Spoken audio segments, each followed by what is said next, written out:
Hello, my dear sleepy listener.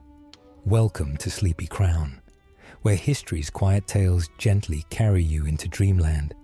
Tonight, we embark on a peaceful journey through the life of Isabella of France, the She-Wolf Queen, a remarkable woman whose story spans the magnificent courts of medieval France and England during the 14th century. We'll softly explore the transformation of a young princess into one of history's most powerful queens, from her gilded childhood in the palaces of Paris to her tumultuous marriage to Edward II of England, her alliance with Roger Mortimer, her dramatic invasion and regency, and finally to her peaceful retirement, all while the great kingdoms of medieval Europe shifted and transformed around her. Before you drift away into peaceful slumber, please take a moment to like this video. I'll leave a gentle comment about which medieval queen you'd like to hear about next, and subscribe to keep these soothing historical tales coming your way. So cozy up, close your eyes, and let these gentle whispers from the age of castles and crowns lull you into restful sleep. If you're new here, welcome to the Sleepy Crown family. Isabella, later known as Isabella of France, the She-Wolf Queen of England, entered the world in the heart of medieval Paris during the closing years of the 13th century, in a time when kingdoms rose and fell on the strength of royal marriages and when the fate of nations could rest upon the shoulders of a single child. The exact date of her birth remains shrouded in the gentle mists of time, as was often the case with royal daughters in that distant age. But most historians who have studied the fragmentary records of her early life believe she was born sometime between the warming spring of 1295 and the early frost of January 1296. The city of Paris, where she drew her first breath, was a place of grandeur and power, the beating heart of one of Europe's mightiest kingdoms, a city where stone cathedrals reached toward heaven, and where the Seine River wound its ancient path through streets that had known Roman soldiers 1,000 years before. Her father was Philip IV of France, a monarch known to history by the evocative epithet Philip the Fair, a name that spoke both to his striking handsomeness and to his stern, unyielding rule that would reshape the French monarchy in ways that would echo through the centuries. Philip was not merely a king, but a force of nature, and a man of great ambition and even greater determination, someone whose iron will would leave an indelible mark upon the medieval world. He stood tall and golden-haired, with features so perfectly formed that chroniclers of the age, men not given to exaggeration when describing monarchs they might one day serve, wrote of his almost supernatural beauty. Contemporary accounts describe him as having the bearing of an angel, with a face that seemed carved by divine hands rather than shaped by mortal inheritance. Yet beneath this fair exterior, beneath the golden hair that caught the light of candles in great halls, and the perfectly symmetrical features that made him appear more like a statue of an ancient god than a living man, there lay a mind as sharp as any blade forged in the smithies of his kingdom, and a heart that knew little mercy for those who stood against his vision of royal power. Philip IV was a king who understood that power was not merely inherited, but seized and held through constant vigilance and occasional ruthlessness.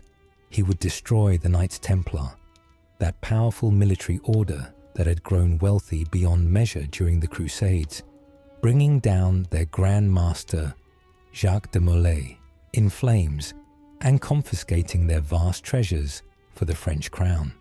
He would defy popes and intimidate bishops, asserting the authority of the French monarchy over the church itself in ways that would have been unthinkable to earlier generations of kings who had knelt before papal authority. Isabella's mother was Joan I of Navarre, and her queen in her own right, who brought the mountain kingdom of Navarre into the French royal fold through her marriage to Philip, uniting her ancient Pyrenean realm with the great kingdom of France. Joan was descended from the ancient rulers of that proud realm, and through her veins flowed the blood of both French and Spanish royalty, a heritage that reached back through generations of kings and queens who had ruled over mountains and valleys since time immemorial. She was a woman of considerable political acumen, though history, as was so often the case with medieval queens who lived in the shadow of their more famous husbands, has recorded less of her character and achievements than those of her formidable spouse.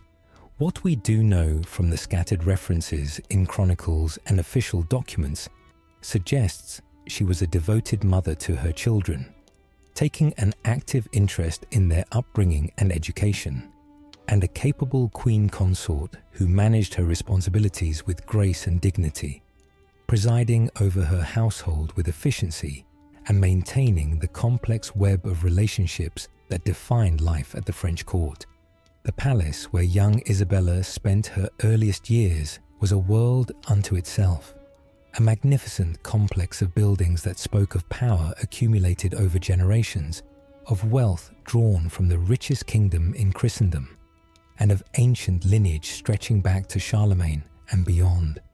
The royal family resided primarily in two great palaces that stood as monuments to French royal power: the Louvre, which in those days was still as much a fortress as a residence, its thick walls and defensive towers speaking of an age when even kings had to be ready to defend their homes, and the Palais de la Cité on the Ile de la Cité, in the very heart of Paris, situated on the island in the Seine that had been the centre of power since Roman times.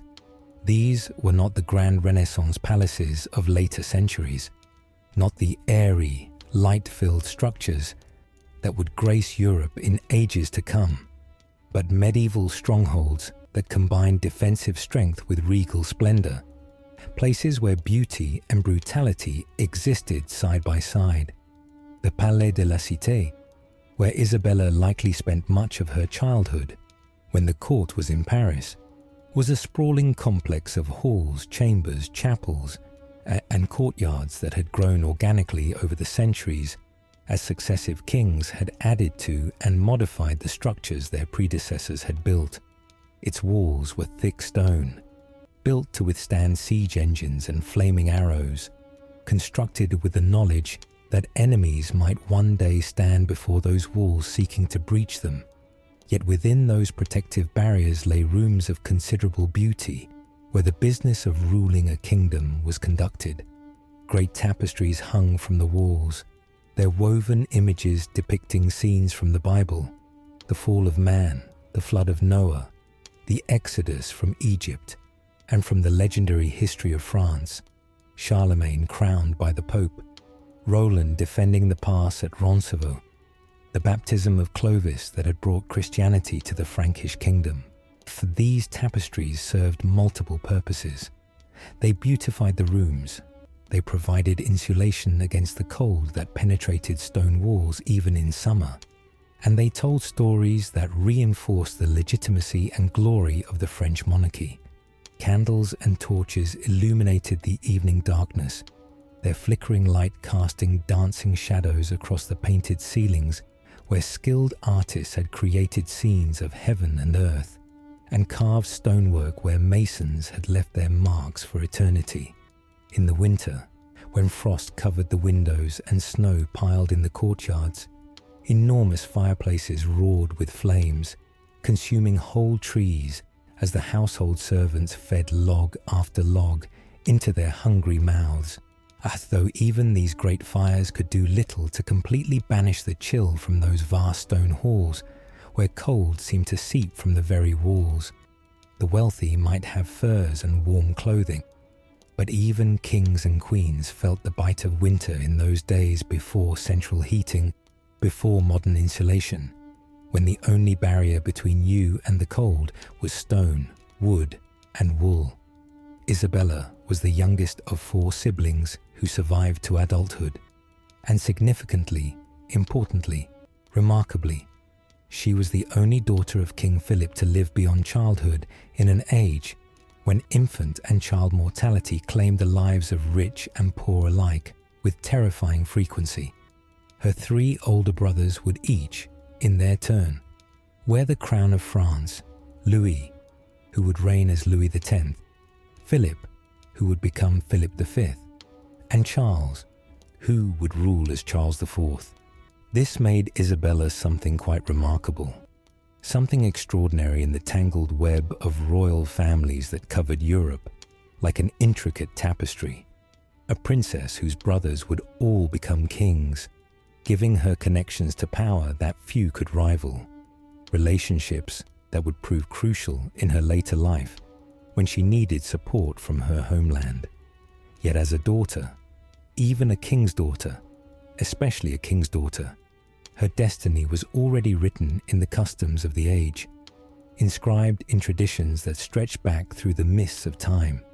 She would be a piece on the great chessboard of medieval diplomacy, a living treaty to be married into an alliance that would benefit France, her personal desires and preferences irrelevant to the great game of kingdoms and dynasties. The education young Isabella received was appropriate to her station, carefully calibrated to prepare her for her future role as a queen, though limited by the standards of what was considered proper for a royal lady of that time. For there were subjects that women, even royal women, were not expected to study. She learned to read, and the books that filled her later life, the volumes she collected and treasured throughout her years, suggest she took genuine pleasure in this skill that opened doorways to distant lands and ancient times. Reading was less common among women of even the highest nobility in the 14th century than we might imagine today, when literacy is nearly universal in the developed world. In Isabella's time, the ability to read was a mark of privilege and education, and a skill that set one apart from the vast majority of humanity. But the French royal family valued learning, maintaining libraries and supporting scholars, and Isabella's father, despite his sometimes brutal policies in matters of state and his ruthless treatment of those who opposed him, was a man who appreciated the power of knowledge and who wanted his children to be educated. She would have been taught the psalms and prayers of the Catholic Church from her earliest days, memorizing the Latin words even before she could fully understand their meaning, for piety was considered essential in a queen, perhaps the most important virtue a royal woman could possess. Her religious education would have been thorough and constant, occupying hours of each day, and as the church was not merely a spiritual institution, but the very framework upon which medieval society was built, the glue that held civilization together. Every day began with the bells calling the faithful to prayer at dawn, continued through the canonical hours that divided the day into segments marked by devotion, and ended with evening prayers as darkness fell. The rhythms of the liturgical calendar marked the passage of time as surely as the changing seasons: Advent and Christmas, Lent and Easter, Pentecost and the Assumption, Saints' days and holy days, filling the year with religious observance.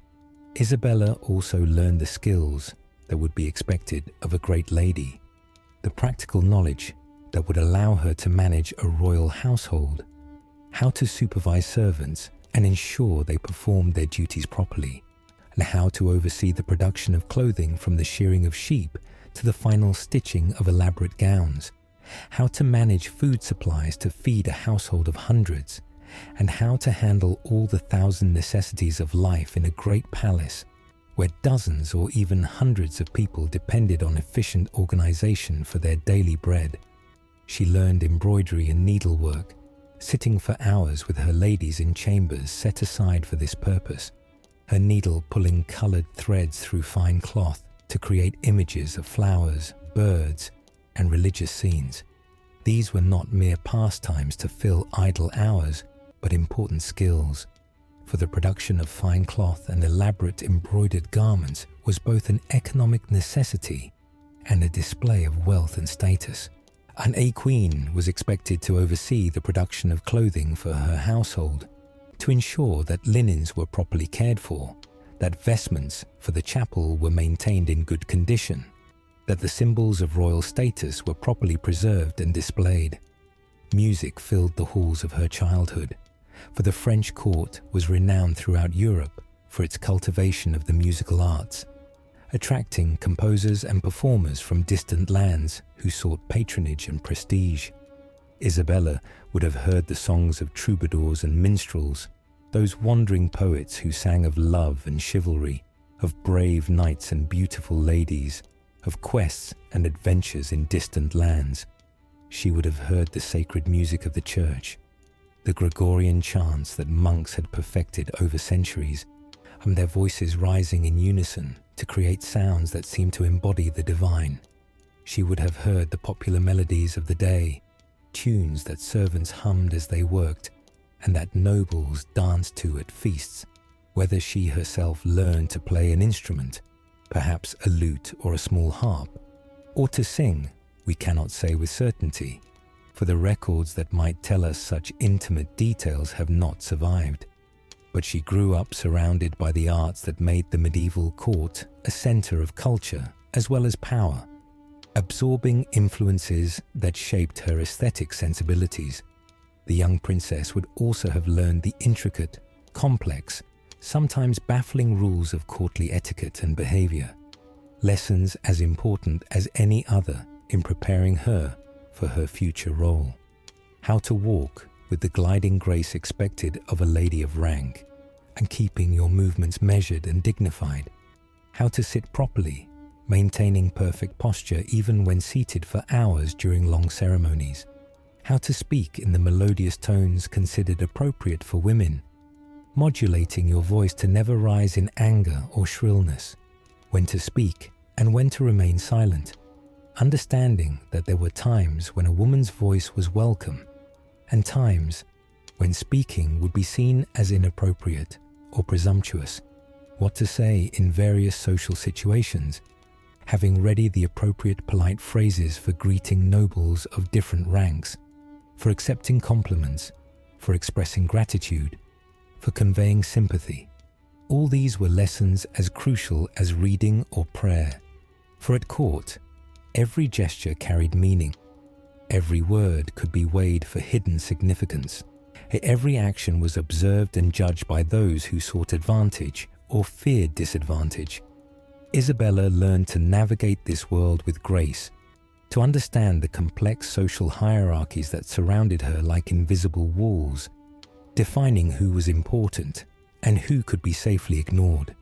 She learned to recognize at a glance the signs of rank and status, the quality of clothing, the materials of jewelry, the number of servants in attendance, the placement at table during feasts, all the subtle indicators that told you exactly where someone stood in the rigid structure of medieval society.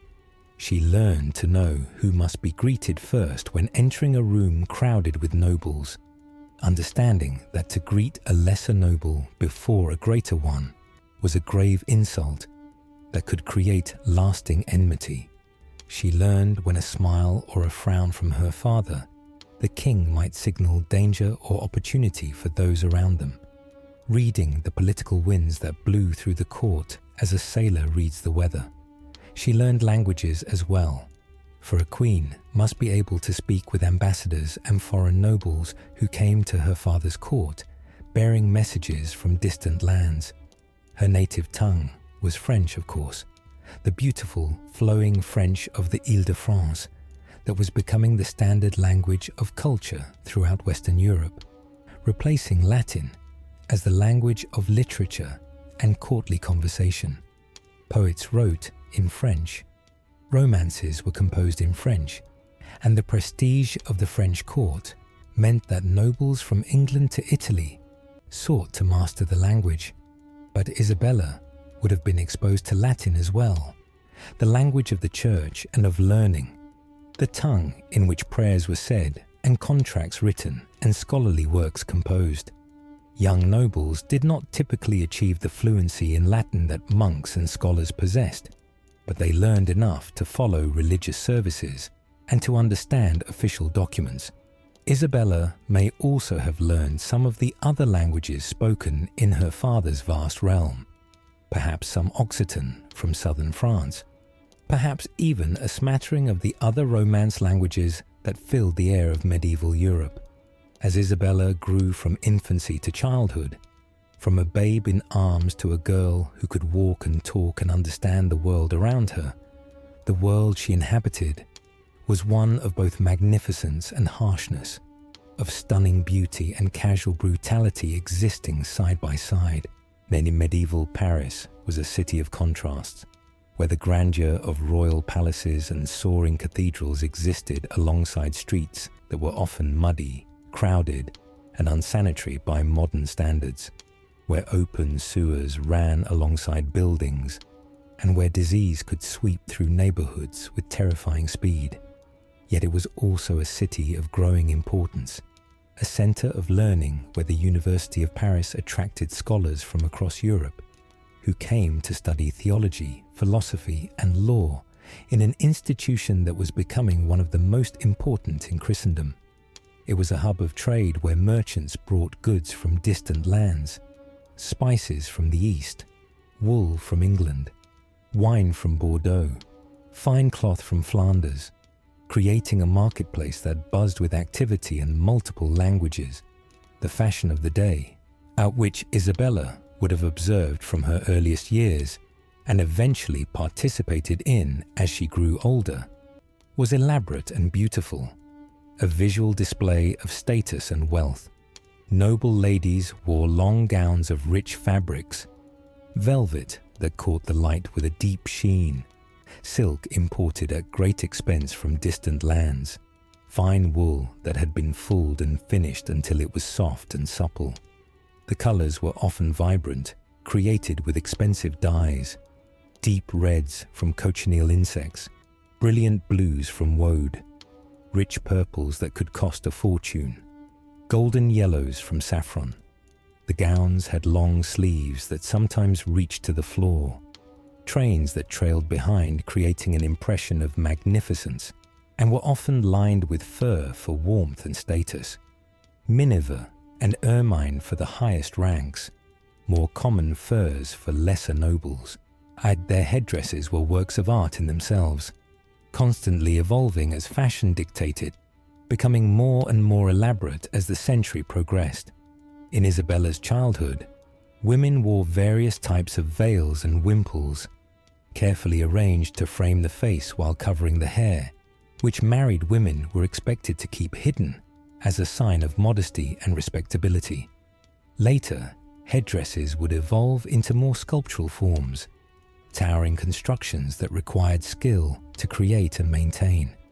Young Isabella would have been dressed in miniature versions of adult court dress, for children of noble birth were expected to dress and behave with a formality that would seem strange and even cruel to modern eyes. There was no separate concept of childhood as we understand it today, and no recognition that children might need different clothing or different treatment or different expectations. They were simply small adults, expected to conform to adult standards of behavior from the earliest possible age. Her childhood was not one of carefree play, as we might imagine childhood today, not filled with toys and games and long hours of unstructured time to explore and imagine. She was a princess, being prepared for her destiny from her earliest moments, and that meant maintaining dignity and decorum from a very young age. She would have been taught to control her emotions, to never cry or laugh too loudly, to move always with measured grace rather than running and jumping as children naturally wish to do.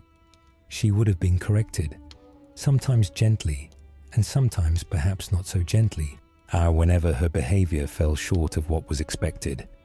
The schedule of her days would have been strictly regulated: times for prayer, times for lessons, times for meals, times for rest, with little room for spontaneity or personal preference.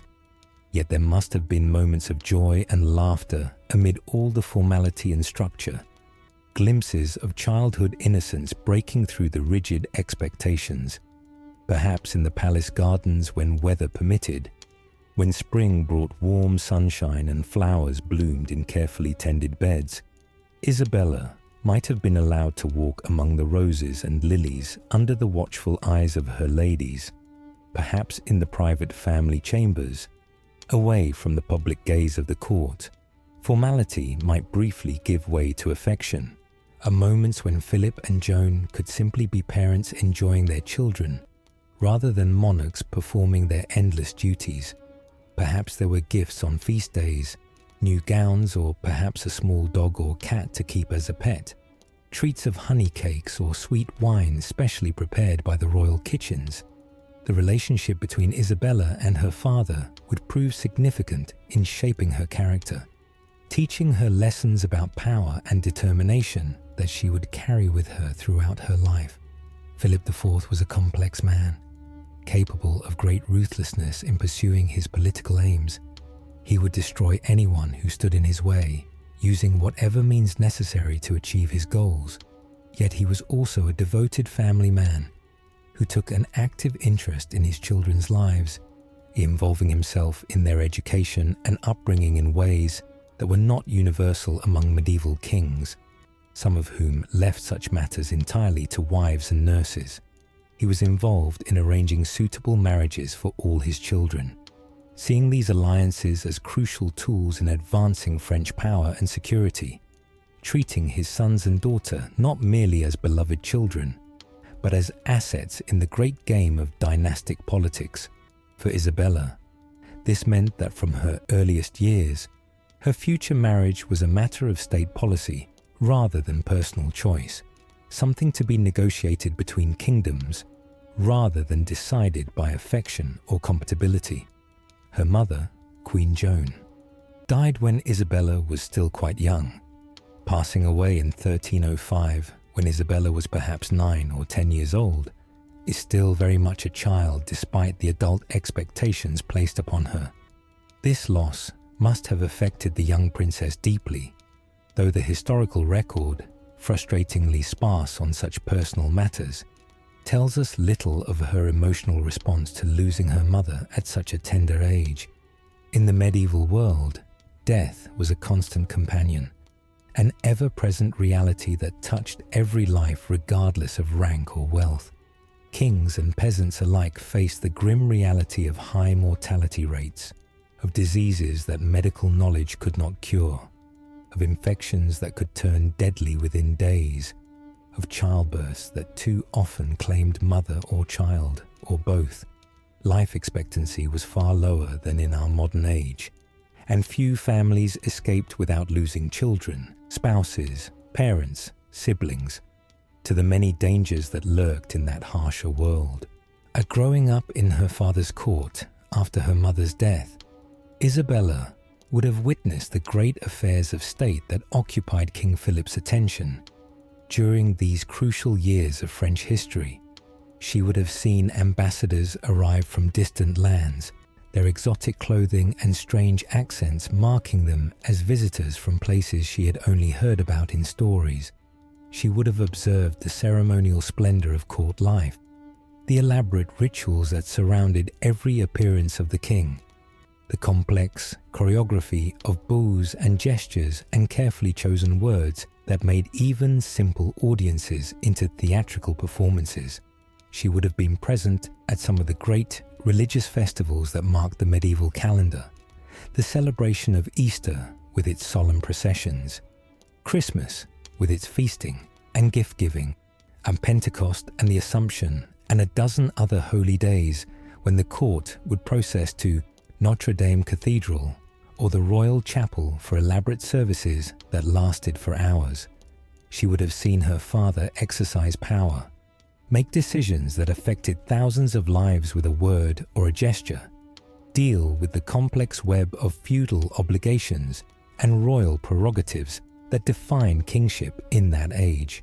She would have seen the messengers arrive with news from distant parts of the realm, would have observed as her father consulted with his advisors and then issued commands that would be carried back across France to be implemented. She would have learned, through observation, if not through direct instruction, how power worked, how a ruler maintained authority, how the machinery of government functioned, and these were lessons that would serve her well in later years when she herself would exercise power, when she would need to understand not just the theory of rulership, but its practical realities. One event that occurred during Isabella's childhood would cast a long shadow over her entire life, though she could not have known it at the time, could not have understood the significance of the news that arrived from across the English Channel in the summer of 1307. King Edward I of England, known to his contemporaries as Edward Longshanks for his unusual height and as the Hammer of the Scots for his brutal campaigns against Scotland, had died. Edward I had been a formidable warrior king, a man who had conquered Wales and nearly succeeded in subjugating Scotland, who had reformed English law and administration, who had been respected and feared throughout Europe. His death, at age 68 after a long illness while on yet another campaign against the Scots, marked the end of an era in English history. His death brought to the English throne his son, who became Edward II, the man who would one day be Isabella's husband, whose reign would end in catastrophe largely because of her actions, whose weaknesses would drive her to revolution. But in 1307, that future was still unknown, still hidden behind the veil of time. Isabella was still a child of 11 or 12, living in the relative security of her father's palaces, learning the lessons that would prepare her for queenship, unaware that across the English Channel and the new King Edward II was already demonstrating the weakness and catastrophically poor judgment that would eventually lead to his downfall and her revolt. The young English king had immediately recalled from exile a knight named Piers Gaveston, a Gascon whose relationship with Edward would become the first great scandal of the reign. Their friendship, or perhaps something more than friendship, would become notorious throughout Christendom, shocking even the relatively tolerant medieval world with its intensity and exclusivity. Edward showered Gaveston with honours, wealth, and affection that should have been reserved for the queen he would soon marry. He made Gaveston Earl of Cornwall, a title usually reserved for members of the royal family. He gave him jewels and lands and offices, and most significantly for Isabella's future, he spent far more time with Gaveston than with anyone else, including the young bride he would soon bring from France. But for now, as Isabella approached her teenage years in the palace of her father, none of this concerned her directly. She knew, of course, that marriage negotiations were ongoing, that her father was arranging a union that would bind France and England together in alliance. She knew that she would one day leave Paris to become queen of a foreign land. But the reality of that future was still abstract, still distant. She remained in Paris, a princess of France, surrounded by the luxury and ceremony of one of Europe's most powerful courts, living in a world of stone palaces and elaborate rituals, of prayers and lessons and carefully supervised activities. She was described by contemporary chroniclers as remarkably beautiful, inheriting her father's fair colouring and striking features, possessing the kind of beauty that was not merely pleasant to look upon, but that actually arrested attention when she entered a room. One chronicler, Geoffrey of Paris, would later write of her that she was the beauty of beauties in the kingdom, if not in all Europe. Praise that might seem like mere flattery, except that multiple sources agree on her attractiveness. Her husband would nickname her Isabella the Fair, and even allowing for the exaggeration common in medieval descriptions of royal persons, where chroniclers often felt obligated to describe their rulers in glowing terms regardless of reality. She seems to have been genuinely lovely to look upon, as she had the golden hair and fair complexion that were considered the height of beauty in medieval Europe, features that were regular and pleasing, a figure that was graceful and well proportioned. But it was not her beauty alone that would define her life, not merely her fair face that would make her one of the most significant women in medieval history. Behind those lovely features was forming a mind of considerable intelligence and determination, a character that combined traditional feminine virtues with a steel core that few suspected existed. Isabella was growing into a young woman who combined physical attractiveness with mental acuity, outward grace with inner strength of will, diplomatic skill with strategic thinking. These qualities would serve her well in the trials that lay ahead, though in her childhood, surrounded by the magnificence of the French royal court, those trials were still in the future, waiting like a storm beyond the horizon, gathering force unseen and unknown. As Isabella approached her 12th year, the final negotiations for her marriage were being concluded between the French and English courts, with ambassadors travelling back and forth across the Channel bearing proposals and counter-proposals. In the medieval world, royal daughters rarely married for love or personal compatibility. These considerations were irrelevant, almost incomprehensible in an age when marriage was first and foremost a political and economic transaction. Their marriages were diplomatic instruments, carefully negotiated treaties sealed with human lives, unions designed to bring peace between kingdoms, to secure alliances, and to exchange territory or settle disputes. For Isabella, the negotiations for her marriage had actually begun when she was just a small child, discussions starting as early as 1298, when she was perhaps 3 years old, with proposals and counter-proposals going back and forth for years. The marriage was intended to bring peace between France and England, two kingdoms that had been locked in conflict over English territorial possessions in France for generations, a conflict that had its roots in the Norman conquest of 1066 and that would continue in various forms until the end of the 100 Years' War in the 15th century. The English kings still held substantial lands in what is now France, Gascony in the southwest with its valuable wine trade, and claims to other territories including Normandy and Anjou that had once belonged to English monarchs. These holdings were a constant source of tension, creating an impossible situation that satisfied no one.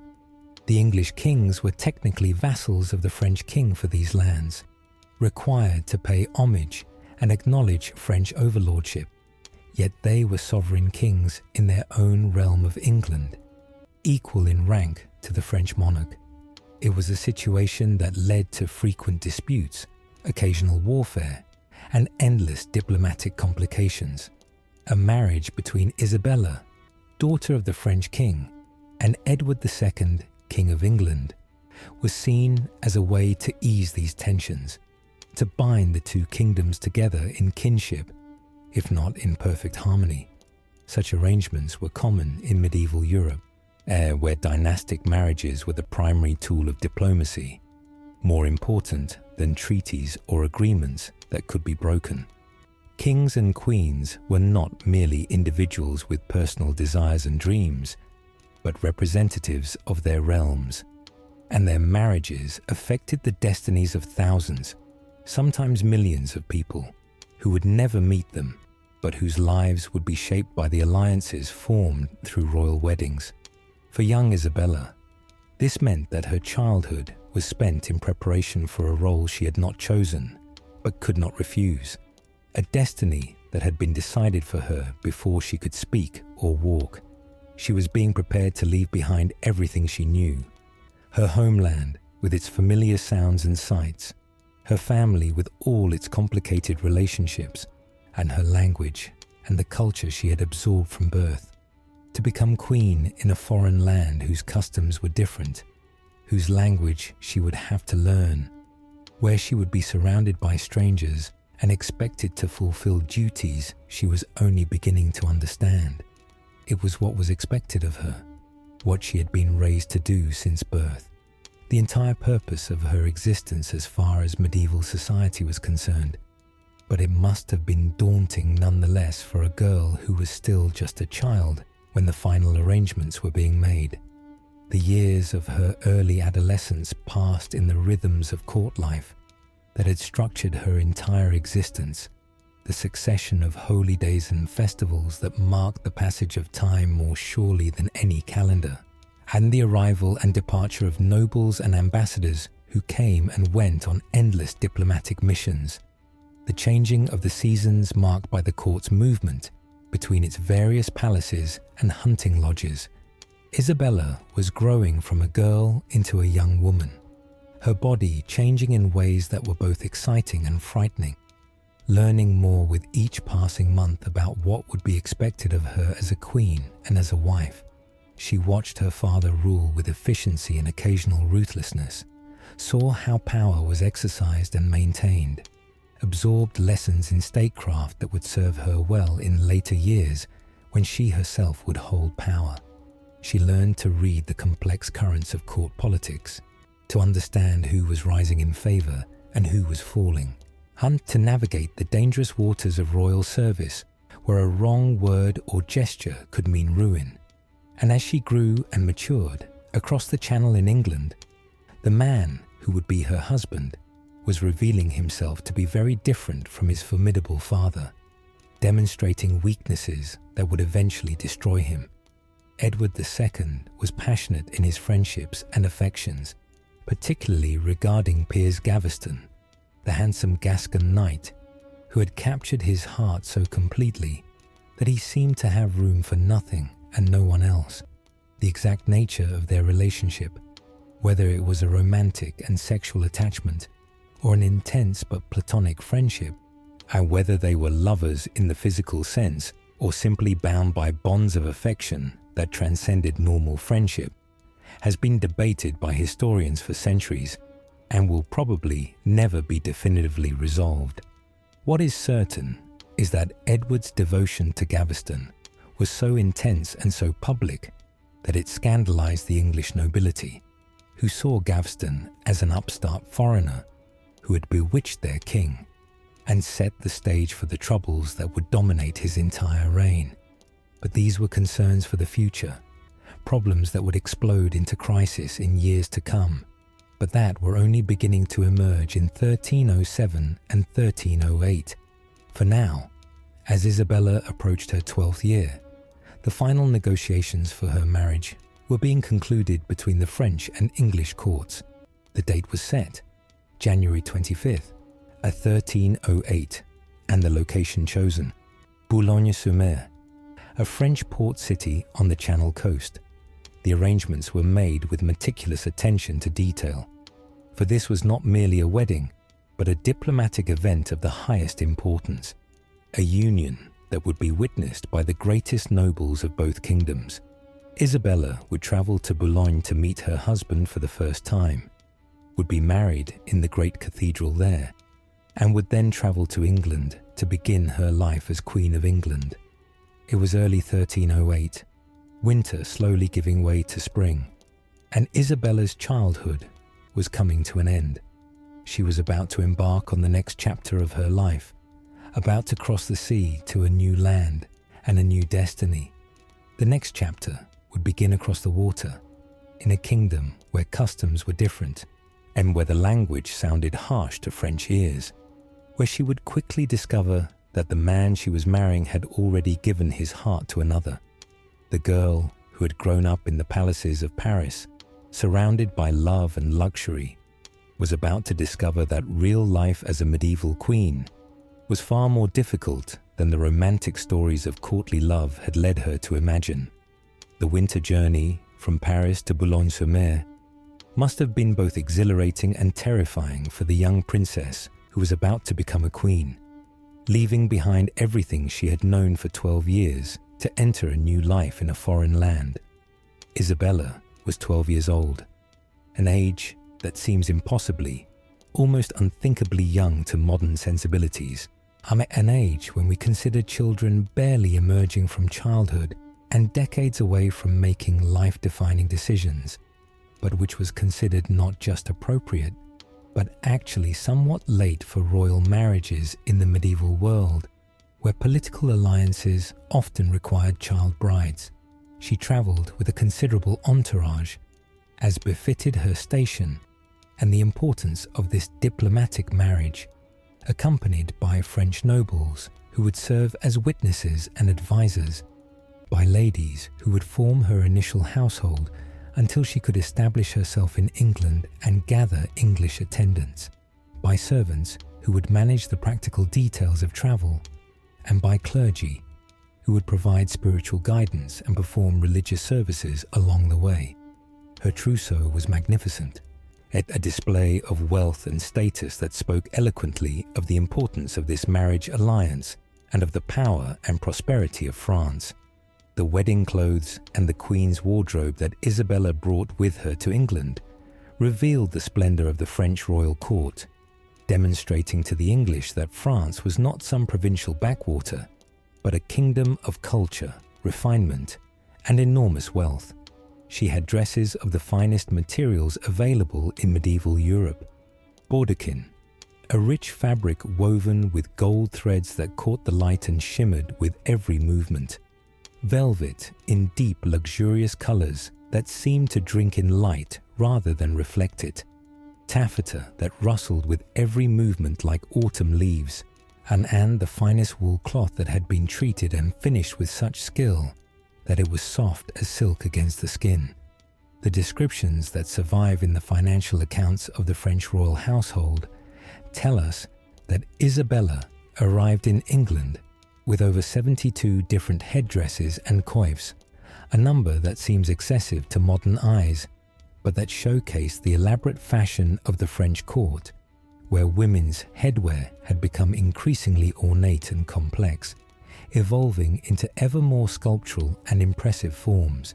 She brought 2 gold crowns with her, each worth a fortune, suitable for the most formal ceremonial occasions when a queen must display the full majesty of her station, demonstrating her rank to subjects and foreign visitors alike. Her dinnerware included pieces of gold and silver, though wrought by master craftsmen into beautiful and practical objects that combined functionality with artistic achievement. Plates and cups, knives and spoons, all decorated with intricate patterns and the royal arms of France. She brought 419 yards of fine linen, a staggering amount of fabric that gives us some sense of the scale of her household and wardrobe, enough to supply her with sheets, tablecloths, undergarments, and all the other linen necessities of life for some time to come.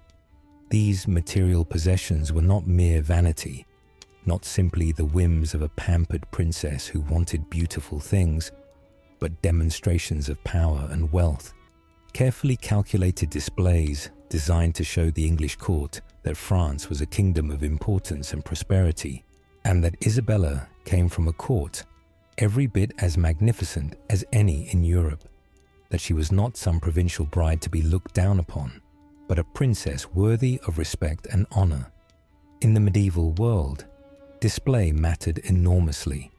Wealth that was hidden might as well not exist, but wealth that was visible in clothing, jewellery and possessions announced one's status to everyone who saw it. The actual wedding ceremony took place in Boulogne-sur-Mer, a busy port city on the northern French coast that handled much of the cross-channel traffic between France and England. On January 25th, 1308, a cold winter day when the channel winds would have blown sharp and salt-laden through the streets, King Edward II of England, who was 23 years old, 11 years older than his bride, are a not unusual age gap in royal marriages, but one that nonetheless emphasized her youth and his greater experience, had crossed the channel from England specifically for the ceremony, bringing with him a large retinue of English nobles and clergy who would witness this important union. The wedding was held in the great Cathedral of Boulogne, a magnificent building that still stands today, though much altered and rebuilt from its medieval form.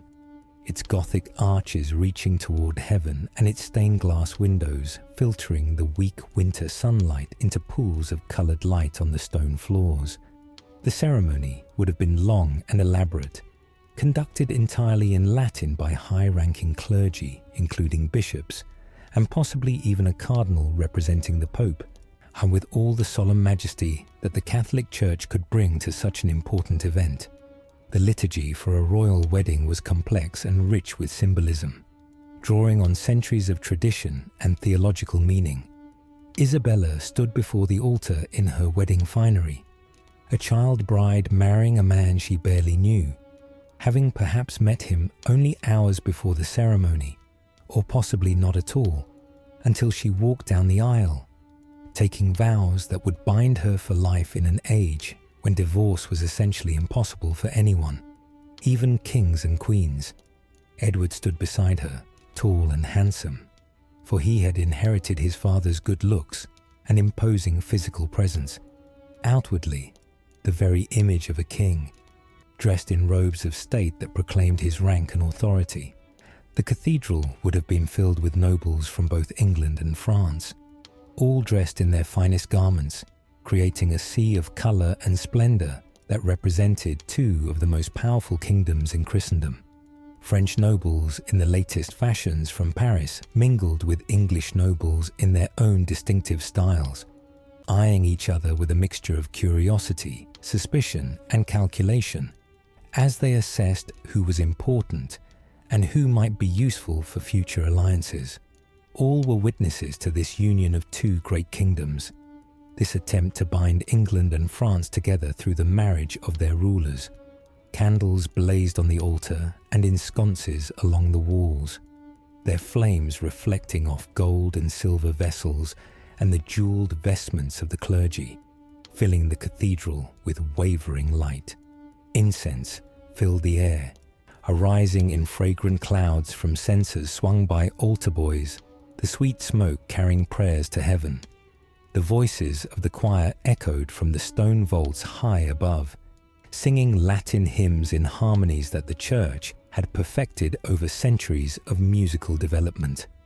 After the wedding, after the celebrations and feasting that would have continued for days in Boulogne, the young couple and their combined entourage prepared to travel to England, to Edward's kingdom, where Isabella would take up her duties as queen.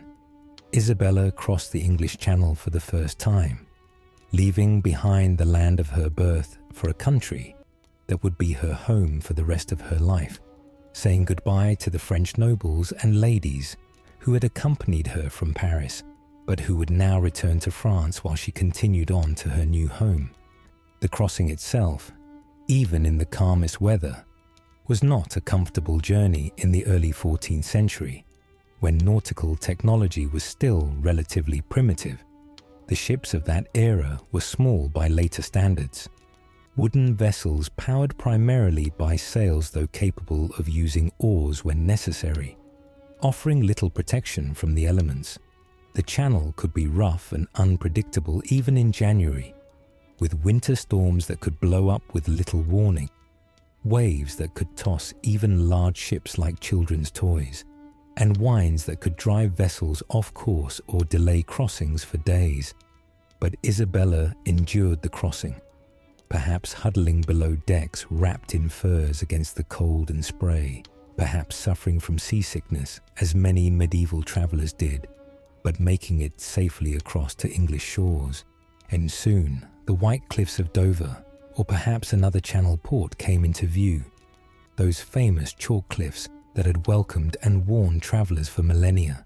She set foot on English soil for the first time, probably at Dover, with its great castle looming on the cliffs above, or perhaps at another of the channel ports that served cross-channel traffic.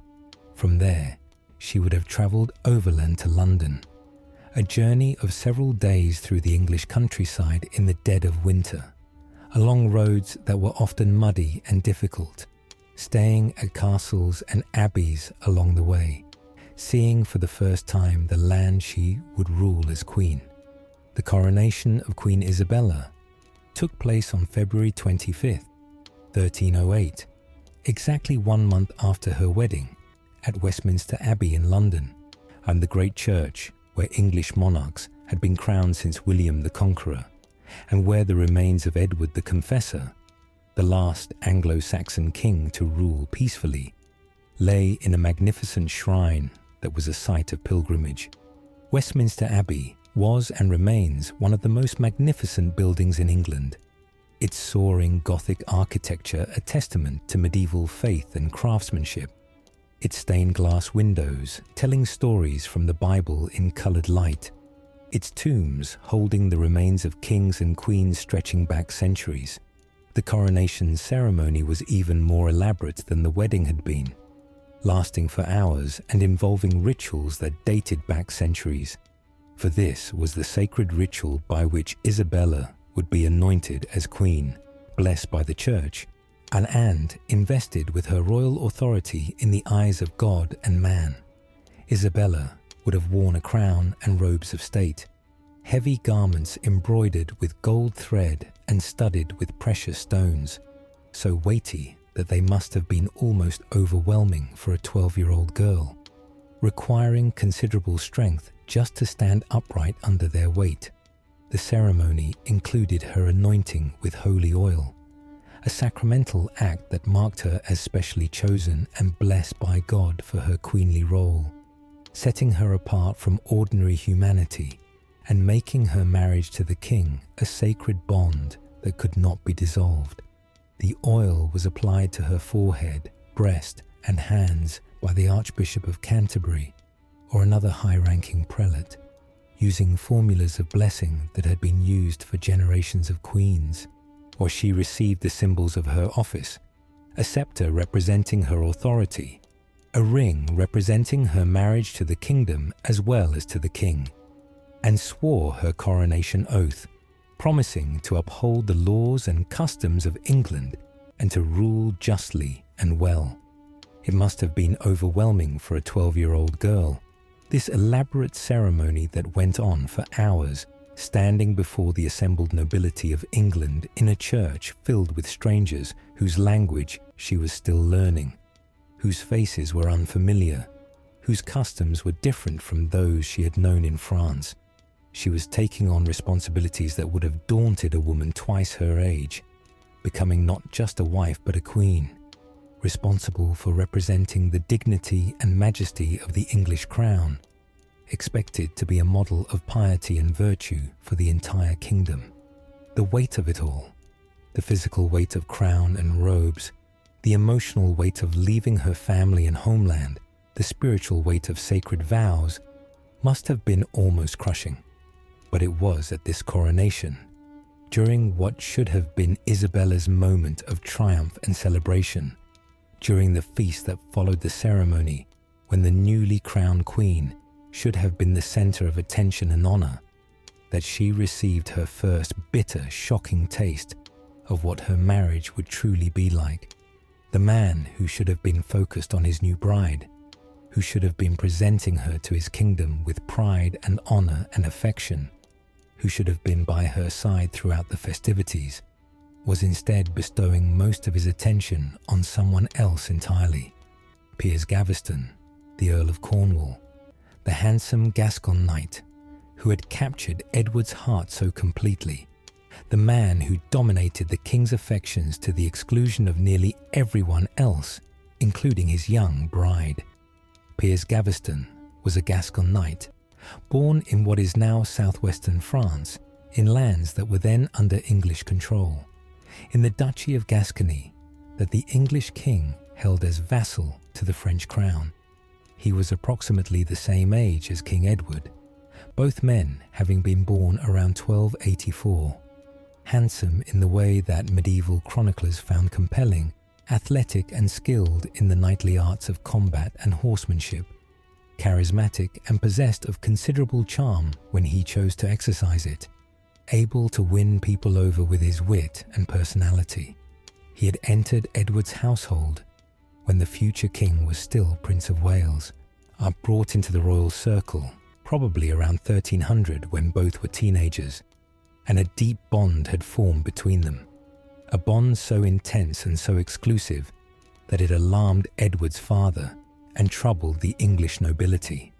The relationship was so close, so intimate, so all-consuming that Edward I, the formidable old warrior king, had actually exiled Gaveston shortly before his death in 1307, hoping to separate the two men and break whatever hold Gaveston had over his son. We don't know exactly what precipitated this exile. One chronicler tells a story of Edward asking his father to give Gaveston a valuable county, and the old king responding with fury, literally tearing out handfuls of his son's hair in his rage before ordering Gaveston sent away. But it was clear that Edward the Firm saw the relationship as dangerous and unhealthy, as something that needed to be broken before his son became king. But one of Edward II's very first acts upon becoming king, even before his father's body was cold, even before the old king was buried, had been to recall Gaveston from exile, bringing him back to England in triumph. More than that, Edward had bestowed upon Gaveston the Earldom of Cornwall, one of the richest and most prestigious titles in England, a title normally reserved for members of the royal family, traditionally given to younger sons of the king. He had arranged for Gaveston to marry his own niece, Margaret de Clare, daughter of Edward's sister Joan, and Earl Gilbert de Clare, further elevating his favourite status and binding him to the royal family through marriage. And he treated Gaveston not as a subject, not as a nobleman who should know his place, but as something closer to an equal, showering him with gifts beyond measure, with lands and revenues and offices, spending far more time in his company than with anyone else, including his new queen, consulting him on matters of state, relying on him for advice and companionship. At the coronation banquet that followed the ceremony in Westminster Abbey, a feast that should have been one of the great celebrations of Isabella's life, the young Queen Isabella found herself sidelined and ignored in a way that must have been both humiliating and bewildering. Edward chose to sit beside Gaveston rather than beside his bride, a shocking breach of protocol that scandalized everyone who witnessed it, particularly the French nobles who had accompanied Isabella to England and who understood exactly what this meant.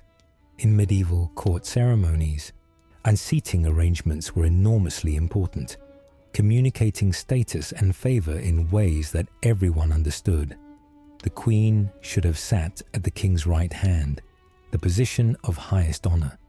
Instead, that place was given to Gaveston, while Isabella was relegated to a less prominent position, as if she were merely another noble lady rather than the Queen herself.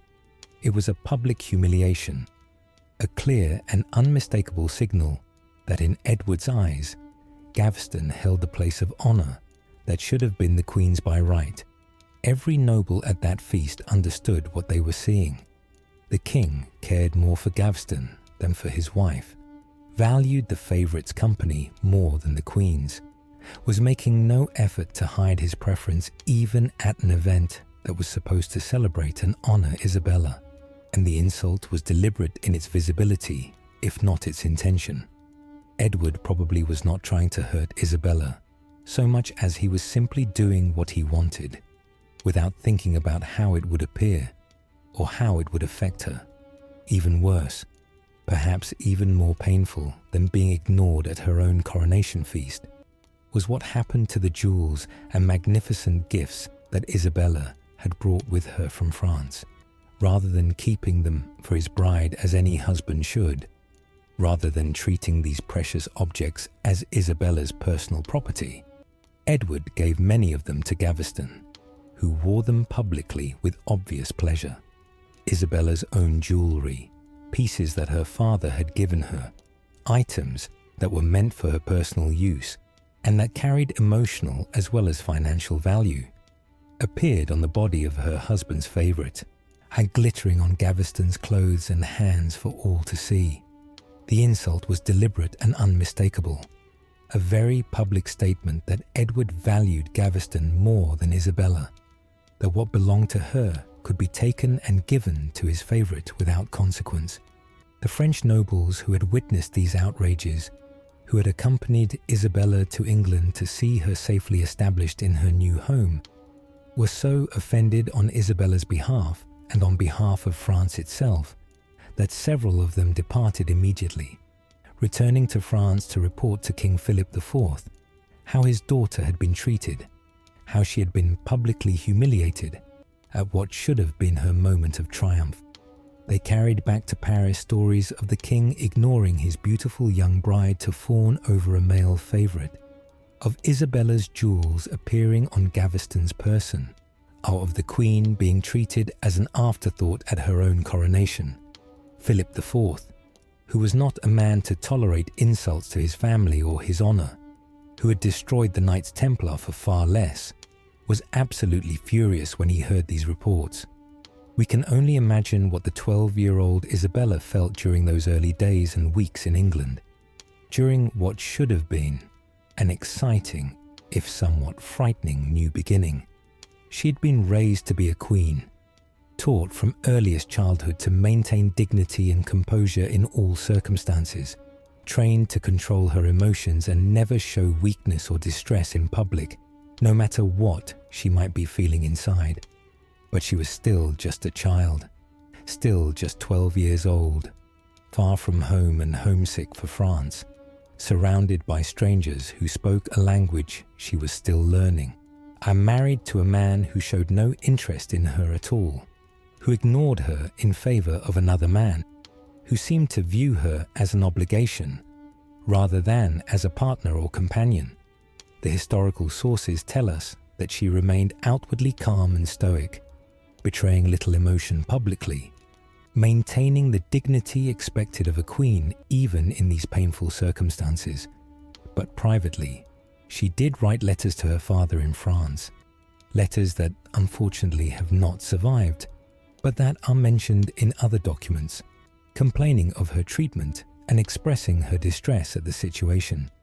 These letters, carried across the channel by trusted messengers, brought Isabella's complaints to her father's attention and set in motion a chain of events that would have significant consequences.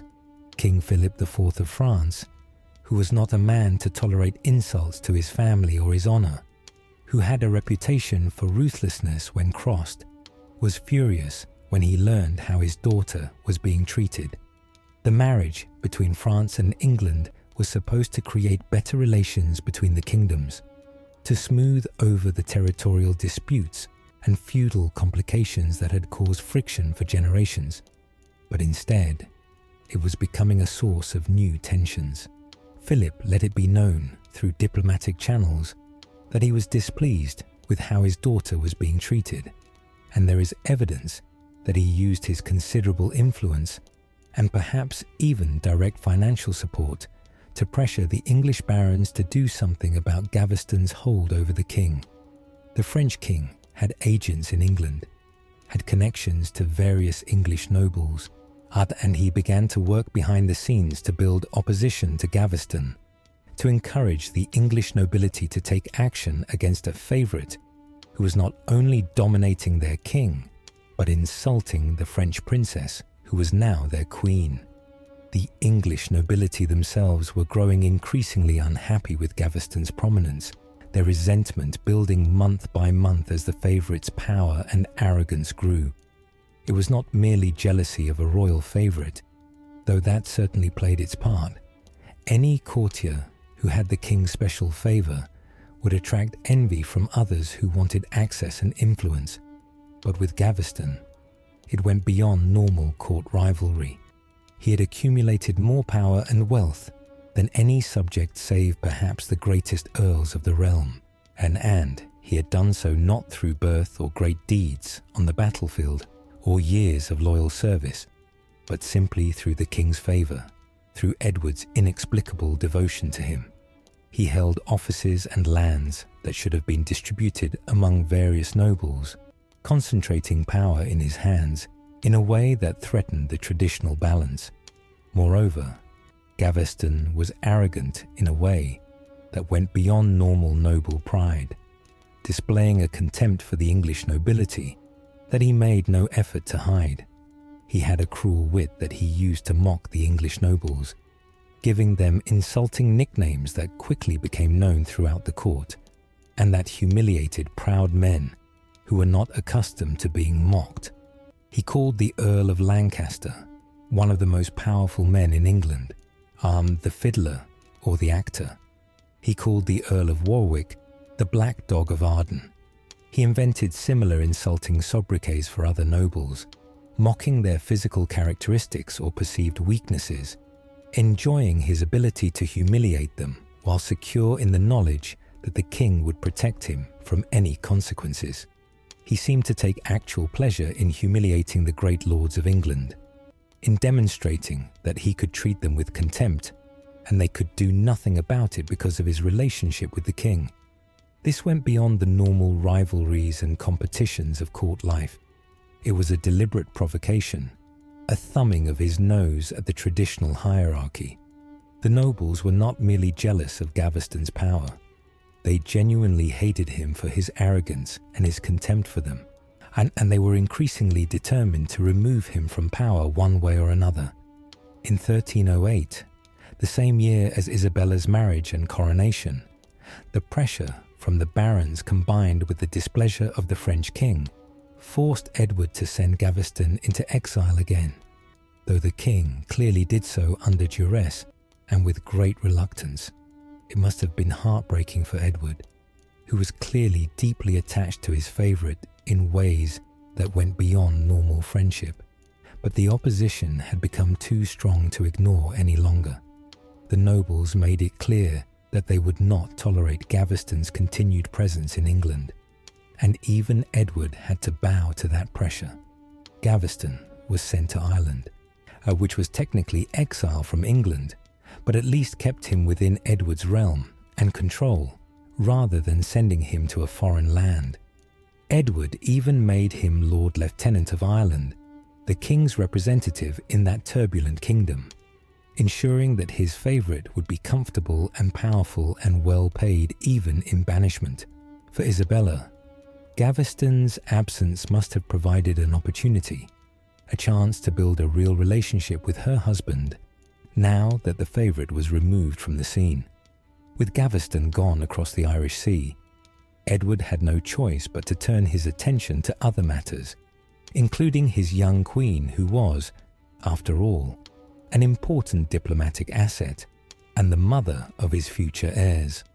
And to her credit, to her very considerable credit, Isabella, during these early years, seems to have made genuine efforts to be a good wife and queen, despite the inauspicious beginning to her marriage. She worked to build alliances at court, reaching out to English nobles and their wives, trying to create a circle of supporters and friends. She applied herself to learning the English language, moving beyond basic competence to genuine fluency. She studied English customs and manners, learning to adapt her French habits to English expectations. She fulfilled her ceremonial duties with grace and dignity, appearing at royal functions, presiding over her household, representing the crown in ways that earned respect. She also served as a diplomatic bridge between England and France, using her position as daughter of one king and wife of another to help ease tensions between the kingdoms that were her home and her homeland. This was exactly the role that such dynastic marriages were designed to fulfill. The reason why royal daughters were sent as brides to foreign lands. They were meant to serve as living links between kingdoms, to smooth over disputes through their family connections, to ensure that communication remained open, even when political tensions rose.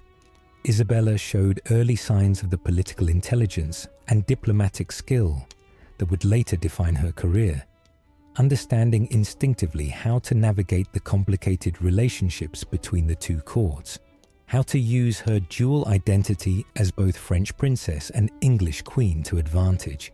She was learning the intricate game of medieval politics, watching and understanding the complex relationships and power dynamics that governed the English court, absorbing lessons that would serve her well in later years when she herself would exercise power.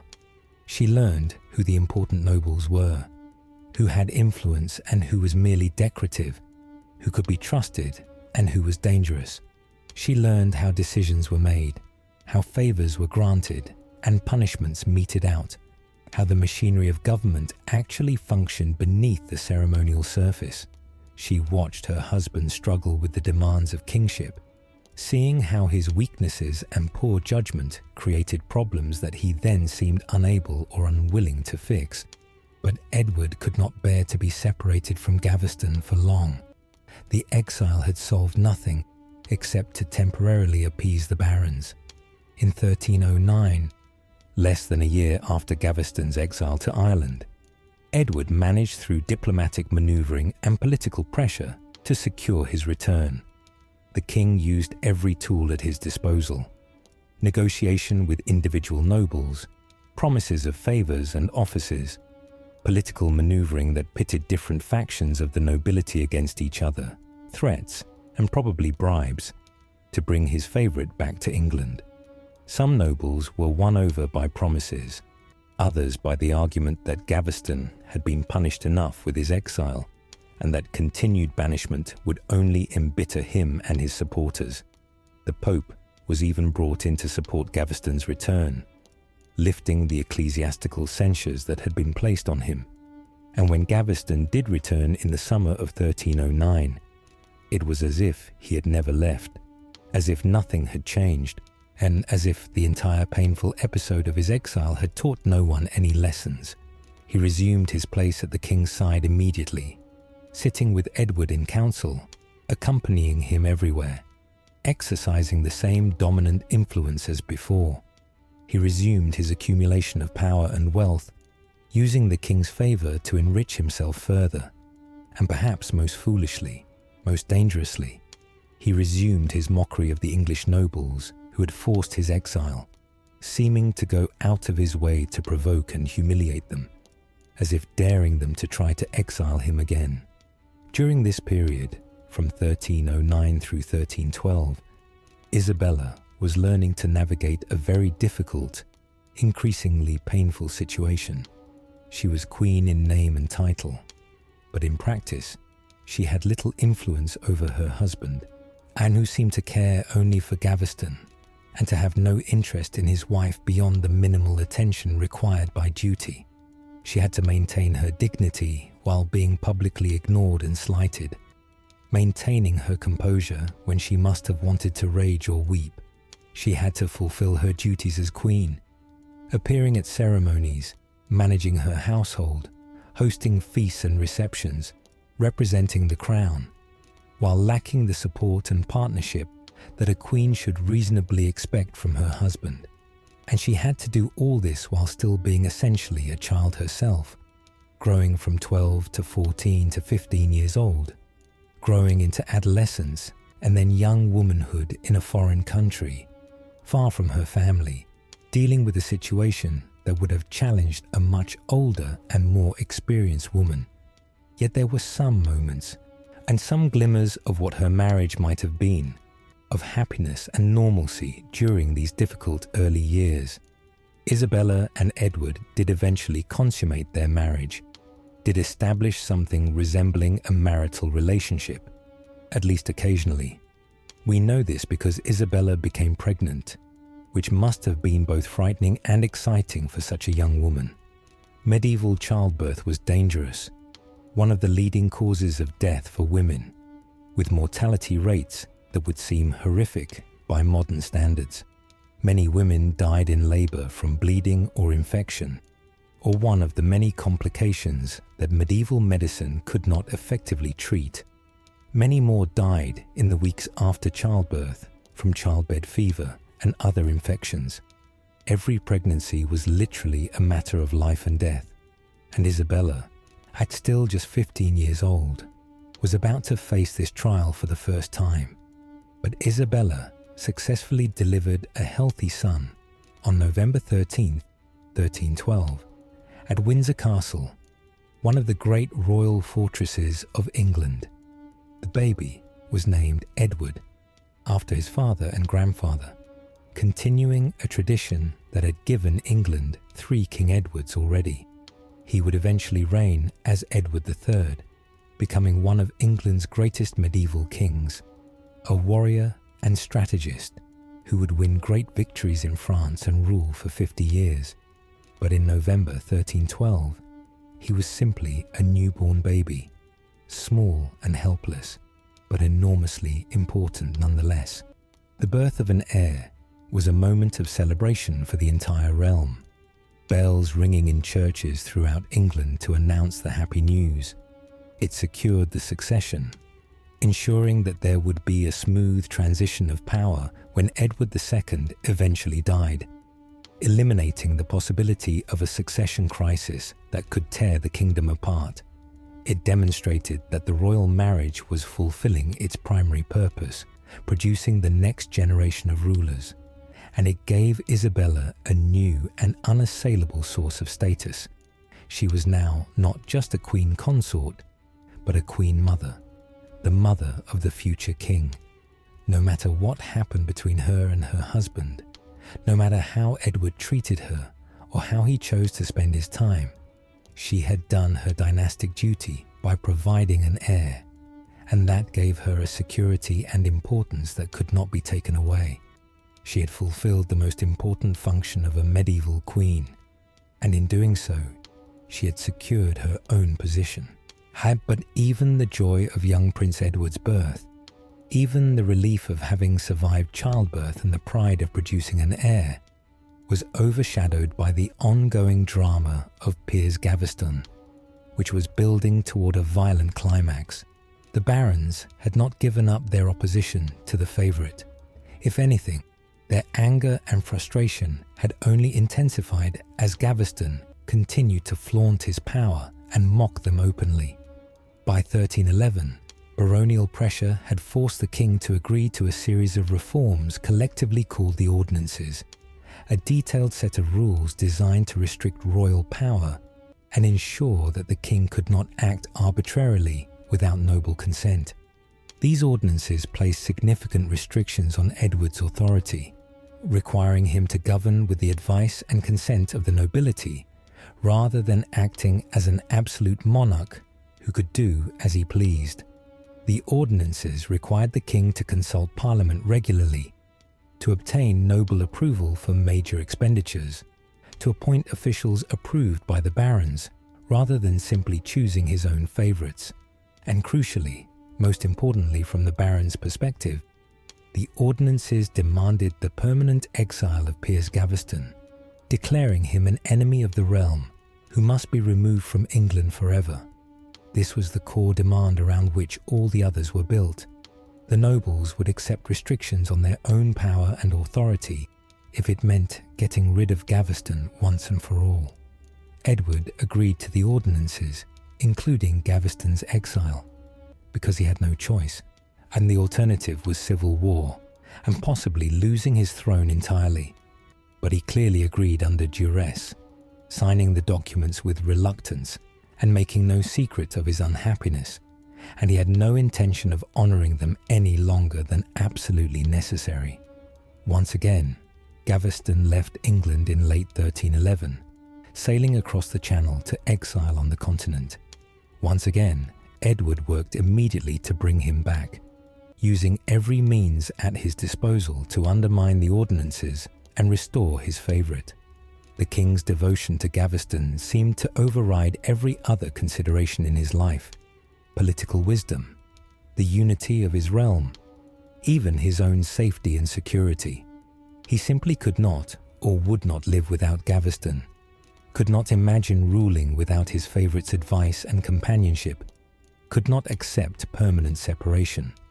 By late 1311, Gaveston was back in England yet again, returning secretly at first, but soon appearing openly at court, in direct violation of the ordinances that the king had sworn to uphold.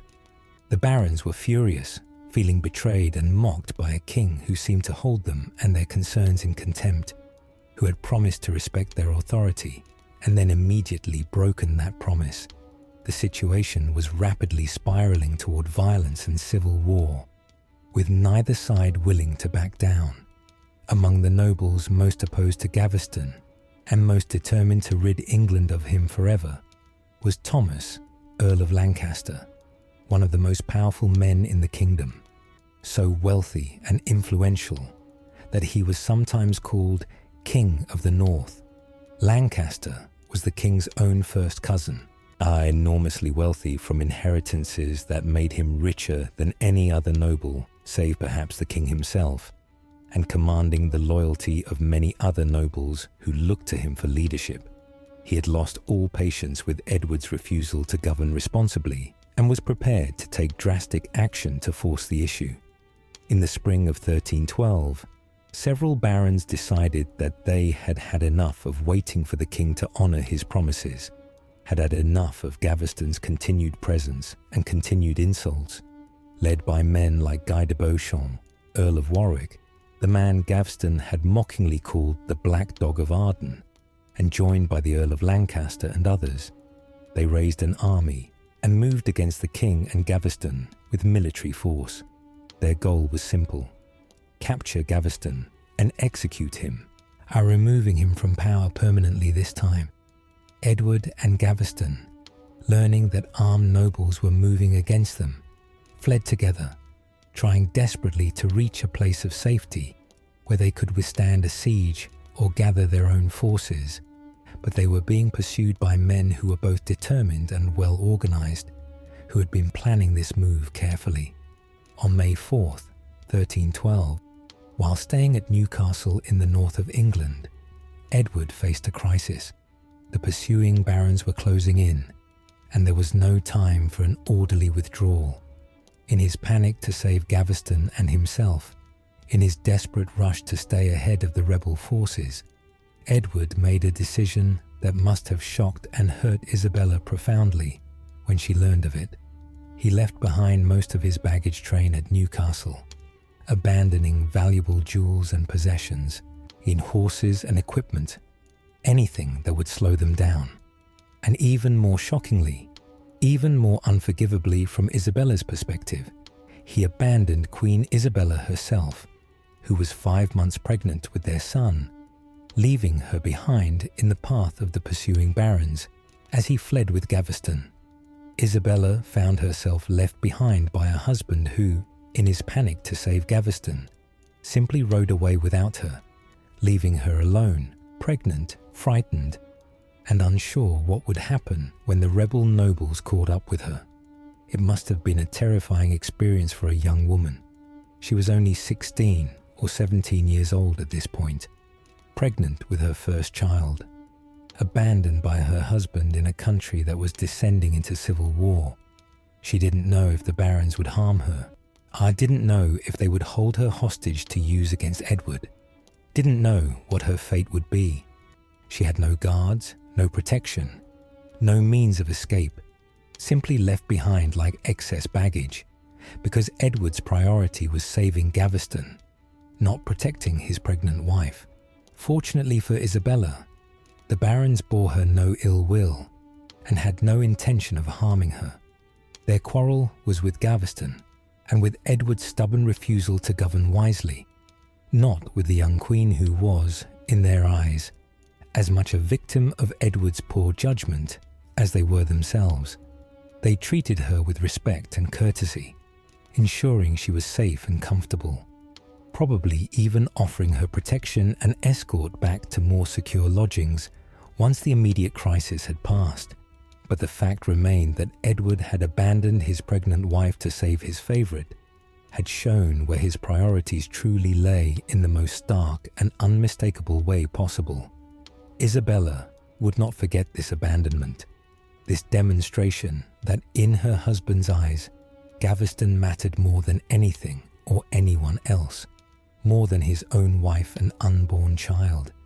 It was one more humiliation, one more betrayal, one more piece of evidence that her marriage was not and never would be what a marriage should be, and it left a scar on her heart that would never fully heal. The pursuit continued through the spring and early summer of 1312, with Edward and Gaveston fleeing from place to place, while the baronial forces dogged their steps.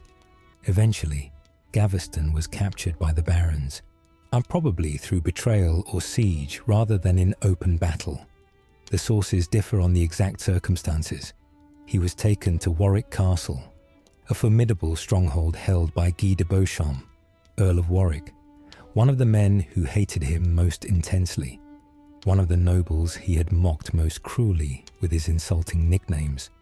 Warwick's castle was strong enough to resist any rescue attempt, and there Gaveston was held prisoner while the barons decided his fate.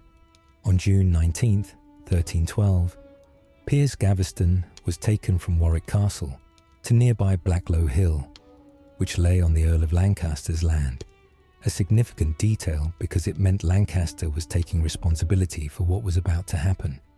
There, on that hill in the English countryside, on a June morning over 700 years ago, Gaveston was executed.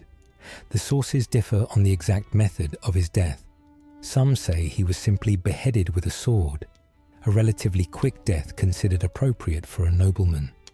Others that he was run through with swords first, bleeding from multiple wounds before the final blow. Still others suggest he was hanged before being beheaded. Whatever the precise details, the result was the same and inevitable. Piers Gaveston, the man who had dominated King Edward II's life and reign for years, the favourite who had caused so much conflict and division, was dead, killed by English nobles who had decided that the only way to solve the problem he represented was to eliminate him permanently. His body was left on Blacklow Hill initially, refused Christian burial because he had been under sentence of excommunication and the papal curse that excluded him from the sacraments of the church. For months, his corpse remained unburied, a grim reminder of the consequences of overreaching ambition and royal favoritism. Eventually, the Dominican friars of Oxford took pity and claimed the body, sewing the severed head back onto the body, embalming the remains, and keeping them at their monastery, even though Gaveston could not be properly buried until his excommunication was lifted. It was not until 1315, more than 2 years after his death, that Edward II managed to secure a papal absolution for Gaveston that would allow proper burial. Only then was Gaveston's body finally laid to rest, with all due ceremony, at the Dominican friary at King's Langley, buried in a tomb that the king paid for, mourned by Edward with a grief that was deep and public and long-lasting. Edward II was devastated by Gaveston's death, shattered by the loss of the man he had loved more than anyone else in his life, possibly the only person he had ever truly loved.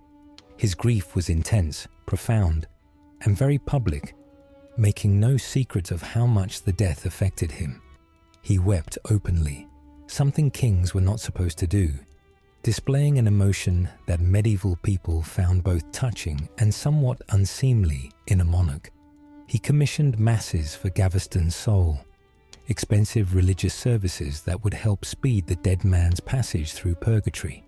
He paid for an elaborate tomb and expensive burial when the body was finally interred. He spoke of Gaveston for years afterward, reminiscing about their time together, mourning his loss. The king swore revenge on those who had murdered his favourite, particularly on the Earl of Lancaster, who had clearly been one of the leading figures in Gaveston's execution. Edward vowed that Lancaster would pay for what he had done, that justice would be served, that those responsible would suffer. But for the moment, he was powerless to act against men who commanded more military strength than he could muster, who had the support of much of the English nobility, who were prepared to resist if he tried to move against them. All Edward could do was mourn and plot, and wait for his opportunity to take revenge, biding his time until he was strong enough to act. For Isabella, Gaveston's death must have brought complicated feelings that she probably could not fully sort out even in her own mind. On one hand, the man who had humiliated her repeatedly from the moment she arrived in England, who had come between her and her husband in the most public and painful ways, who had worn her jewellery and taken her place at Edward's side at her own coronation, was finally gone, permanently removed from the scene. She would never again have to watch Edward shower Gaveston with attention while ignoring her, never again have to endure the sight of her possessions on Gaveston's person, never again have to compete with him for even a tiny share of her husband's time and affection. On the other hand, she could see how deeply Gaveston's death affected Edward, could see that even in death, Gaveston commanded her husband's devotion and emotional energy in a way she never had and perhaps never would. Edward's grief for Gaveston was far more intense than any affection he had ever shown Isabella. He mourned Gaveston with a passion that made clear how deeply he had cared for the favourite, while he had never shown Isabella even a fraction of that kind of emotional investment. It must have been painful to realise that she would always be second to Gaveston's memory, that her husband had loved another person, man or woman, friend or lover, far more than he would ever love her, and that nothing she could do would change that fundamental reality. And Isabella could see that the kingdom was sliding towards civil war between the king and his barons, a conflict that would affect everyone in England, a struggle for power that would consume resources and lives and create instability that could last for years. The unity that should have been created by her marriage to Edward, and the peace that was supposed to result from the alliance between England and France, was nowhere to be seen. Instead, England was divided between those who supported the king and those who opposed him, between royalists and rebels, and Isabella was caught in the middle, uncertain where her own loyalties should lie. In the months following Gaveston's death, Isabella gave birth to Prince Edward at Windsor Castle on November 13th, 1312. As mentioned earlier, the birth of the heir brought some temporary peace and stability to the realm, giving both the king and his nobles a reason to set aside their conflicts, at least for a time, at least on the surface. Everyone could celebrate the arrival of a future king, could find some common ground in rejoicing that the succession was now secure. Isabella recovered from childbirth and took on the role of mother to the young prince, while continuing to fulfill her duties as queen, learning to balance the demands of motherhood with the responsibilities of her position. Without Gaveston, Edward was forced to actually govern his kingdom with more attention, to pay at least some attention to his queen, now that his favourite was no longer there to monopolise his time. For a few years, from 1312 to perhaps 1318, the relationship between Edward and Isabella seems to have been more normal, more like what a royal marriage should be. They spent time together, they consulted on various matters, they presented a united front in public, they had more children together. John of Eltham was born in 1316, a second son to secure the succession even further. Eleanor of Woodstock in 1318, a daughter who would eventually marry into European nobility, and Joan of the Tower in 1321, another daughter who would become Queen of Scotland. Isabella was clearly not completely estranged from her husband. Whatever their emotional distance might have been, she was doing what was expected of her, providing children to secure the succession, and additional sons and daughters to be used in diplomatic marriages, serving as a dignified and capable queen consort who fulfilled her duties without complaint. But Edward's character had not fundamentally changed, and his need for favourites, for someone to rely on absolutely and trust completely, had not disappeared with Gaveston's death. He still needed that kind of intense, exclusive relationship that went beyond normal friendship or political alliance. So he still trusted a select few over the wider council of his nobility, still made decisions based on personal attachment rather than political wisdom. And soon, sooner than anyone might have expected, a new favourite would emerge from the crowd of courtiers and nobles, one who would prove even more disastrous than Gaveston had been. one who would drive Isabella to actions that would shock medieval Europe and change English history forever. His name was Hugh Despenser the Younger, and his rise to power would begin the final catastrophic chapter of Edward II's reign and of Isabella's marriage.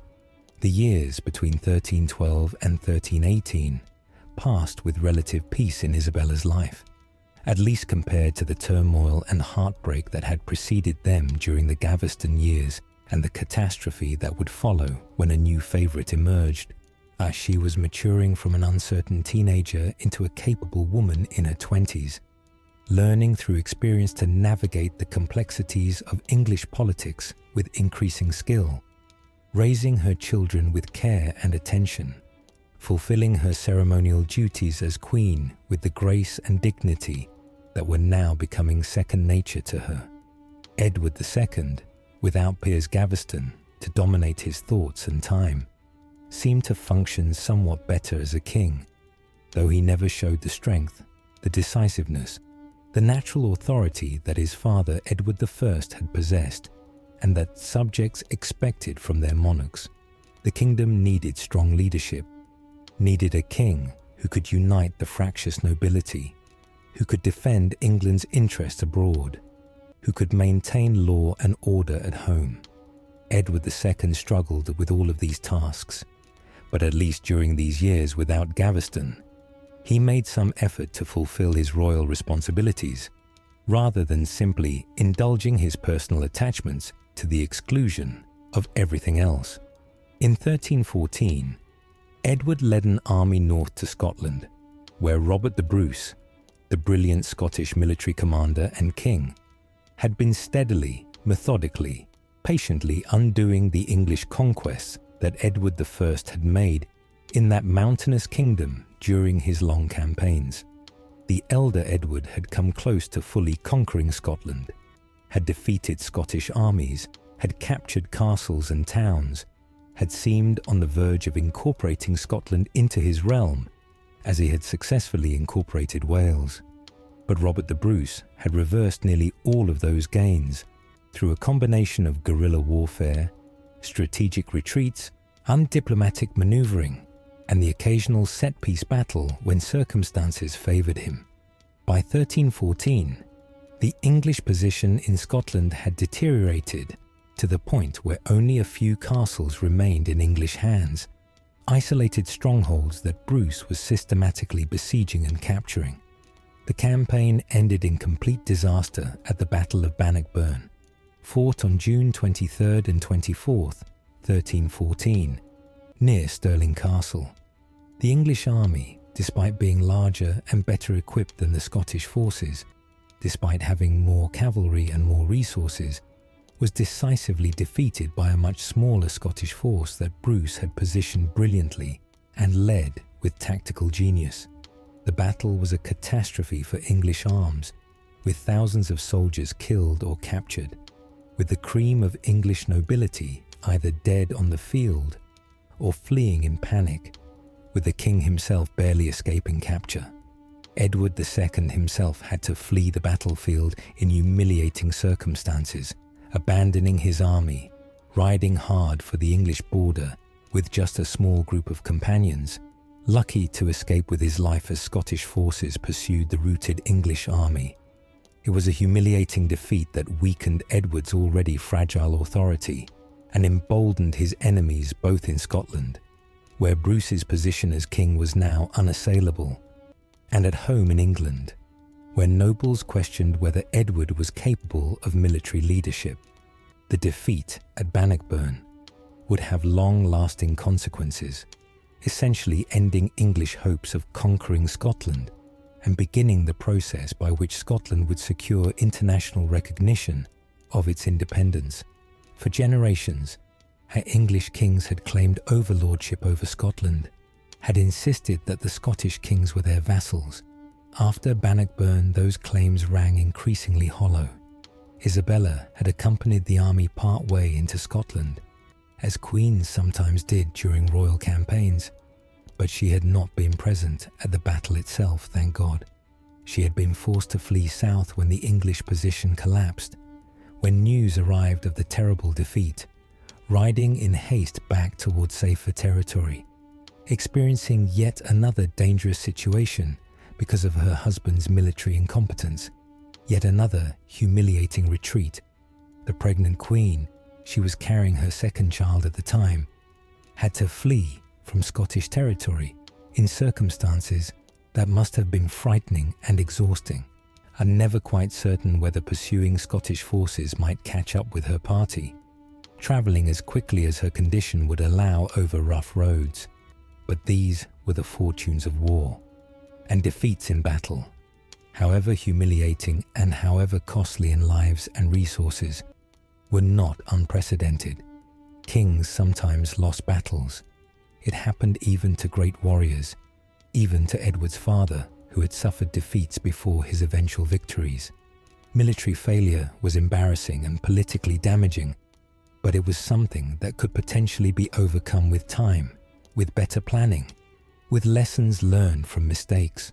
What would truly poison Isabella's relationship with Edward, what would eventually lead to revolution and regicide, was not military failure, but the rise of a new favourite, and one who combined Gaveston's arrogance and exclusivity with far greater political cunning, far more systematic ruthlessness, and a greed that seemed to have no bottom, no point at which he would be satisfied with what he had accumulated. Hugh Despenser the Younger was born into the English nobility, probably in 1286 or thereabouts, making him about the same age as King Edward II, part of the same generation that had grown up during the long, dominant reign of Edward I. He was the son of Hugh Despenser the Elder, who had served Edward I faithfully in war and peace, fighting in the king's campaigns and serving in his administration, gradually rising through loyal service to become a respected member of the nobility. The elder Hugh had been summoned to Parliament as a baron, created Baron Despenser, and given various offices and honours as rewards for his service. The younger Hugh grew up in this environment of royal service, understanding from an early age that proximity to the king meant power, and that loyalty to the monarch could be rewarded with land, titles, and influence. In 1306, shortly after his knighting, Hugh Despenser the Younger married Eleanor de Clare, and this marriage would prove to be the foundation of his fortune and the beginning of his rise to power. Eleanor was the daughter of Gilbert de Clare, who was both Earl of Hertford and Earl of Gloucester, holding two of the great earldoms of England and controlling vast estates across the realm. More significantly for Hugh's future, Eleanor was also the granddaughter of King Edward I through her mother Joan of Acre, making her a member of the royal family itself, at niece to the current King Edward II. Through this marriage, Hugh became connected to the royal family by blood as well as by service, a connection that would prove invaluable in his later career. But what truly transformed Hugh's position from that of a moderately important nobleman to one of the wealthiest men in England was an unexpected tragedy that no one could have foreseen. In 1314, at the Battle of Bannockburn, that had been such a disaster for English arms, Eleanor's brother Gilbert de Clare, the young Earl of Gloucester, was killed in the fighting, cut down by Scottish weapons as the English army collapsed. Gilbert had been one of the wealthiest nobles in England, holding the combined estates of the Gloucester and Hertford earldoms, possessing lands and revenues that made him richer than most earls, and second in wealth only to the king and perhaps the Earl of Lancaster. His death made Eleanor and her two sisters, Margaret and Elizabeth, co-heiresses to this vast fortune, dividing the Clare estates among three families instead of one. Hugh Despenser suddenly found himself, through his wife's inheritance, one of the wealthiest men in England.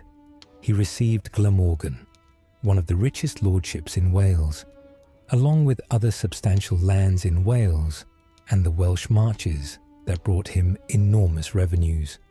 His income from these estates made him fantastically wealthy by any measure, capable of maintaining a household to rival any earls, of raising private armies of retainers, of living in luxury that few could match. But for Hugh Despenser the Younger, this enormous wealth was not enough, would never be enough. His ambition and greed seemed boundless, limitless, insatiable. He immediately began scheming to get even more, ideally to acquire the shares that should have gone to his wife's sisters as well, to gain control of the entire Clare inheritance, rather than being satisfied with a third of it. In 1318, Hugh Despenser the Younger was appointed Royal Chamberlain by King Edward II, a position that gave him constant, intimate access to the king's person. The Chamberlain was responsible for the king's private chambers, for managing the royal household, for controlling who had access to the monarch. It was an office that had traditionally been important, but not overwhelmingly powerful, a position of service rather than of great political influence. But Hugh would transform the office, using it as a base from which to accumulate power that went far beyond what any chamberlain had previously wielded, turning what should have been a domestic office into one of the great positions of state. It was in this role as Royal Chamberlain, in this position of constant proximity and access, that Hugh began to exercise a growing, increasingly dominant influence over Edward II. The exact nature of their relationship, like that between Edward and Gaveston before him, has been debated by historians for centuries and will probably never be definitively resolved. Some sources, particularly hostile chroniclers, writing after the fact, suggest it was a sexual relationship, that Hugh and Edward were lovers in the physical sense. The French chronicler Jean Froissart, writing some decades later, stated explicitly that Hugh was a sodomite, and even it is said, with the king. Though Froissart was not a contemporary witness, and may have been repeating rumours or assumptions rather than facts, other historians argue that it was simply a close friendship and political alliance, that Edward trusted Hugh as he had trusted Gaveston, that he relied on Hugh's advice and found comfort in his companionship without any sexual element to the relationship.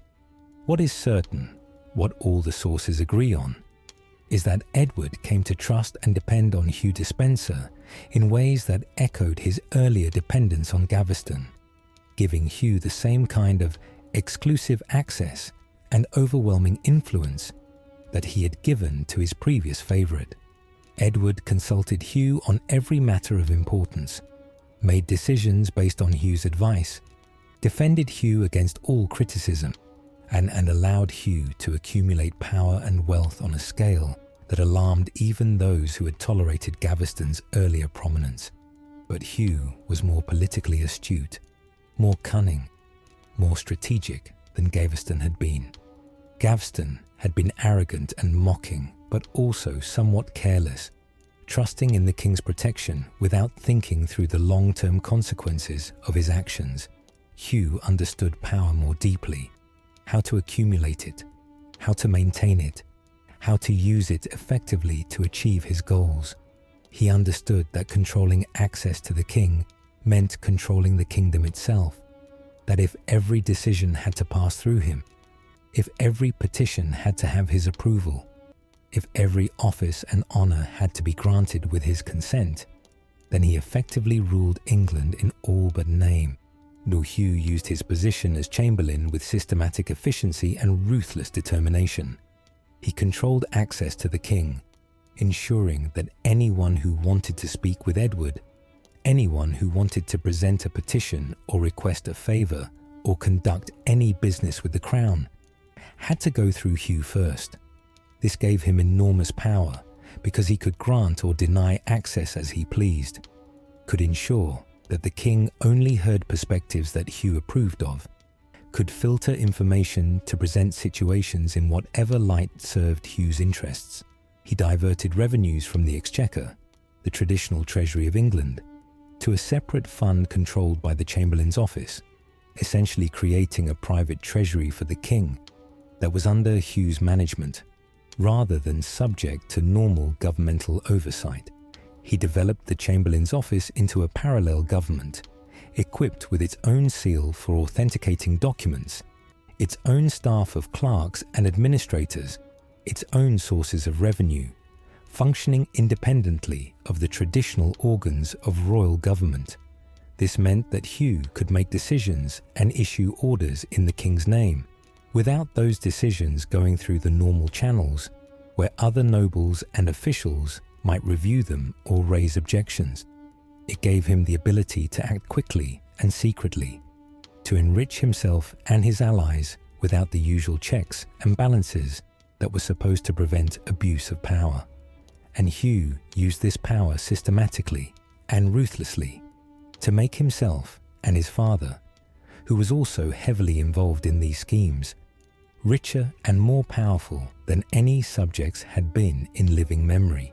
Hugh's methods were often brutal, illegal, and utterly shameless.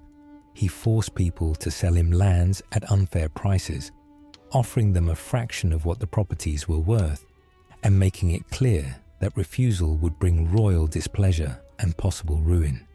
He simply took properties outright in some cases, claiming that previous transactions had been invalid, or that he had some ancient claim to the land, using the king's authority to override legitimate owners. He imprisoned people until they agreed to his demands or paid him ransoms to secure their release, holding them in his castles on trumped-up charges or no charges at all.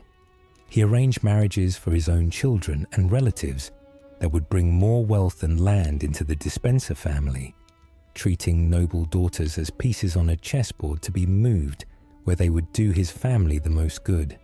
He extracted money from anyone who needed royal favor, essentially running a protection racket where those who wanted the king's goodwill had to pay Hugh Despenser for it, knowing that without Hugh's support, their petitions would never reach the king's ears. The Marcher lords, the powerful nobles who held lands along the Welsh border, that frontier region between England and Wales, where warfare had been common for centuries, were particularly targeted by Hugh's greed and ambition. These men held their lands by ancient custom and special privileges granted by previous kings, enjoying considerable independence and freedom from royal interference in recognition of the military service they provided defending the border. They were accustomed to ruling their territories almost as independent princes, maintaining their own courts, their own armies, their own systems of justice. They were some of the proudest and most powerful nobles in England, men who traced their ancestry back to the Norman conquest and who jealously guarded their rights and privileges. Hugh systematically attacked their rights, their lands, and their independence, using his influence with the king to override their ancient privileges. He seized lands that belonged to Marcher lords, claiming that they had forfeited their rights through various technical violations of their feudal obligations. He interfered in their jurisdictions, overriding their courts and their decisions when it suited his purposes. He forced them to exchange valuable lands for less valuable properties, or simply took what he wanted and offered nothing in return. His greed was particularly focused on South Wales, where the richest lordships were located, territories that produced enormous revenues from agriculture, trade, and mining. By 1321, the Marcher lords had had enough of Hugh Despenser's depredations and decided that they had to act. Led by Roger Mortimer of Wigmore, one of the most powerful Marcher lords, and a man whose family had held lands in the region for generations, and joined by other powerful barons including Roger Mortimer of Chirk, Roger of Wigmore's uncle, Humphrey de Bohun, and others, they rose in revolt against the king and the Despensers. This uprising, which would become known as the Despenser War, was in many ways a repeat of the baronial opposition to Piers Gaveston a decade earlier, but with even higher stakes and even more bitterness on all sides. The rebel barons raised an army and marched through Wales and the Marches, devastating the Despensers' lands with fire and sword, burning their castles, seizing their properties, destroying everything they had built.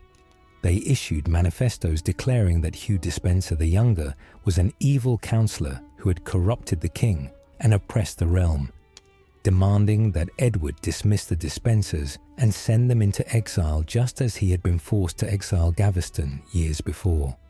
In August 1321, faced with a large rebel army and with many nobles either supporting the rebels or at least refusing to support the king against them, Edward was forced to give in. Both Hugh Despenser the Younger and his father, Hugh Despenser the Elder, were declared enemies of the realm, stripped of their offices and lands, and forced to leave England and go into exile.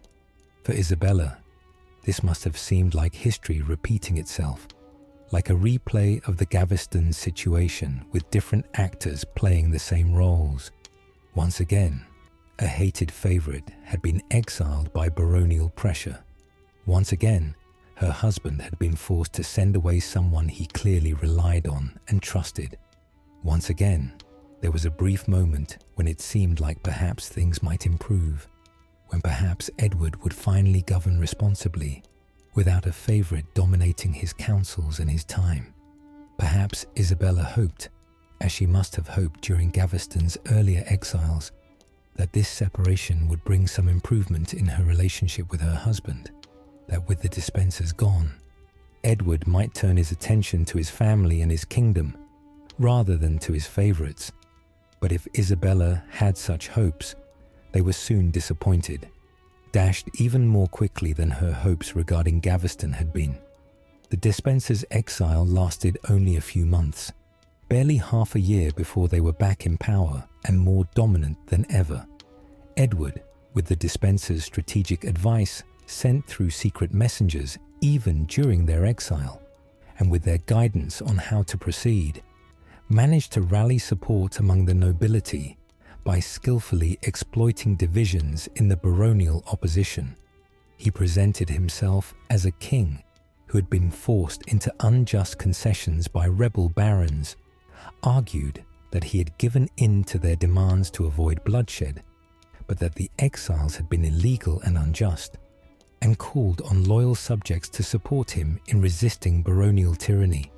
He was able to gather enough support, partly because some nobles were genuinely concerned about baronial overreach and the precedent of subjects dictating to their king, partly because he offered rewards and favours to those who would support him, and partly because the rebel barons had made themselves unpopular in some quarters through their violence and property destruction during their revolt. By early 1322, Edward had raised an army and was ready to move against the rebels. He marched north to confront the rebel forces, and at the Battle of Boroughbridge in March 1322, the royal army decisively defeated the baronial forces in a battle that essentially ended the Despenser War in a single afternoon. The rebel marcher lords and their allies were crushed, and their leader Thomas, Earl of Lancaster, the same man who had been instrumental in Piers Gaveston's execution 10 years earlier, the man who had been the most powerful noble in England and the most consistent opponent of Edward's misrule, was captured trying to flee after the battle. He was given a mockery of a trial, barely allowed to speak in his own defence, convicted of treason for rising against his king, and executed by beheading at Pontefract on March 22nd, 1322. Edward finally had his revenge for Gaveston's death, finally got to destroy the man who had killed his beloved favourite a decade earlier. Other rebels were killed in battle, executed after capture, imprisoned for years, or forced into exile abroad. Roger Mortimer of Wigmore, who would later play such a crucial role in Isabella's life, was among those captured. He was imprisoned in the Tower of London, that formidable fortress from which few ever escaped, facing almost certain execution for his role in leading the rebellion. It was a complete victory for Edward, probably the greatest military and political success of his entire reign, and he used it with ruthless efficiency. The Despensers returned from exile in triumph, welcomed back by a king who was now militarily and politically stronger than he had ever been before. Their revenge on those who had opposed them was terrible, marked by a systematic brutality that shocked even hardened medieval observers. They confiscated the lands of defeated rebels, adding vast new territories to their already enormous holdings. They executed their enemies, showing no mercy even to men who might traditionally have expected to be ransomed or pardoned. They imposed crushing fines on anyone who had shown even the slightest support for the revolt, bankrupting families that had held their lands for generations. Hugh Despenser the Elder was rewarded for his loyalty with the earldom of Winchester, one of the great titles of England, making him one of the premier nobles of the realm. Hugh Despenser the Younger resumed his position as royal chamberlain, and his dominant influence over the king, now more powerful than ever because the opposition had been broken and scattered. The period from 1322 to 1326, the years that would later be remembered and condemned as the Despenser tyranny, was marked by increasingly arbitrary and oppressive government that made Hugh Despenser's earlier excesses seem mild by comparison. Edward and the Despensers ruled without effective opposition, having defeated and destroyed the baronial faction that had resisted them. They ignored the rule of law when it suited them, overriding legal precedents and traditional rights whenever these interfered with their goals. They took what they wanted from whoever had it, using the king's authority to legitimize what was essentially robbery on a grand scale. They destroyed anyone who dared to protest or even to question their actions, using imprisonment, execution, or financial ruin to eliminate even potential threats. The kingdom that had once been governed by laws and customs, where even kings were supposed to respect traditional rights and seek advice from their nobles, was now governed by the whims of Edward II and his favourites, and Parliament was called only when necessary and was carefully managed to ensure it would not challenge royal authority. The nobles who remained after the purges of 1322 kept their heads down, afraid to speak out lest they be accused of treason.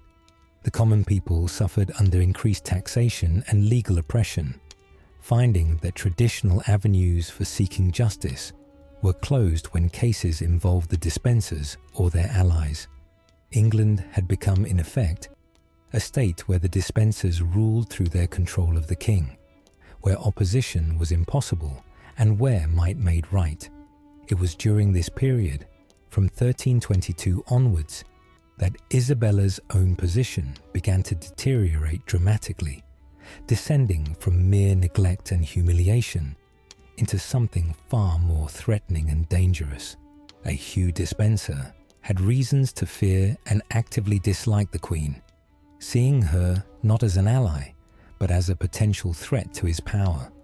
As the daughter of the King of France and sister to the reigning French King Charles IV, her father Philip IV had died in 1314, and her brothers Louis and Philip had died in turn, leaving Charles as king in 1322. Isabella had her own sources of power and influence that were completely independent of Edward and the Despensers. She had diplomatic connections that could be useful to England in managing relations with France, but which also meant she could potentially turn to France for support if she ever decided to move against the Despensers. She had her own estates granted to her as queen, her own household and servants loyal to her rather than to the king's favourites, her own income that gave her some financial independence. She had the respect and sympathy of many English nobles who saw her as a victim of Edward's poor treatment, someone who had done nothing wrong, but who suffered because of her husband's attachment to his favourites, and perhaps most dangerously, from Hugh Despenser's perspective, Isabella was the mother of the heir to the throne. Young Prince Edward was now 9 years old in 1322, old enough to begin to understand the world around him, old enough to be forming opinions and loyalties. if anything happened to King Edward II, if he died of illness or accident, or if he was deposed by rebellious nobles, or if any of the 1,000 mischances that could befall a medieval monarch struck him down, then young Prince Edward would become king, and Isabella would be the Queen Mother, with enormous influence over her son during his minority, possibly ruling as regent until he came of age, wielding power that would eclipse anything Hugh Despenser could hope to maintain. As long as Isabella remained a figure of importance, as long as she had the love of her son and the respect of the kingdom, she represented a potential threat to Despenser power that Hugh could not ignore. Hugh Despenser began a systematic, carefully planned campaign to isolate, weaken, and ultimately destroy Isabella's position and influence, reducing her from a powerful queen to an impoverished, isolated woman with no resources to resist him. He started with her finances, always the foundation of power in medieval society. The queen had been granted certain lands and revenues to support her household and lifestyle, and as was traditional for queen's consort going back centuries, these lands were supposed to be hers to manage and enjoy the revenues from, providing her with the income she needed to maintain a household worthy of a Queen of England. Hugh persuaded Edward to take these lands away from Isabella, confiscating properties that had belonged to Queens of England for generations, including Wallingford Castle, a royal residence that had traditionally been held by queens as part of their dower lands. The excuse given for this confiscation was that war had broken out with France in 1324, erupting over the usual disputes about English lands in Gascony and feudal obligations, and Isabella, as a Frenchwoman, could not be trusted with English lands and revenues while England was at war with her homeland. It was a thin pretext that convinced no one, and since Isabella had lived in England for 16 years by this point, had given birth to 4 English royal children, had never shown any sign of disloyalty to England, and had in fact worked hard to maintain good relations between England and France. But the excuse served its purpose, providing a legal justification for what was clearly a punitive action designed to weaken the Queen. The war with France had indeed erupted in 1324, sparked by yet another dispute over Gascony, that perennial source of friction between the English and French crowns. The immediate cause was an incident involving a bastide, a fortified town that the French claimed was being built in violation of treaties, and which led to a French nobleman being hanged by English officials. The French king, Charles IV, Isabella's youngest brother, and demanded satisfaction and reparations. When Edward II refused or delayed or offered insufficient response, the sources differ on the exact sequence of events, Charles invaded Gascony with a French army, quickly conquering much of the English-held territory. It was a limited war, not a full-scale invasion of England itself, but it was serious enough to require diplomatic resolution and to create genuine tension between the kingdoms. This war gave Hugh Despenser the pretext he needed to move against Isabella more openly and aggressively. He had Isabella's French servants arrested or expelled from England, claiming they were potential spies who might send information to France about English military preparations or political conditions. This stripped away the people from her household who had come with her from France all those years ago, and people she had known since childhood or since her early days in England, people who spoke her native language and who understood French customs and manners.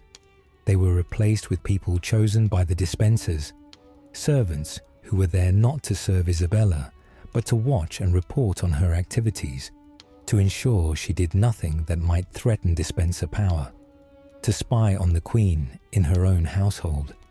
Isabella found herself surrounded by people she could not trust, people who reported her conversations and actions to the Despensers, people who were loyal to her enemies rather than to her. She had to be careful about everything she said, everything she did, always aware that hostile eyes were watching and hostile ears were listening. She could not speak freely even in her own chambers, could not express her frustrations or fears, yet could not plan or plot or even complain without risking that her words would be carried back to Hugh Despenser. It was a psychological prison as effective as any dungeon, isolating her from genuine human contact and support. Most painfully, most cruelly, Hugh arranged for Isabella's children to be taken away from her, separating a mother from her offspring in a way that would have been agony for any woman. Prince Edward and his siblings were removed from their mother's care and placed under the supervision of others, people controlled by or loyal to the Despensers, people who would raise the royal children according to Despenser wishes, rather than allowing Isabella to influence their upbringing and education. For any mother, this would be devastating, an almost unbearable pain. But in the context of medieval politics, it was also deeply threatening and ominous. It suggested that Isabella was unfit or untrustworthy, that she could not be allowed to raise her own children, that there was something dangerous or improper about her having access to them. It deprived her of her most important role as a mother, of the comfort and joy that children bring, of the relationship that should have been one of the most important and fulfilling in her life. Young Prince Edward, who was 10 years old in 1322 when this separation began, was old enough to understand what was happening, old enough to remember his mother's love and care, old enough perhaps to resent being taken from her. What conversations they might have had before the separation. What Isabella might have told her son about the situation they were in. What promises or reassurances she might have given him. These things we can only imagine. But the separation must have left a mark on both mother and son, creating a bond of shared suffering that would later prove significant when Edward grew old enough to act on his own. Isabella's income was slashed dramatically and punitively, where she had once had revenues sufficient to maintain a household worthy of a Queen of England, with hundreds of servants and attendants, with fine clothes and jewellery, with the ability to give gifts and provide hospitality as befitted her station. She now had barely enough to get by. Her household was reduced to a skeleton staff. She could no longer dress as magnificently as before, could no longer maintain the display of wealth that was so important for maintaining status in medieval society. She could no longer give patronage to artists and musicians, could no longer provide the kind of generous hospitality that won friends and supporters. The public humiliation of this reduction was as painful as the practical difficulties it caused. Everyone at court could see that the Queen had fallen from favour, that she was being punished and marginalised, that she had become powerless. In a society where status was everything, where your position in the social hierarchy determined how people treated you and what you could accomplish, this was a catastrophic fall. There were even rumours whispered in court and transmitted through diplomatic channels to France that Hugh Despenser was trying to arrange for Isabella's marriage to Edward to be annulled.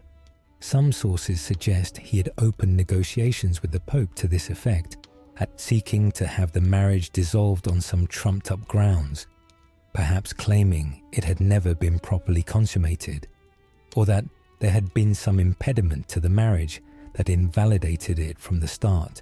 If true, this would have been the ultimate humiliation and threat, to be cast aside completely, sent back to France in disgrace, stripped of her position as queen, separated from her children forever, her entire adult life erased as if it had never happened. Whether these negotiations actually took place or were merely rumours spread by Isabella's enemies or sympathisers, we cannot know for certain. But the fact that such rumours existed, that people believed the Despensers were capable of attempting such a thing, tells us how threatened and vulnerable Isabella had become. Isabella's response to all this oppression, and to years of systematic humiliation and the destruction of her position, was remarkable in its restraint and dignity. She did not break down publicly, did not rage or weep where others could see, did not give her enemies the satisfaction of seeing her destroyed by their attacks. She maintained her composure and dignity even as everything was being taken from her, continuing to fulfill what ceremonial duties she was still allowed to perform, appearing at court functions when required, maintaining the outward appearance of a queen even when she had been stripped of nearly all the substance and power of queenship. This restraint was not weakness, but strength, not submission, but calculated patience, and the behavior of someone who understood that open resistance would be futile and that her only hope lay in waiting for an opportunity to act effectively. But inwardly, privately, in the depths of her heart and mind where no one could see, Isabella was changing fundamentally and irrevocably. The young girl who had arrived in England hoping to be a good queen and make the best of an arranged marriage was hardening into a woman of steel, someone whose patience had limits, someone who would not forget these humiliations, someone who would, when the opportunity came, take a terrible and thorough revenge.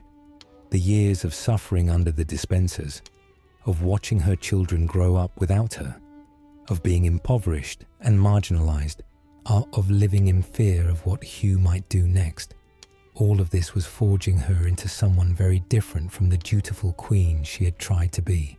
She was becoming someone capable of extraordinary actions, someone who would eventually shock Europe with her audacity and ruthlessness.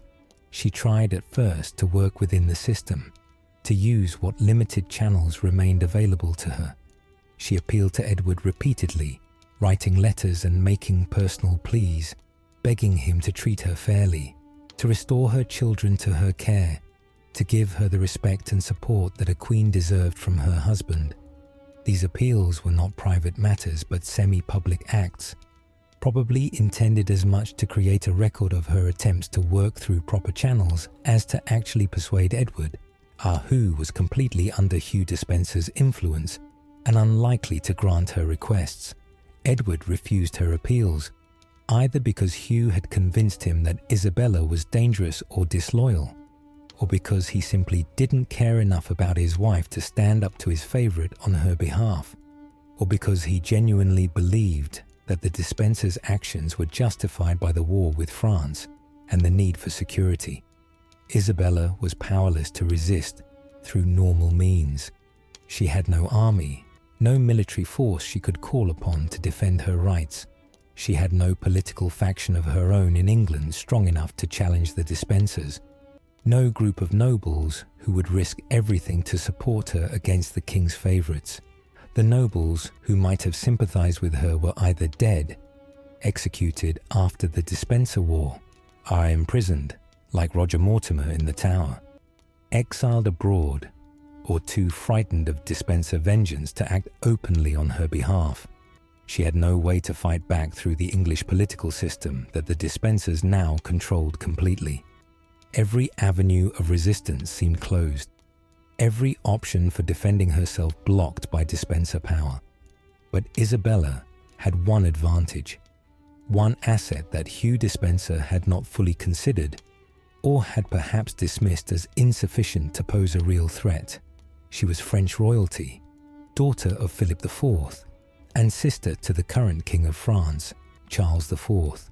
Despite 16 years in England, despite her marriage and her children, and her adoption of English ways, she still had connections and influence in her homeland. She still had family in France who might be willing to help her.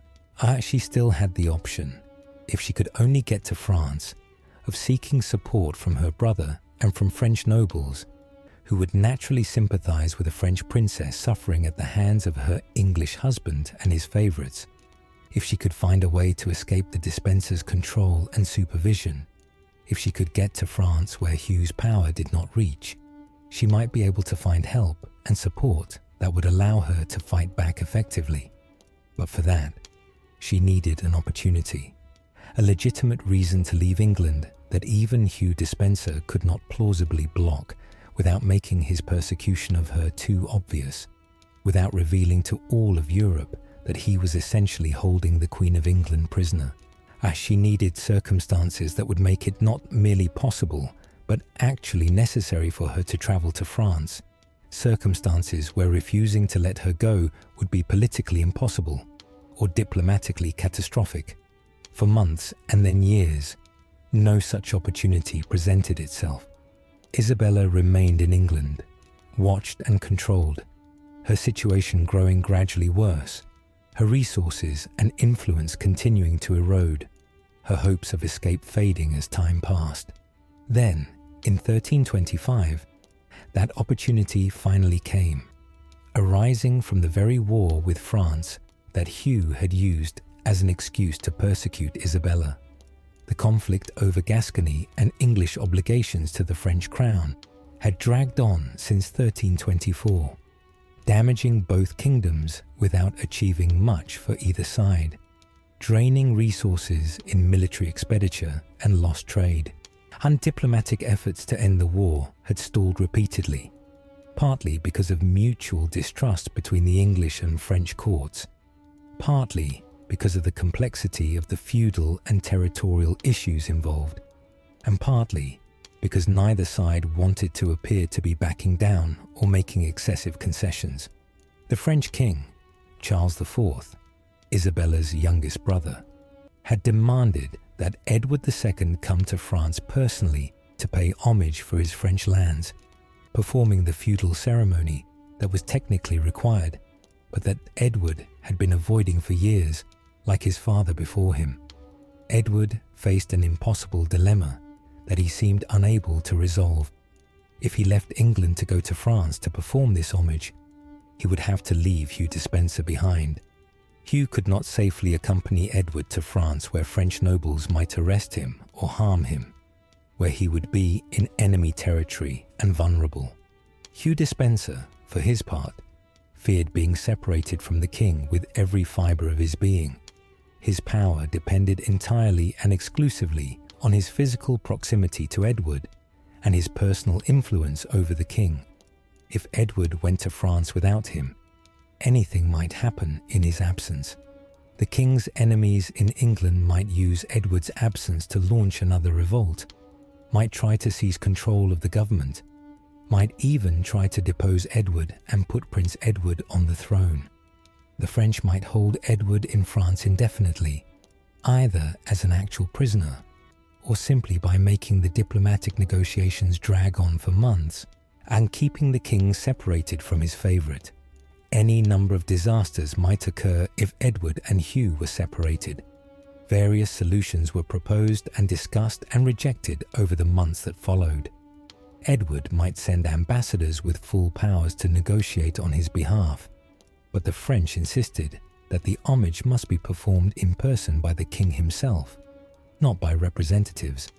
Edward might bring Hugh with him to France, but that seemed dangerously risky given how much the French court knew about Hugh's role in Isabella's suffering, and given how vulnerable he would be in enemy territory.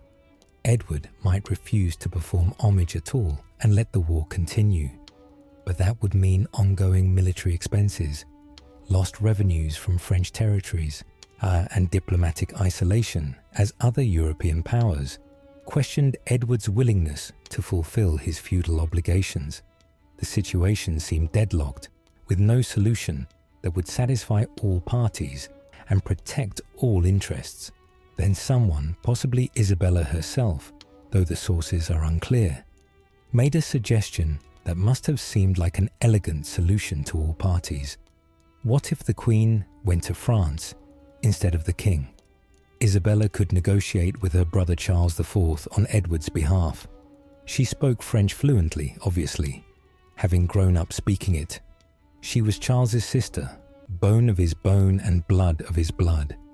Surely he would listen to her, would treat her with respect and consideration, would be willing to negotiate with her in ways he might not be willing to negotiate with English ambassadors who were strangers.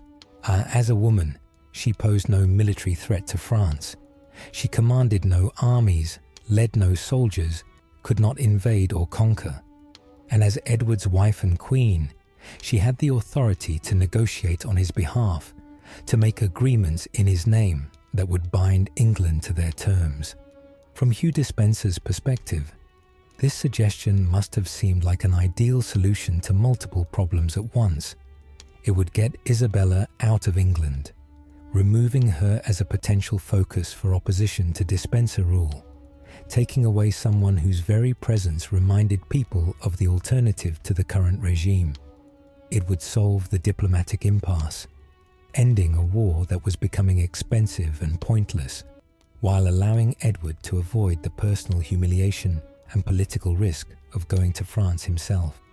And crucially, while Hugh probably believed that Isabella was harmless, that she had no power base, no resources, no ability to threaten him from France, she would go to France, negotiate some sort of peace agreement, and then return to England where she would still be under Despenser control, still powerless to resist. After all, she had nowhere else to go. Her home was in England now. Her children were in England. She had no independent income or resources beyond what Edward allowed her. She would have to return eventually, and when she did, she would still be at the Despensers' mercy. What Hugh Despenser failed to understand, what he completely and catastrophically misread, was that he had pushed Isabella too far.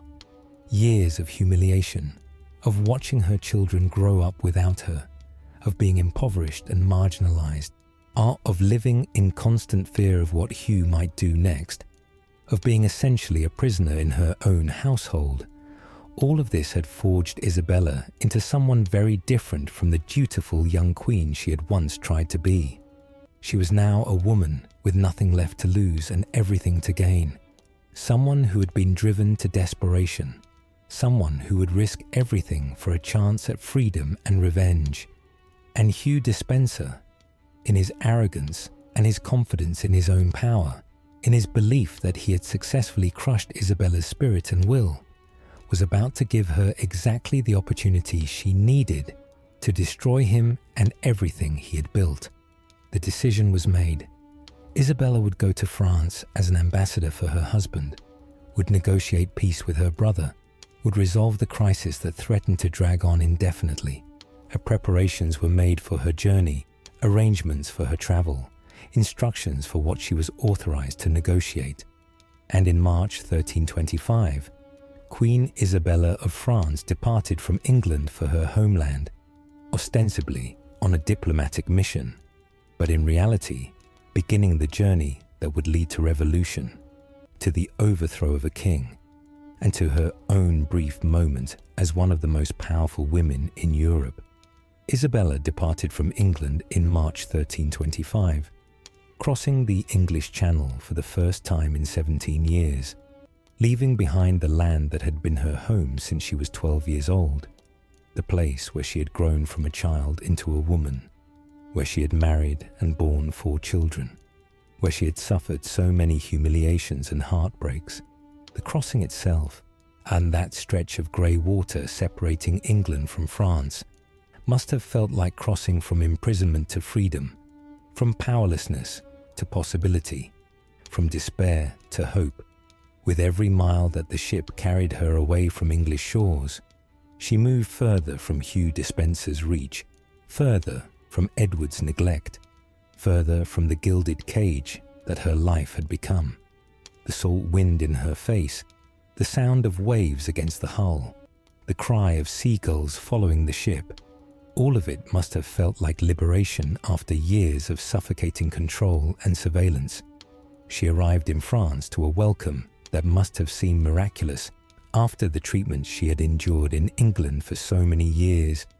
Her brother Charles IV, King of France, received her with honor and affection, and treating her not as a diplomatic pawn or a political inconvenience, but as his beloved sister, who had suffered unjustly at the hands of her husband and his favorites. The French court rallied around her with genuine sympathy and outrage when they learned the full extent of how she had been treated. Stripped of her income, separated from her children, surrounded by spies, essentially imprisoned in her own household. French nobles, who had their own complicated relationship with England and who were naturally inclined to support a French princess over an English king, expressed shock and anger at the indignities Isabella had endured. Here, finally, Isabella found people who listened to her complaints, who believed her stories, who shared her anger at the injustices she had suffered. Charles IV was particularly supportive of his sister, both because of genuine fraternal affection.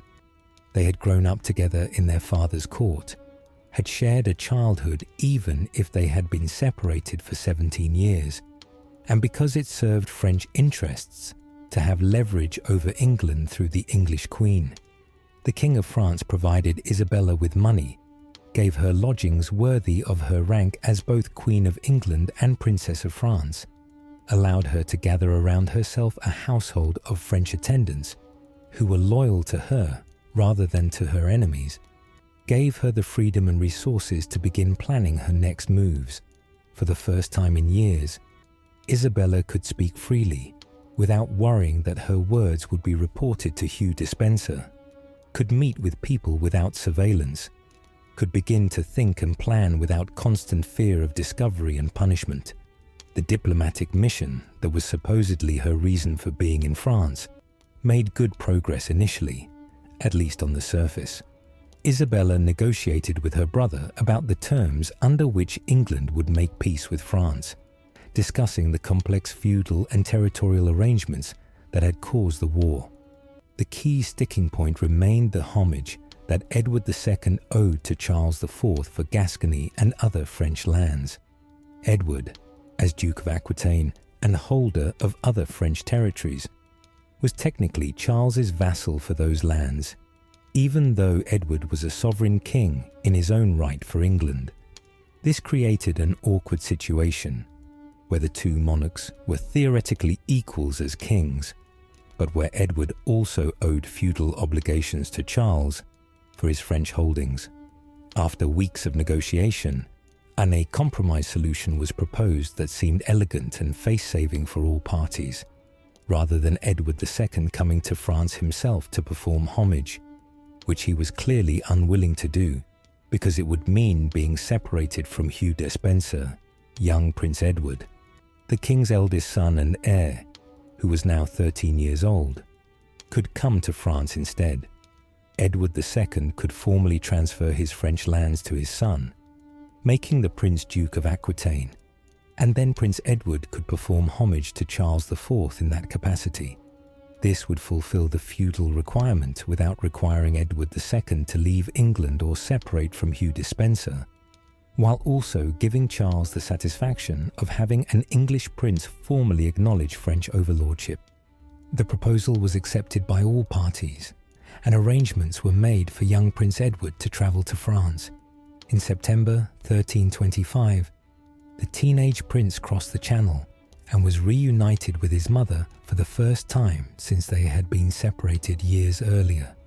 We can only imagine what that reunion must have been like for both mother and son.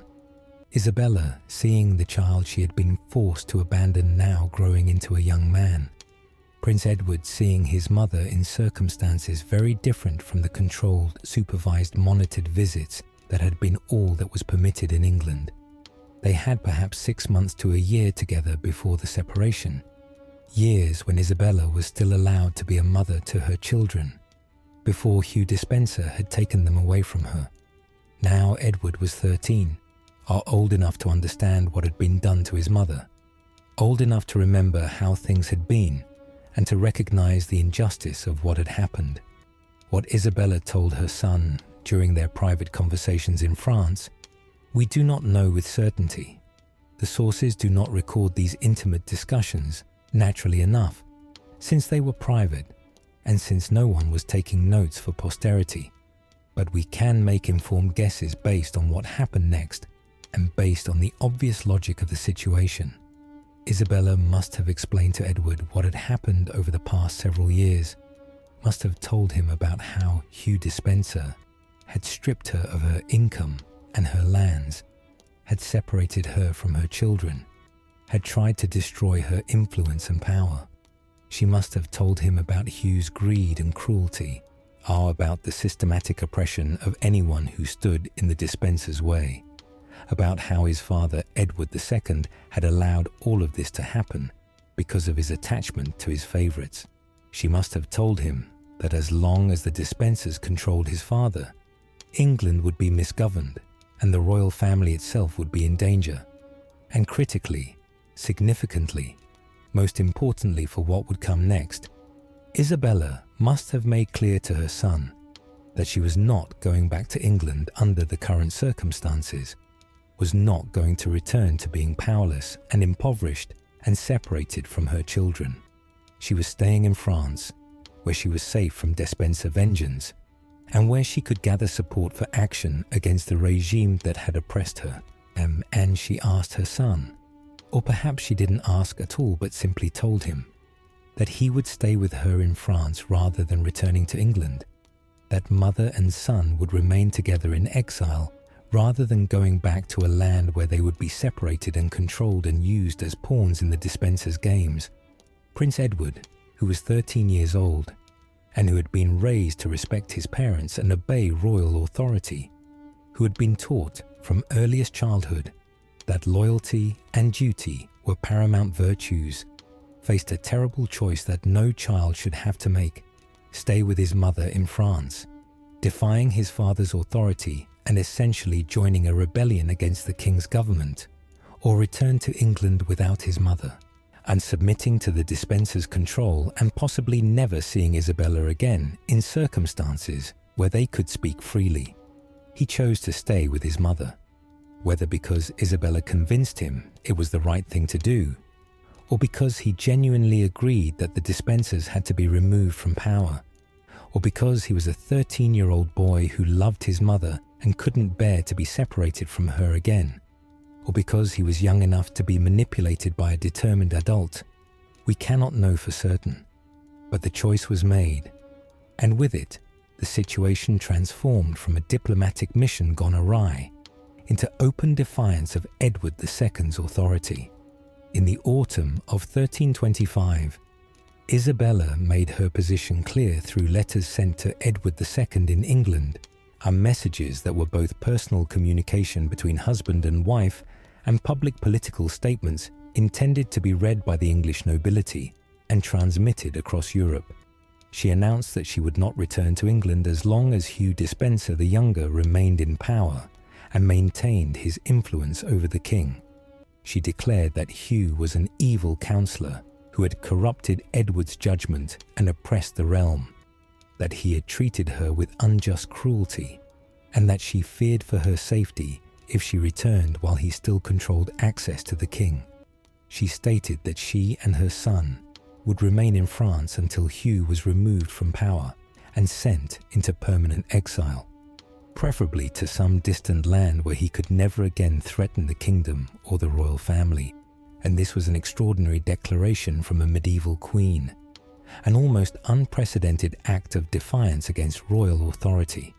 Queens were supposed to be obedient to their husbands, submissive to their husband's will, supportive of their husband's decisions, even when they disagreed privately. They were not supposed to publicly defy their husbands, were not supposed to hold royal heirs hostage to their political demands, were not supposed to set conditions for their obedience. Isabella was breaking all the rules of queenly behavior, stepping far outside the boundaries of what was considered appropriate for a woman of her rank and station. She was risking her reputation, her position, potentially even her life by taking this stand. But she had clearly decided that she had nothing left to lose, that the risks of action were no greater than the risks of submission, that her only hope lay in forcing a confrontation rather than continuing to endure oppression. Edward II and Hugh Despenser were furious when they received Isabella's letters and understood what was happening. They had expected Isabella to negotiate peace, to return to England with her son, to resume her place as a controlled and powerless queen who could be kept under surveillance and marginalized whenever necessary.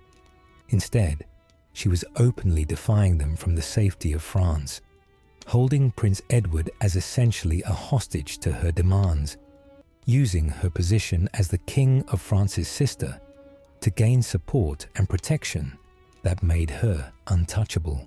And they could not simply march an army into France to retrieve the Queen and Prince by force. That would mean war with France, a war that England had just finished fighting and could not afford to resume. They could not assassinate Isabella without creating a massive diplomatic incident and probably provoking a full-scale French invasion of England. They could not simply ignore her demands and pretend everything was normal when the heir to the throne was openly siding with his mother against his father.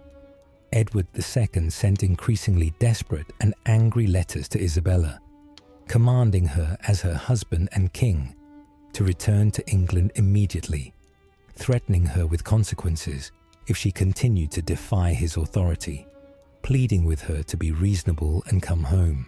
And these letters ranged from imperious commands delivered in the formal language of royal authority. We command you by the obedience you owe us as your king and husband to return at once to England, to more personal appeals that verged on begging. Please come home, Isabella. We can work this out. The situation is not as bad as you think.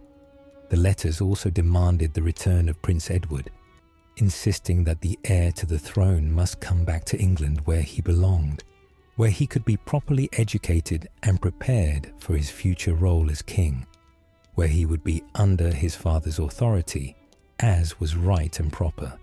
But Isabella ignored these letters or responded with her own messages that simply repeated her conditions. Hugh Despenser must be removed from power permanently before she would even consider returning. She held firm to her position despite all pressure, despite threats and pleas and commands, despite Edward's increasing fury and desperation.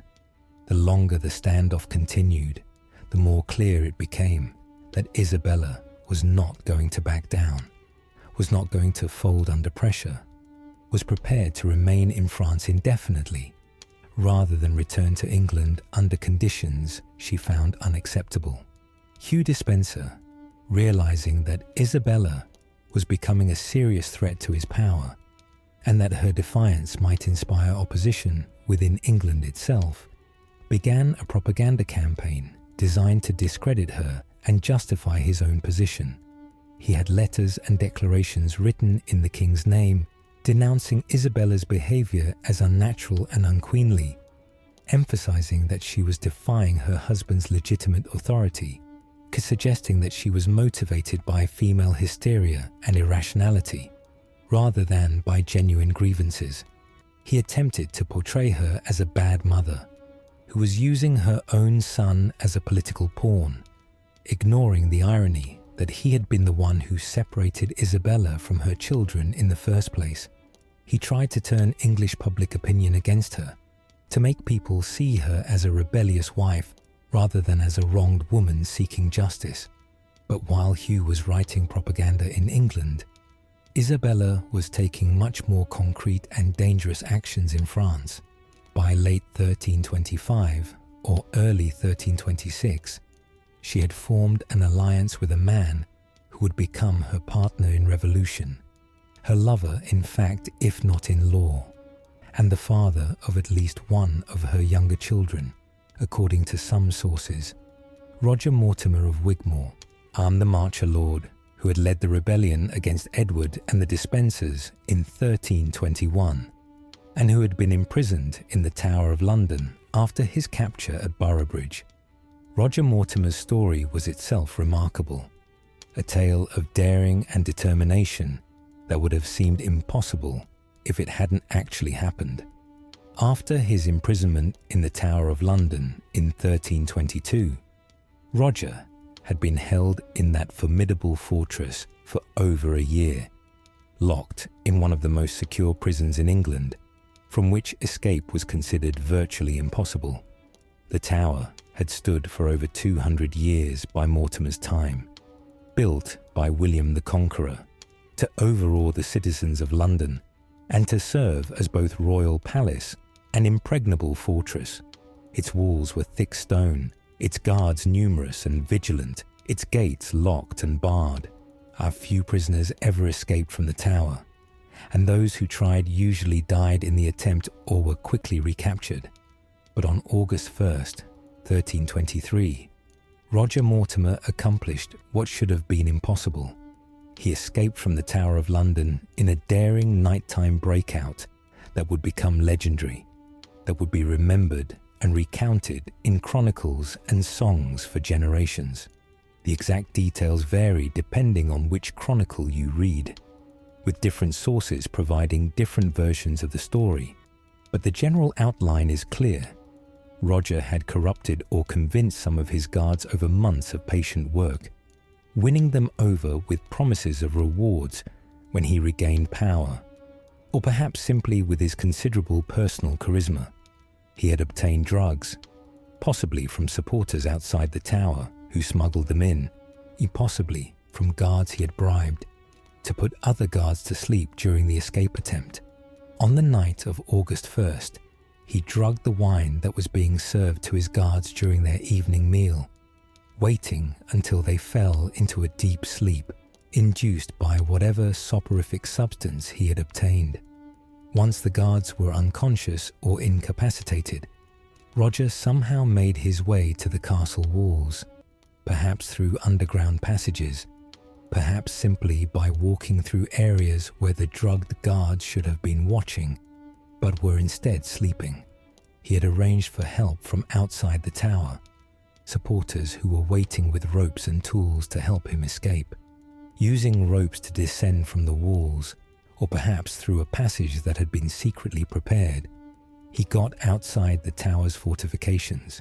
From there, he made his way through the streets of London to the Thames River, where a boat was waiting to carry him away from the city. He sailed down the Thames to the English Channel, crossed to France, and found safety and protection at the French court, where the King of France was willing to harbour an enemy of Edward II. It was a stunning achievement, an escape that contemporaries considered almost miraculous, evidence that God favoured Mortimer, or that he possessed extraordinary courage and determination, or both.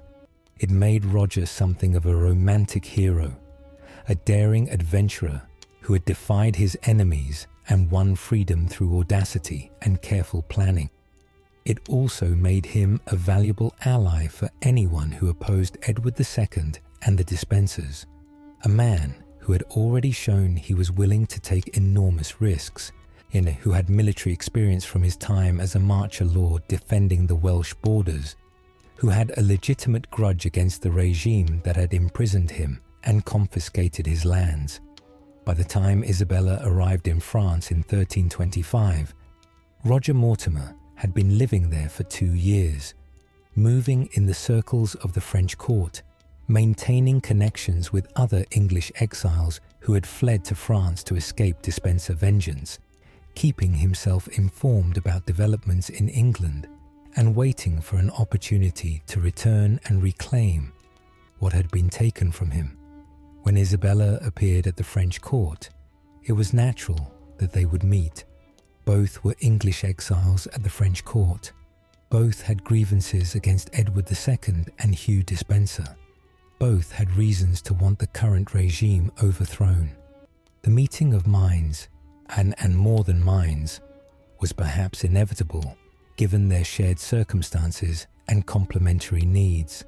Isabella needed military expertise and leadership if she was going to mount any kind of armed resistance to Edward and the Despensers.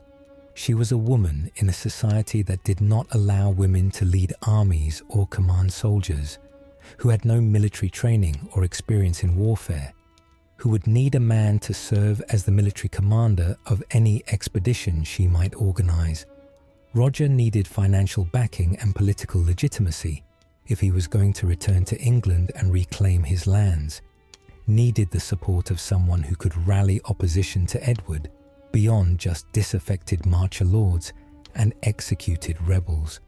Together, They formed a partnership that combined Isabella's royal status and diplomatic connections with Roger's military experience and proven willingness to take decisive action. When exactly their relationship became romantic and physical, when they became lovers as well as political allies, is unclear from the historical sources and may never be definitively known. Some historians argue that the relationship was sexual from the beginning, or very soon after they met, that the attraction between them was immediate and powerful, that Isabella found in Roger not just a military ally, but a man who could give her the affection and passion that Edward had never provided. Other historians are more cautious, suggesting that any physical relationship probably developed gradually from political partnership, in war that we should not assume there was a sexual element just because later sources claimed there was. Medieval chroniclers had their own agendas and biases, often portraying powerful women as sexually immoral to discredit them, and we need to be careful about taking such characterizations at face value. What is certain is that contemporaries believed they were lovers, that rumors of their affair spread throughout Europe, that hostile chroniclers would later use their alleged adultery as evidence of Isabella's moral corruption and unworthiness to hold power. Whether or not there was a physical relationship, they certainly formed an intensely close partnership that would last for 4 years, from late 1325, when they first allied, until late 1330, when that partnership would end in violence and betrayal. They planned together, plotted together, made decisions together, supported each other through the dangerous times ahead. Roger gave Isabella the military strength and tactical expertise she needed to mount an invasion. Isabella gave Roger the legitimacy and royal authority he needed to rally support in England and to claim they were acting to save the kingdom, rather than simply pursuing personal revenge. By early 1326, Isabella and Roger had decided that diplomacy had failed, that Edward and Hugh Despenser would never voluntarily give up power, that the only way to remove the Despensers from power and rescue England from their tyranny was through military force and invasion. They began planning an armed expedition to England, working carefully and secretly to gather the resources and support they would need, and building a coalition of exiles and mercenaries who would be willing to risk everything on a dangerous venture that might end with all of them dead or in prison if it failed. The first and most crucial requirement was money. Mercenary soldiers did not fight for free. Ships had to be hired or purchased to carry an invasion force across the Channel. Weapons and armor and supplies had to be obtained, and all of this required substantial financial resources that Isabella and Roger did not initially possess. Roger's estates in England had been confiscated when he was attainted after the Despenser War, so he had no income from his traditional lands. Isabella had been stripped of most of her revenues before leaving England. They needed a patron, as someone wealthy enough and sympathetic enough to their cause to provide the substantial sums needed to mount an invasion. They found that patron in Count William of Hainault, a powerful nobleman whose territories in the Low Countries, in what is now Belgium and the Netherlands, made him one of the wealthier princes of Europe. Count William had a daughter, Philippa of Hainault, who was approaching marriageable age and who needed a suitable husband, preferably a husband whose rank and prospects would bring honor and advantage to the Hainault family. Isabella and Roger offered Count William something he could not get any other way: a marriage alliance with the English royal family through a betrothal between Philippa of Hainault and Prince Edward, the heir to the English throne. If Isabella and Roger succeeded in their invasion, and if they managed to overthrow Hugh Despenser and gain control of England, then Prince Edward would eventually become King Edward III, and Philippa would become Queen of England, one of the most prestigious positions in Europe. Her children would inherit the English throne, making Count William's family related by blood to the English royal house for generations to come. It was an opportunity that Count William could not refuse, a chance to elevate his family to an entirely new level of prestige and importance. The betrothal was arranged, with 8-year-old Philippa promised in marriage to 13-year-old Prince Edward, and Count William agreed to provide financial support for the invasion, as well as ships and soldiers from his own territories. With financial backing secured, Isabella and Roger could begin the practical work of gathering an invasion force. They recruited among English exiles in France and the Low Countries, men who had fled England to escape Despenser persecution, who had lost lands and positions, and who wanted revenge as much as Isabella did. They hired mercenaries from Hainault and other parts of the Low Countries, experienced soldiers who fought for pay, and who would provide the military expertise that the invasion force would need. They purchased or hired ships to carry this army across the North Sea to England, arranging for supplies and equipment, planning routes and landing sites. The force they assembled was not enormous, probably around 1,500 to 2,000 men, according to most historians who have studied the invasion, though some sources give higher numbers. But it was enough to begin the campaign if they could land successfully, and if they could rally English support once they arrived. Throughout 1326, as these preparations were being made as secretly as possible, Edward II and Hugh Despenser in England were growing increasingly alarmed and frantic. They knew that Isabella and Roger were planning something, knew from spies and informants that an invasion was being prepared, knew that they faced a military threat that could destroy everything they had built. They tried to disrupt the preparations by diplomatic pressure, demanding that the King of France expel Isabella from his realm, appealing to other European monarchs to refuse her shelter or support, attempting to isolate her and cut off her sources of aid. But these efforts failed. Charles IV of France would not force his sister to leave. Count William of Hainault proceeded with his support despite English objections, and other European rulers either supported Isabella or at least remained neutral, many of them probably pleased to see Edward II in difficulty after years of watching him misgovern England. Edward and Hugh also tried to prepare England's defences against the coming invasion, calling up military forces, stationing troops along the coast where they thought Isabella might land, preparing castles and towns to resist an invasion force. They appealed to English nobles to remain loyal to the king, to resist the invaders when they came, to remember their oaths of fealty and their duty to their anointed sovereign. They used propaganda to portray Isabella as an unnatural wife rebelling against her husband, as a bad mother using her son as a tool, as a traitor bringing foreign soldiers to attack England. They painted Roger Mortimer as an escaped traitor and criminal, who had no legal right to set foot in England, whose lands had been rightfully confiscated after his conviction for treason, who deserved nothing but execution if he returned. But Edward and Hugh faced a fundamental problem that all their preparations and propaganda could not solve. They were deeply, almost universally unpopular in England, hated by the common people and by the nobility alike for their greed, their cruelty, their arbitrary and oppressive government.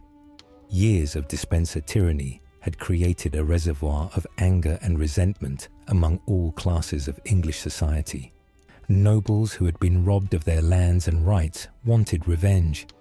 Common people who had been taxed and exploited wanted relief. Almost everyone in England who was not directly benefiting from Despenser rule wanted to see the Despensers removed from power, and many would welcome anyone who promised to achieve that goal, even if it meant supporting an invasion by the Queen and her lover with a foreign army. As summer turned to autumn in 1326, Isabella's preparations were complete. Her forces were assembled, her ships were ready, and her plans were laid. The time had come to cross the sea and begin the revolution that would topple a king, destroy the Despensers, and change English history forever. On September 24, 1326, Isabella's fleet set sail from Dordrecht in Hainault, carrying her small army across the North Sea toward England. The weather was favourable. Autumn storms had not yet made the crossing too dangerous. Winds filled the sails, and the fleet made good time toward the English coast. Isabella stood on the deck of one of the ships, probably with Prince Edward beside her and Roger Mortimer not far away, watching as the grey water slipped past and the coast of England grew slowly larger on the horizon.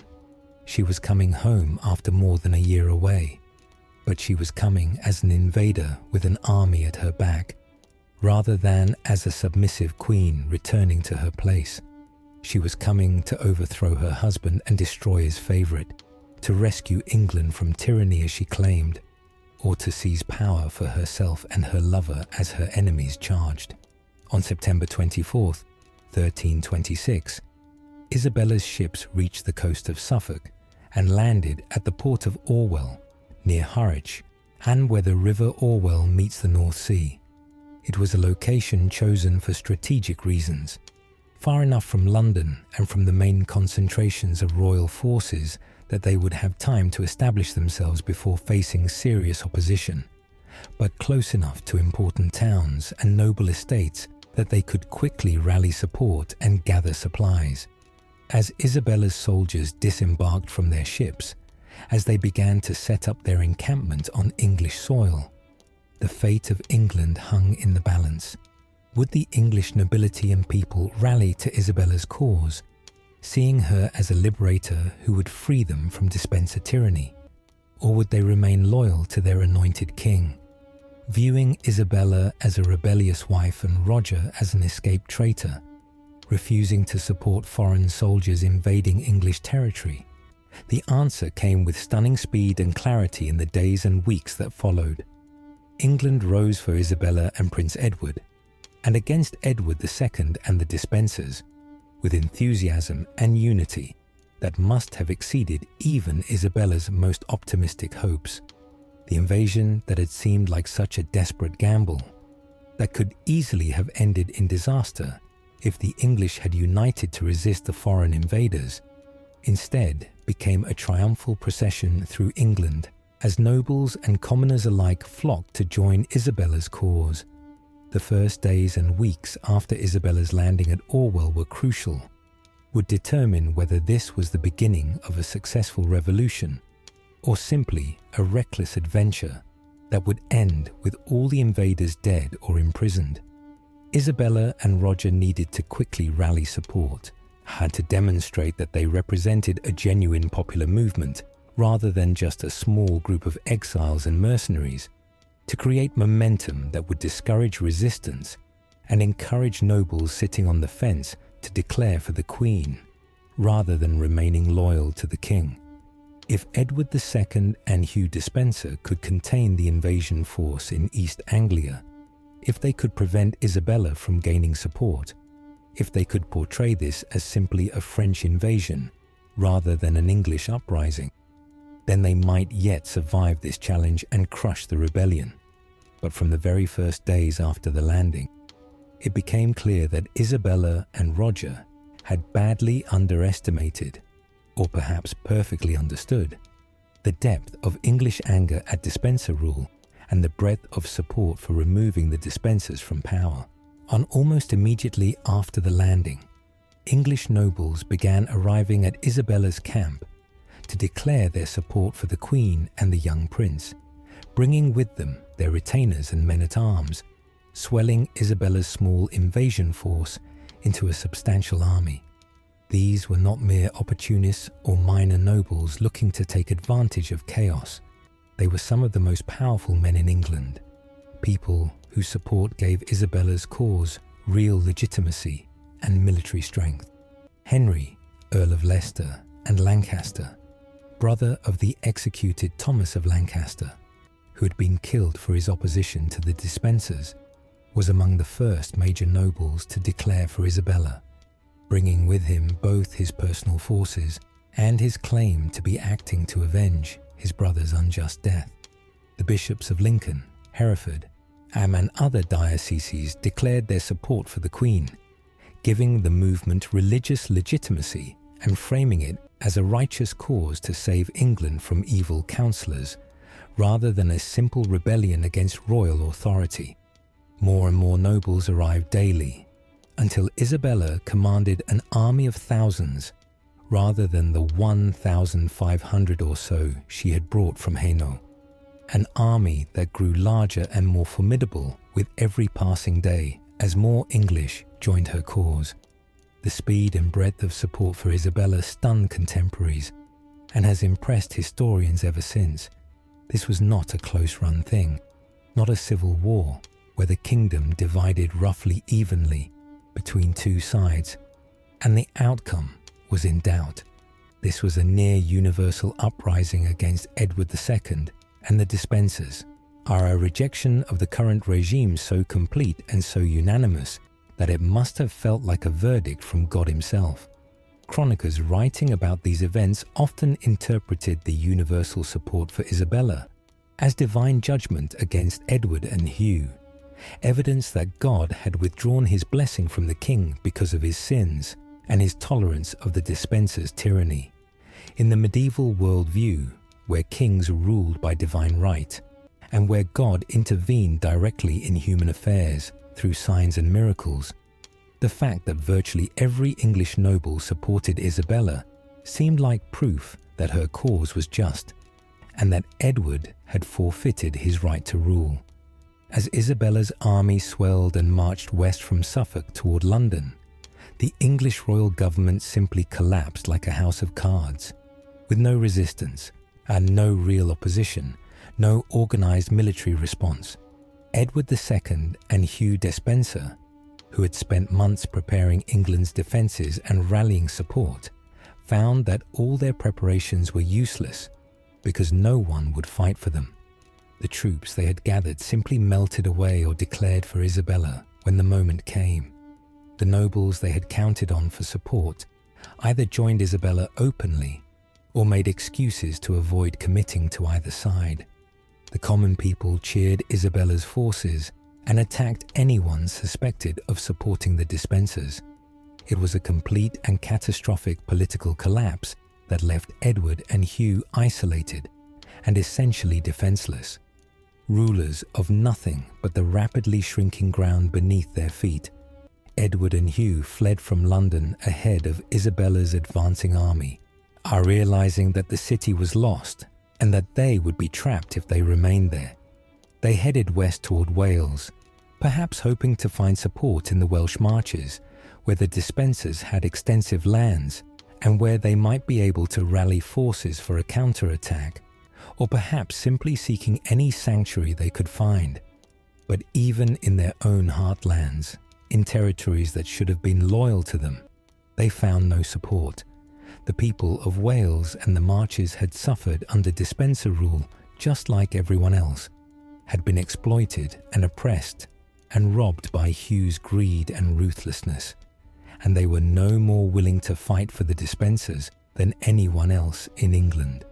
As Edward and Hugh fled west, London opened its gates to Isabella without any resistance, welcoming the Queen and her army with celebrations and demonstrations of support.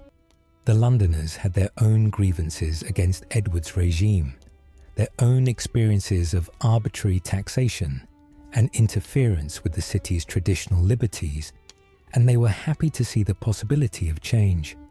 Isabella entered London in triumph on October 2nd, 1326, just 8 days after landing at Orwell, welcomed by cheering crowds who lined the streets to see the Queen and the young prince, who was heir to the throne. It must have been an extraordinary moment for Isabella. Less than 2 years ago, she had left England as an impoverished and powerless queen fleeing Despenser persecution, and now she was returning as the leader of a triumphant revolution, acclaimed by the people, commanding an army, dictating terms rather than submitting to them.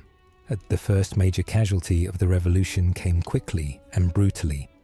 Even before Edward and Hugh were captured, Hugh Despenser the Elder, father of Hugh the Younger, who had been made Earl of Winchester and who had been deeply involved in his son's schemes and crimes, was captured by Isabella's forces near Bristol at the end of October. He was tried before a hastily assembled court, convicted of treason and other crimes against the realm, and executed on October 27, 1326, at Bristol. The execution was brutal even by medieval standards, the kind of degrading and painful death reserved for the worst traitors. He was hanged, but cut down while still alive, castrated to punish him for alleged sexual crimes, disemboweled so that his intestines could be burned before his eyes, and finally beheaded and quartered, with his body parts displayed in different parts of the kingdom as a warning to others. It was the traditional penalty for treason in medieval England, a death designed not just to kill, but to degrade and humiliate, to demonstrate the fate awaiting those who betrayed their king or kingdom. The brutality of the elder Despenser's death set the tone for what would follow, making clear that Isabella and Roger were not interested in mercy or clemency for those who had oppressed them. Edward II and Hugh Despenser the Younger, meanwhile, continued their flight west into Wales, moving from place to place as they tried to stay ahead of pursuing forces, and as they desperately sought sanctuary or assistance. They moved along the Welsh coast, perhaps hoping to take ship and escape to Ireland, where Edward still had some authority and where they might be able to regroup, or perhaps simply fleeing in panic without any clear plan. But they were being pursued by multiple forces, surrounded on all sides by enemies, with no friends and no safe havens. On November 16, 1326, they were captured near Llantrisant in South Wales by forces led by Henry of Lancaster, trapped at last, with no further possibility of escape. The capture of Hugh Despenser the Younger was followed swiftly by his trial and execution, carried out with even more brutality than his father's death had been, if such a thing was possible.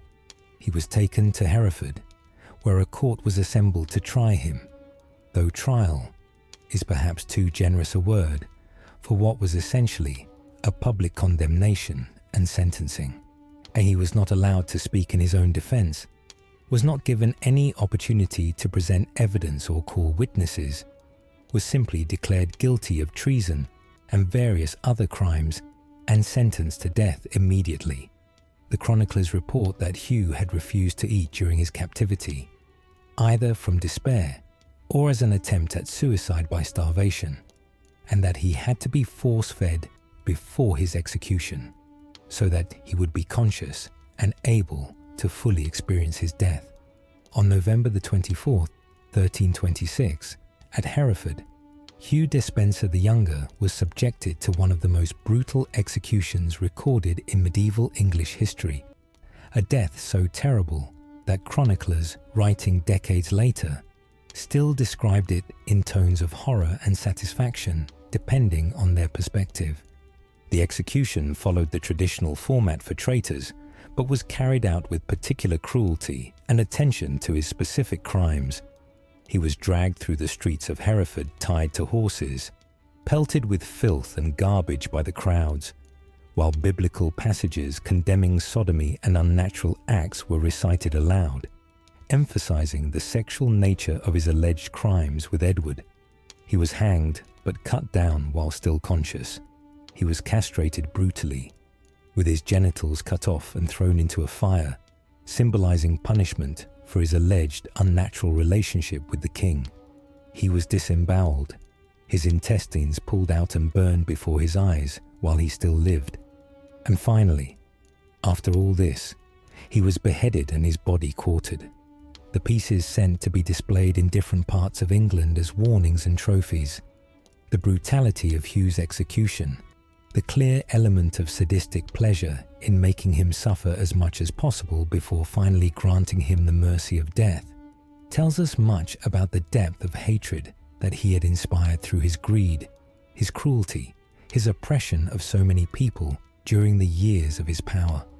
This was not simply an execution, but a ritual vengeance, a public demonstration that those who had held absolute power were now absolutely powerless, that those who had dispensed life and death according to their whims now faced the ultimate judgment. Isabella and Roger and their supporters were sending a message to anyone who might have harbored similar ambitions.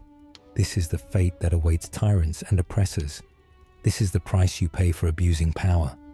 With both Despensers dead, brutally executed, and their bodies publicly displayed as warnings, Edward II had lost everything: his favourites, his counsellors, his power, his freedom.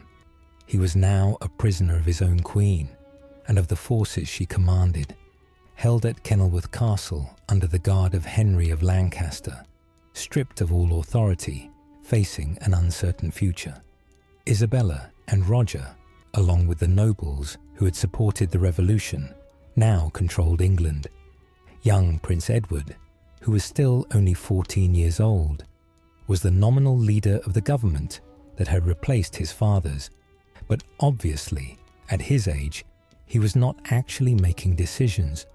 Those were being made by his mother Isabella and by Roger Mortimer, who had become the de facto rulers of England, even though neither held any official title or position that would justify such power. But here, Isabella and her supporters faced a genuine problem, a challenge that threatened to undermine everything they had achieved. Edward II was still alive, still the anointed King of England, still wearing the crown and holding the title, even if he had been stripped of all real power. In medieval political theory, kings ruled by divine right, receiving their authority directly from God through the sacred ceremony of coronation and anointing. Removing a king from power was not simply a political act, but a theological and metaphysical one, raising profound questions about authority, legitimacy, and the nature of kingship itself. You could execute traitors, you could imprison rebels, you could confiscate lands and titles.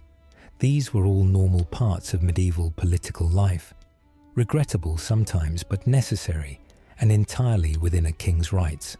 But deposing an anointed king, formally and publicly removing him from his throne and declaring that he was no longer king, was something else entirely, something that challenged the very foundations of medieval political order. There were very few precedents for the voluntary or forced abdication of a king in medieval England or in other European kingdoms. Kings ruled for life, or until they died in battle, or until God called them home through illness or old age. The idea that a king could be removed from office while still alive, that his subjects could declare him unfit to rule and replace him with someone else, was radical and dangerous. If a king could be deposed for misrule, if his subjects could decide he was unfit and remove him, then what did kingship even mean? What gave any king security in his position if his subjects could simply get rid of him when they were unhappy with his performance? It was a precedent that future kings would remember with alarm, that would haunt the institution of monarchy for generations to come. But Isabella and her supporters had no good alternatives. They could not simply hold Edward prisoner indefinitely, while theoretically he remained king. That would create an impossible situation where there were effectively two kings, one powerless but legitimate, one powerful but lacking formal authority. Edward's supporters might rally around him, might claim that any actions taken in his name by Isabella's government were illegitimate because the true king had not authorized them. Foreign powers might refuse to recognize any agreements made with Isabella's government, while Edward still lived and claimed to be the rightful king. And there was always the possibility, however remote, that some powerful noble might try to rescue Edward and restore him to power, plunging England into civil war. Execution was another possibility, one that Isabella and Roger may have considered but ultimately rejected or tried to avoid, at least initially.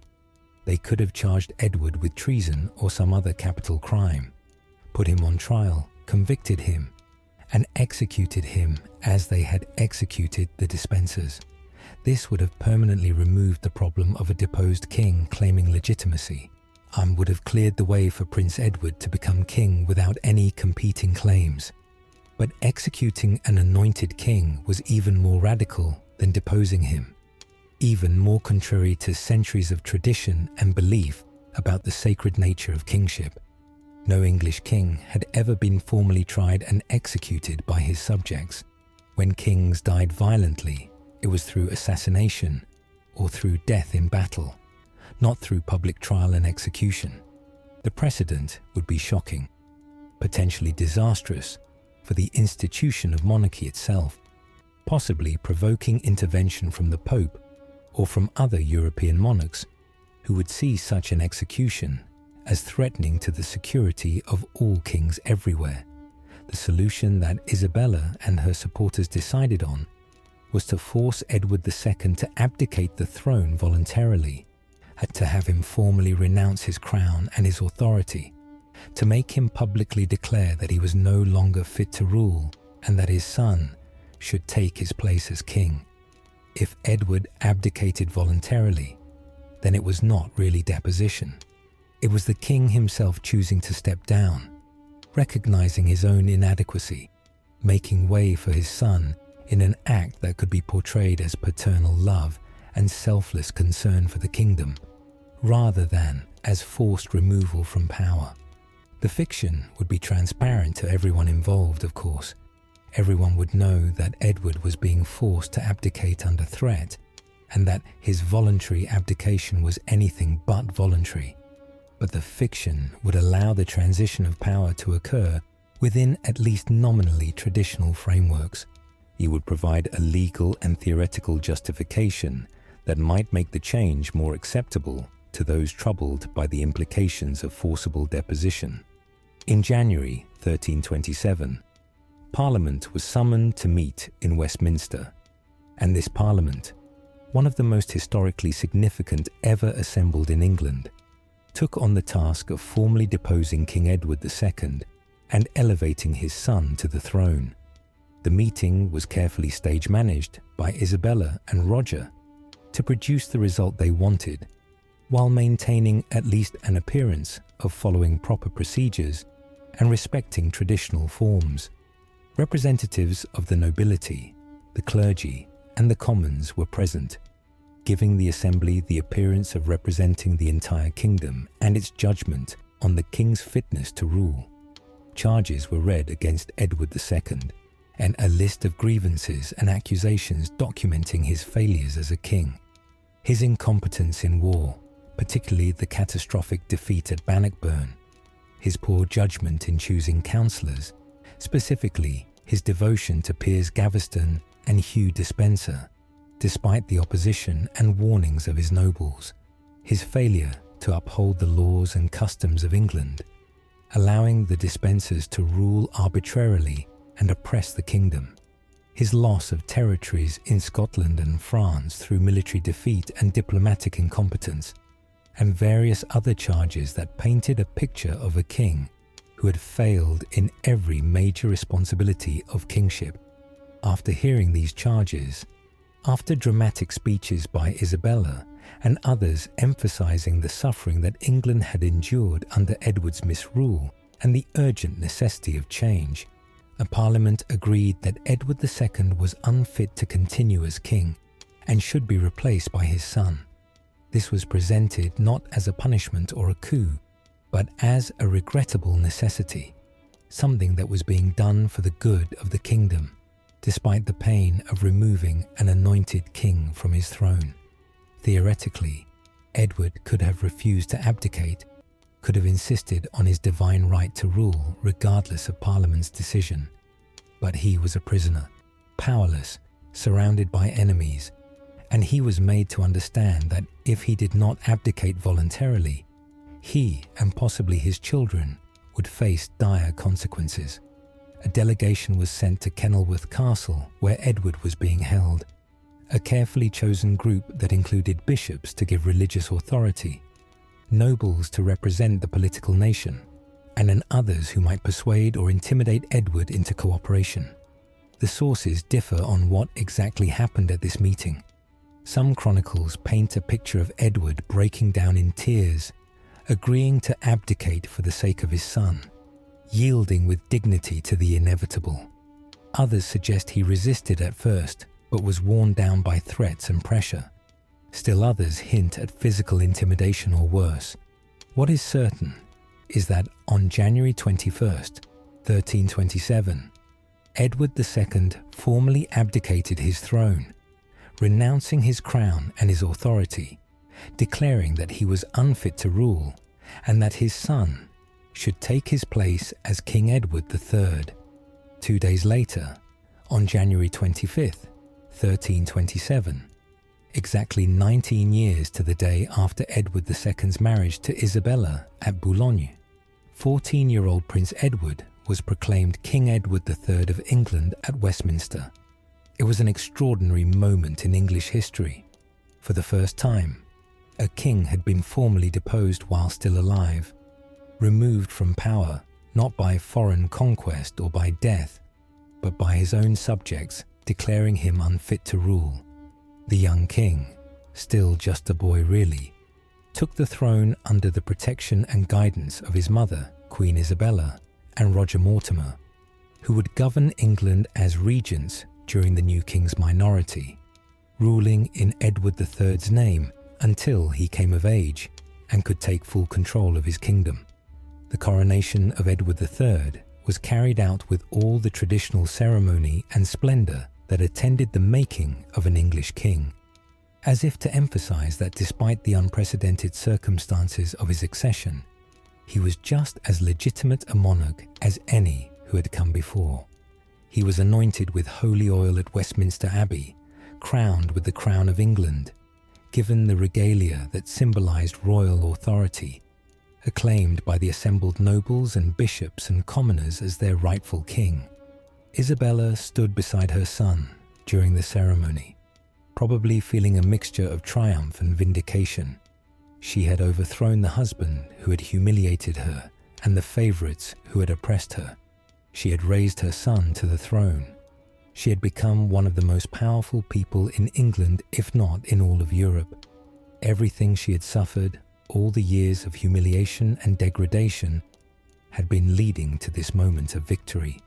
But while Edward II had been forced to abdicate, while he had given up his crown and his title, he was still alive, still a potential focus for opposition, still theoretically capable of reclaiming his throne if circumstances changed, and his continued existence posed a problem for Isabella and Roger's regime, a threat that they could not entirely ignore or wish away.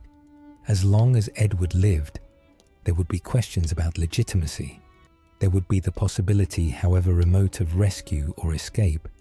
There would be those who believed that the true king was being held prisoner, while an usurper sat on his throne. For Isabella and Roger's safety, and for the security of their hold on power, it would be far more convenient if Edward II simply died, if the problem of a living ex-king could be resolved permanently through natural causes or otherwise. Edward was moved from Kenilworth Castle, where he had been held in relatively comfortable conditions under the guard of Henry of Lancaster, who had treated him with the respect due to a king, even a deposed one, to Berkeley Castle in Gloucestershire, a remote fortress where he could be held more securely, and where he would be under the direct control of people loyal to Isabella and Roger. The new jailers were Thomas Berkeley, the Lord of Berkeley Castle, and John Maltravers, both men who could be trusted to follow orders and who would not be troubled by excessive sympathy for their royal prisoner. The conditions of Edward's imprisonment changed dramatically, becoming far harsher and more degrading, as if someone had decided that Edward needed to be broken, needed to be driven to despair, needed to be treated in ways that would make his eventual death seem like a mercy. On September 21st, 1327, after just 8 months of imprisonment at Berkeley Castle, Edward II died. He was 43 years old still relatively young, apparently in reasonable health despite months of captivity. The official explanation for his death, the story that was given out to the public and recorded in official documents, was that he had died of natural causes, probably from illness or from the general hardship of imprisonment. His body was displayed briefly to prove he was really dead, then buried with royal honours at Gloucester Abbey, now Gloucester Cathedral, where his tomb can still be seen today, later becoming a site of pilgrimage as stories spread of miracles occurring there, with Edward being venerated by some as a martyr king who had suffered unjustly. But then, as now, virtually no one believed the official story. Both contemporaries and later historians have been nearly unanimous in concluding that Edward II was murdered at Berkeley Castle, killed on orders from Isabella and Roger Mortimer, who decided that their hold on power would never be secure while Edward lived. The only real debate has been about the method of murder and about who exactly gave the orders. One famous chronicler, Geoffrey Le Baker, writing a few decades after the events, described a particularly gruesome death. According to his account, Edward was held down by his murderers and killed by having a red-hot poker thrust through his anus into his internal organs, a method that would leave no external marks on the body, but would cause agonizing death, and which was symbolically significant as a punishment for sodomy, and reflecting the accusations about Edward's unnatural relationships with his favourites. This story, graphic and horrifying, has been repeated in countless histories and has become the traditional narrative of how Edward II died. However, modern historians are more cautious, noting that Geoffrey Le Baker was not an eyewitness, that he was writing years after the fact, and that his account might have been invented or exaggerated for effect or to discredit Isabella and Roger. Some historians have even argued that Edward might have survived beyond 1327, that the body buried at Gloucester might have been someone else's, and that Edward lived out his years in obscure exile somewhere in Europe. This theory is based on some unusual letters and documents that surfaced years later claiming Edward was alive, though most historians consider this scenario unlikely and prefer to believe that Edward died at Berkeley Castle in September 1327, even if the exact method of his death remains uncertain. What seems clear is that Edward's death, whether through natural causes that were remarkably convenient in their timing, or through murder carried out by jailers following orders, solved a major problem for Isabella and Roger. With Edward dead, there was no longer any competing claim to the throne, no focus for potential opposition, no theoretical possibility of restoration.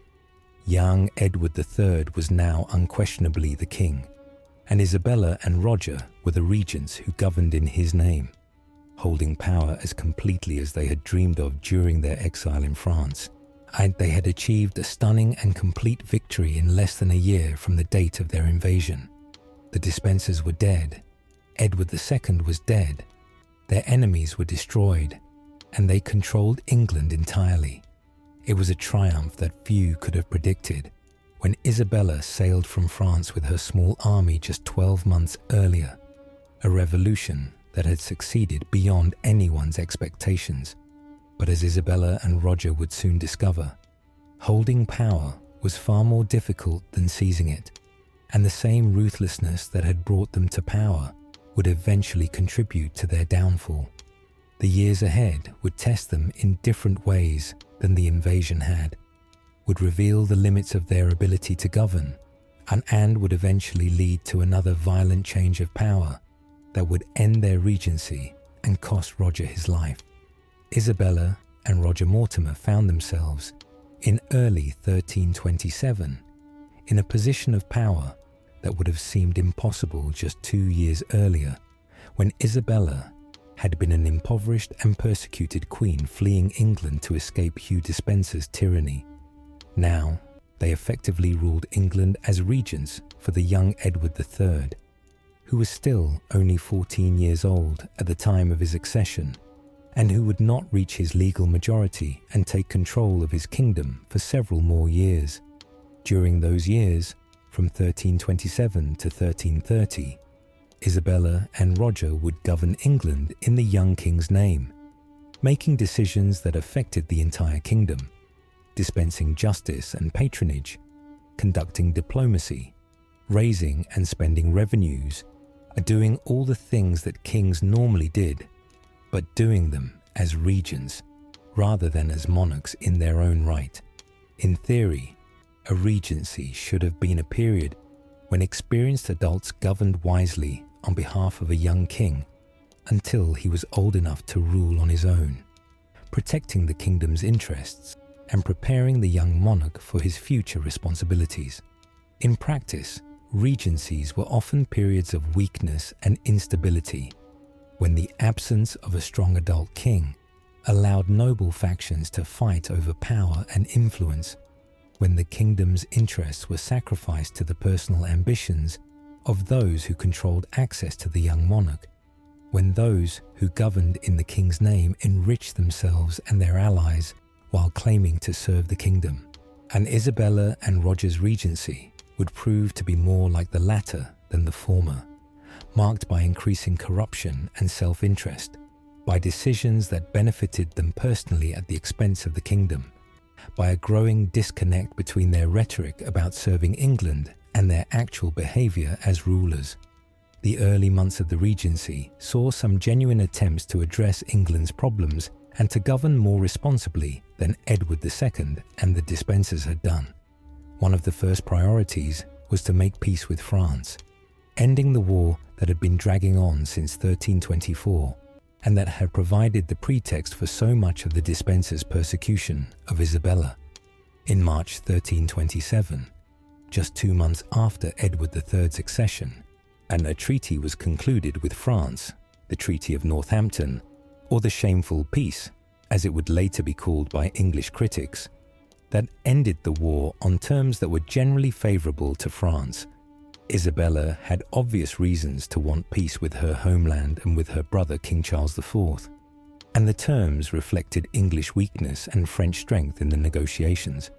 England made concessions on various territorial disputes, acknowledged French overlordship for certain lands, paid compensation for damages during the war. It was not the kind of peace that a strong England might have negotiated, but it ended the war and allowed the new regime to focus on domestic concerns rather than expensive foreign conflicts.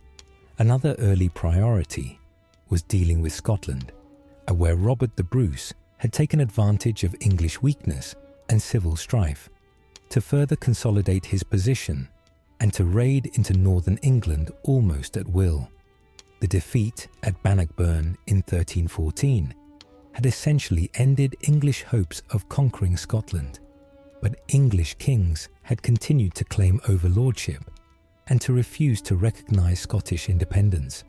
The new regime, facing reality and lacking the military strength to enforce English claims, decided to make peace with Scotland on terms that Edward II would never have accepted.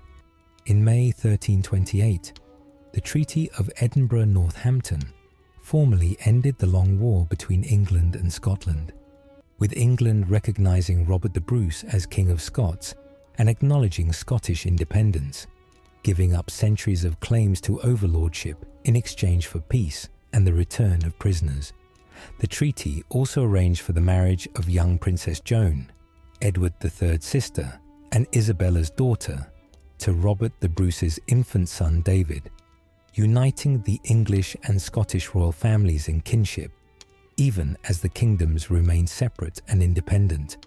This treaty was deeply unpopular in England, seen by many as a humiliating surrender that betrayed the English soldiers who had died fighting in Scotland, that gave up everything that Edward I and earlier kings had fought to achieve, that acknowledged English defeat and Scottish triumph.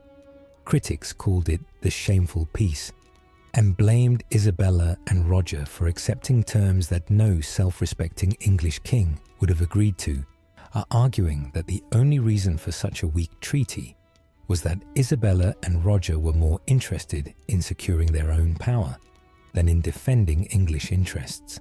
This criticism was not entirely fair. The treaty recognized realities that had existed since Bannockburn and that England lacked the strength to change. But it did damage Isabella and Roger's reputation and authority, making people question whether they were fit to govern England, or whether they were simply opportunists who had seized power for personal gain. Roger Mortimer, in particular, began to display an arrogance and greed that echoed the worst behavior of Hugh Despenser, the man whose tyranny had supposedly justified the revolution that brought Roger to power. Having tasted power, having experienced what it was like to give orders that were obeyed and to accumulate wealth and honours, Roger seemed unable to restrain his appetites, or to remember that he was supposed to be serving the kingdom rather than enriching himself. He accumulated titles, offices and lands with breathtaking speed and shamelessness, using his control over the young king and his influence with Isabella to grant himself rewards that would have made Hugh Despenser blush. In March 1328, he was created Earl of March, one of the great titles of English nobility, an honour that placed him among the highest ranks of the aristocracy. He was granted vast estates in Wales and the Welsh Marches, the same territories that he had lost when he was attainted after the Despenser War, and plus additional lands confiscated from Despenser supporters or taken from other sources. He accumulated offices and positions that gave him income and influence throughout England and Wales, becoming in effect the most powerful man in the kingdom after the king himself, wielding authority that went far beyond what any subject should properly possess. His behavior became increasingly imperious and overbearing, treating other nobles with contempt, displaying an arrogance that suggested he saw himself as something more than a subject, almost as if he were a king himself ruling through his control of the young Edward III and his intimate relationship with the Queen Mother.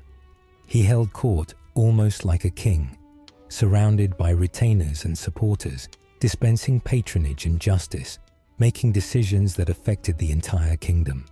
He seemed to forget or not care that he held power only temporarily, only as regent during Edward III's minority, and that one day the young king would grow up and take control of his own kingdom. Roger acted as if his position was permanent, as if he would always be the power behind the throne, as if Edward III would remain a puppet indefinitely. It was the same kind of overconfidence and arrogance that had destroyed Hugh Despenser, the same belief that power once seized could never be lost, the same inability to see that accumulating too much power too quickly and displaying too much arrogance would inevitably create enemies and resentment. Isabella's position during these years was more complex and ambiguous than Roger's, and historians have debated extensively about how much power she actually wielded versus how much she was simply Roger's partner or even his tool. Some sources suggest that Isabella was the dominant partner, that she was the one making the real decisions, while Roger was simply the military enforcer and her lover, that she was the political genius behind the regime, while he was merely brutal and grasping. Other sources suggest that Roger was the real power and that Isabella gradually became marginalized or manipulated, that he used his relationship with her to control access to the young king and to legitimize his own authority, that Isabella found herself trapped in a situation that she could no longer control. The truth probably lies somewhere between these extremes. They were partners who ruled together, each bringing different strengths and advantages, each dependent on the other, but also capable of independent action. What is clear is that contemporaries and later chroniclers increasingly portrayed Isabella in morally condemning terms during these years of the Regency, emphasizing her relationship with Roger as evidence of sexual immorality and unfitness to hold power. the same relationship that might have been tolerated or overlooked when they were exiles fighting against tyranny became scandalous, now that they were ruling England, now that they were exercising power in the name of her son. Medieval chroniclers, many of them monks or clergy, who had their own ideas about proper female behavior and who were generally suspicious of women exercising political power, dwelt extensively on Isabella and Roger's affair, and describing it in terms that left no doubt they were lovers in every sense of the word. They lived openly together, appeared together in public, made no real effort to hide their relationship, and this brazenness shocked people who might have been more tolerant if they had been more discreet. Isabella was increasingly called the She-Wolf of France, a nickname that emphasized both her French origins and her supposedly predatory, unnatural behavior.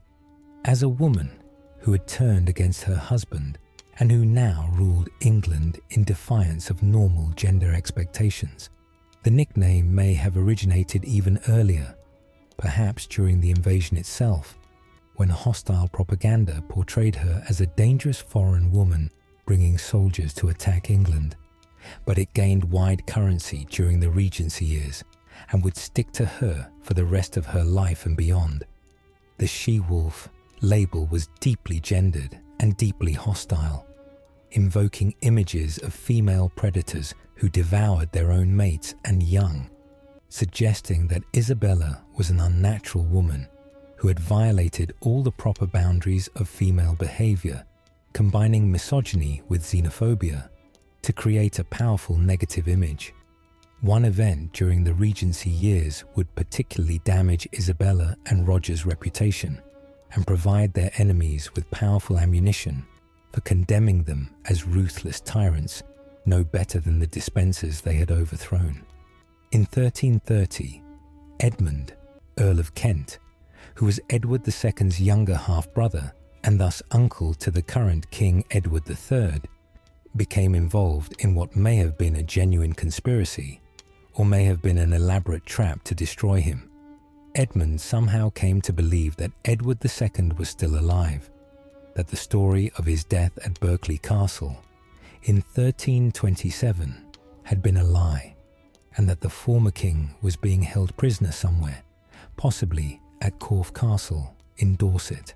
Whether this belief was genuine, whether Edmund had been shown some evidence or told by people he trusted that Edward lived, or whether he had been deliberately fed false information by Roger Mortimer's agents in order to entrap him, remains unclear and controversial among historians.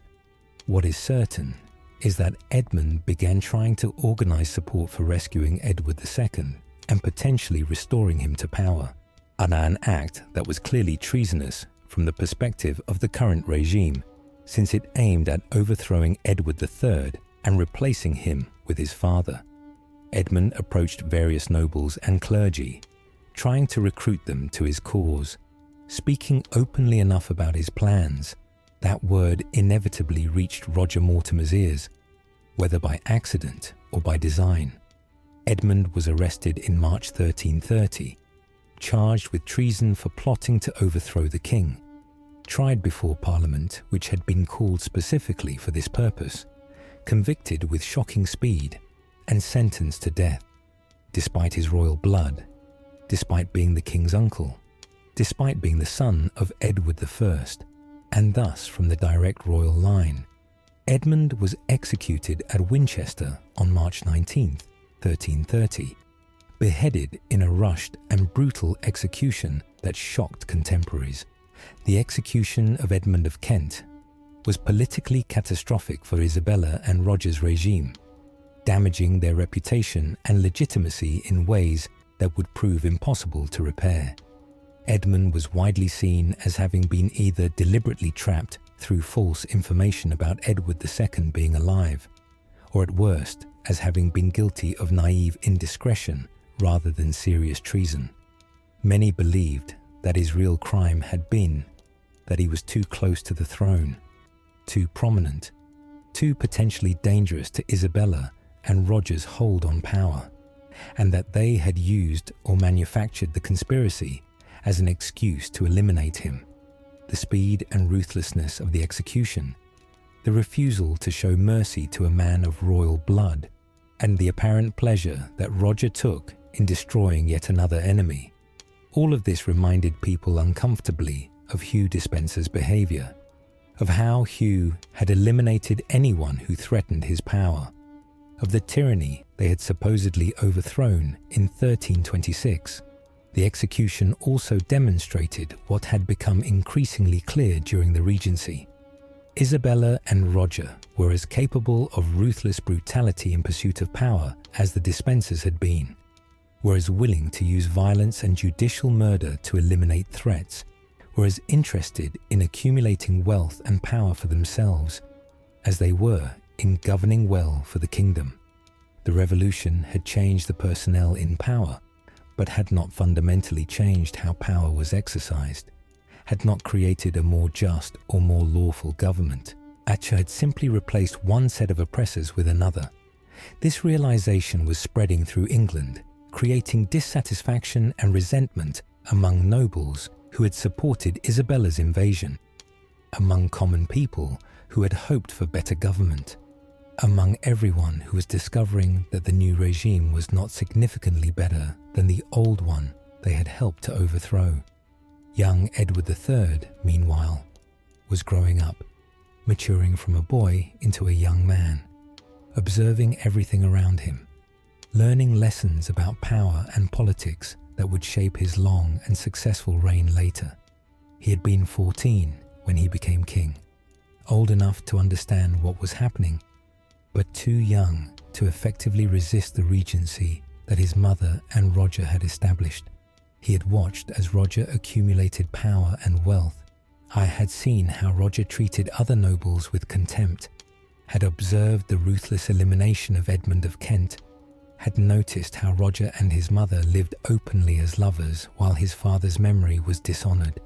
He had been present at councils and ceremonies, a figurehead king who wore the crown and attended important events, but who had no real power, whose name was used to legitimize decisions made by others, who was essentially a puppet for the Regency government.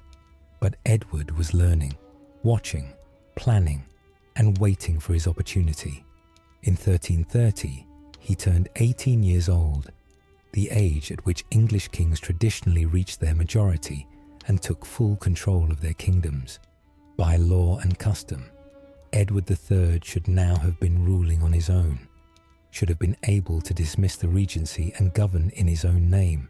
I should have been free to make his own decisions without Isabella and Roger's interference. But Roger Mortimer showed no signs of willingly giving up power, made no preparations to step aside and let the young king rule, gave every indication that he intended to continue the Regency indefinitely regardless of Edward's age or legal right to govern. Roger probably believed that he had so much power, controlled so much of the kingdom's military and political machinery, had so many loyal followers, that Edward III would not be able to challenge him even when he came of age. But Roger had made a fatal miscalculation, one that echoed Hugh Despenser's mistake in 1326, when he underestimated Isabella's capacity for action and resistance. Roger had failed to understand that Edward III, despite his youth, was not a passive puppet, but an intelligent, ambitious young man who resented being controlled and who was waiting for his chance to seize real power. Edward had grown up watching one favourite after another dominate his father, had seen how destructive such relationships could be, had learned from his father's mistakes about the dangers of relying too heavily on one person, and about the importance of maintaining the nobility's respect and loyalty. He had also absorbed some crucial lessons about timing and patience from his mother's own career. You wait until the right moment. You plan carefully. You strike decisively when the opportunity comes, and you show no mercy to those you're removing from power. In October 1330, the young king made his move, executing a carefully planned coup that would end the Regency, destroy Roger Mortimer, and rescue his mother from the situation she had created, all in a single dramatic night that would become one of the most famous episodes in English medieval history. The stage was set at Nottingham Castle, where Edward III and his court, including Isabella and Roger, were staying during a royal progress through the kingdom. Nottingham Castle was a royal fortress, but it was also a stronghold that Roger Mortimer controlled, a place where he felt safe and secure, where he had his own men guarding the gates and watching the entrances. Roger had reason to feel confident. He was at the height of his power. He had eliminated his enemies. He controlled the kingdom, and the young king seemed as docile and controllable as ever. But Edward had been secretly planning for months, recruiting a small group of trusted young nobles who were loyal to him personally and who resented Roger's dominance.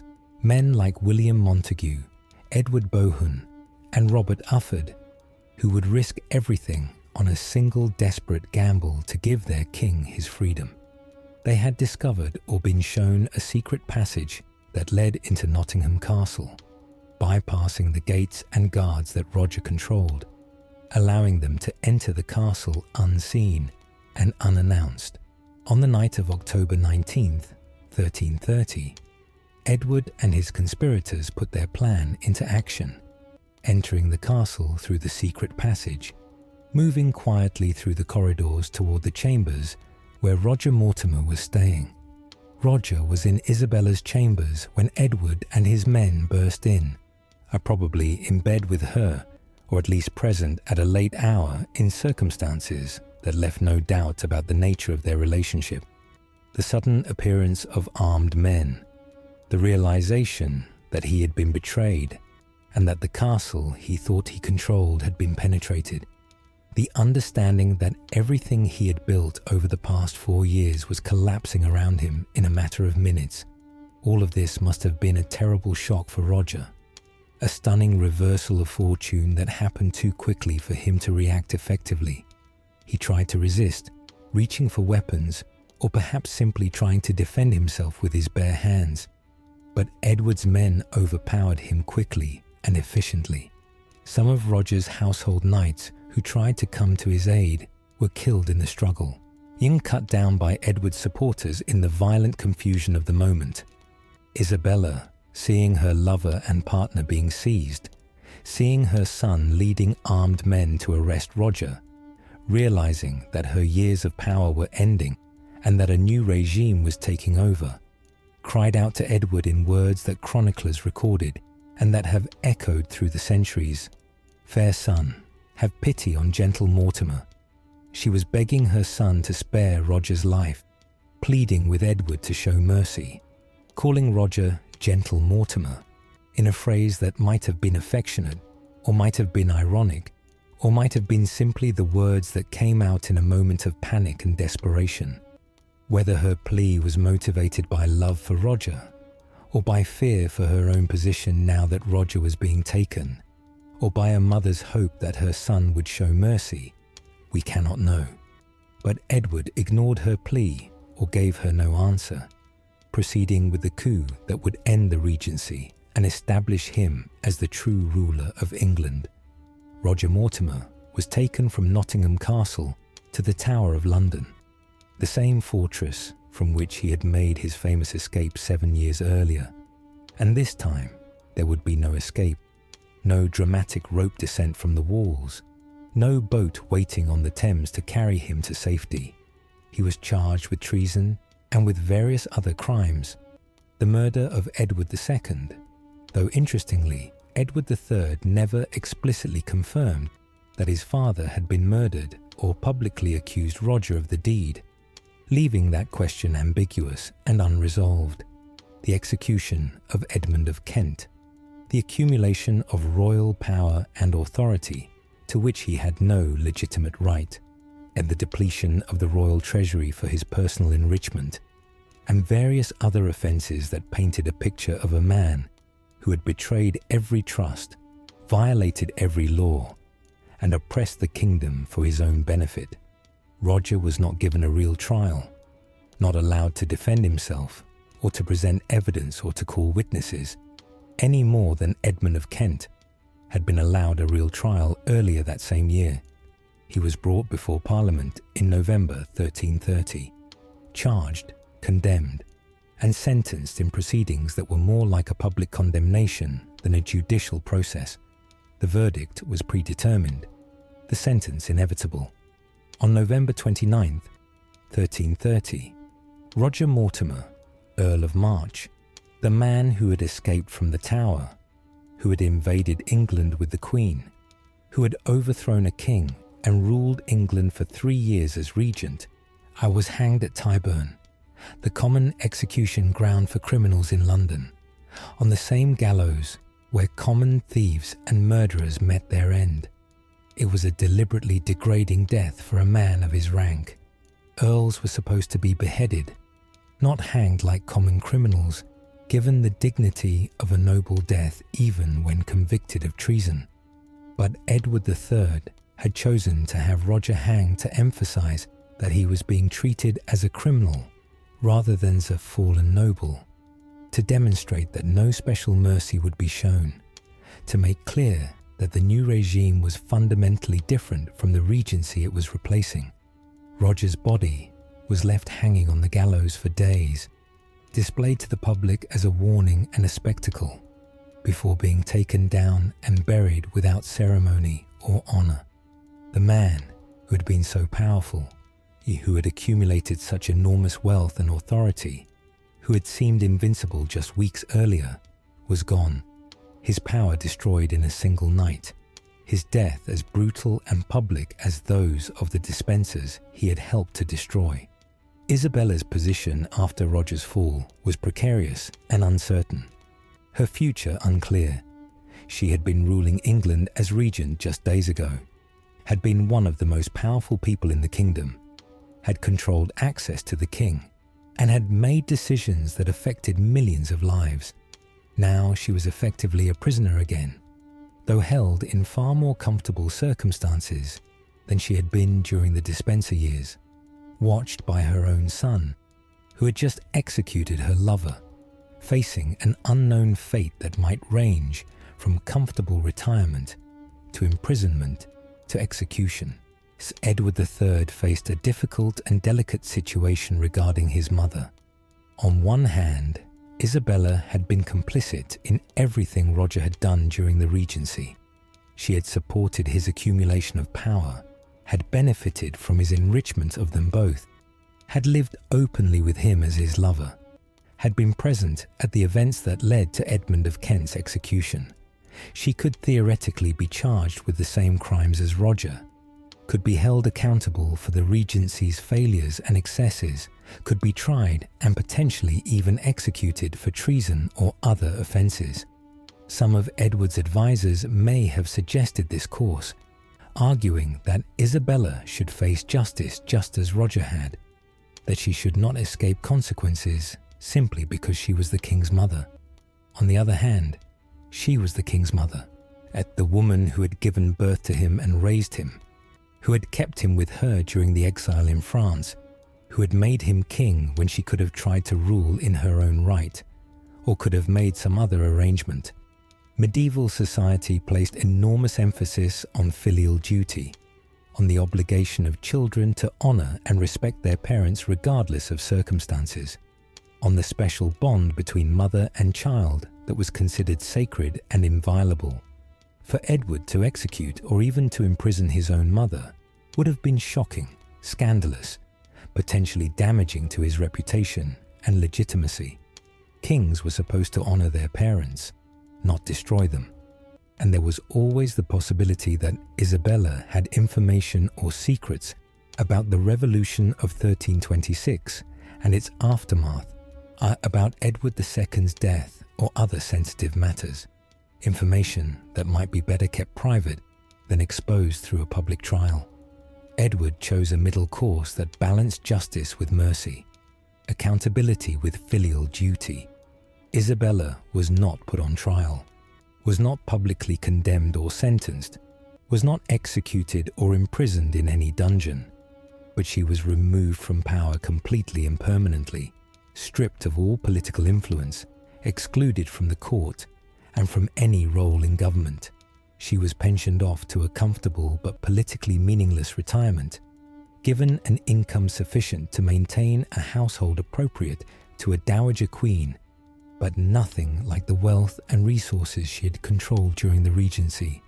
She would spend the rest of her life, nearly 3 more decades, living quietly away from court, no longer a player in the great game of politics, watching from a distance as her son grew into one of England's greatest medieval kings without any input or influence from her.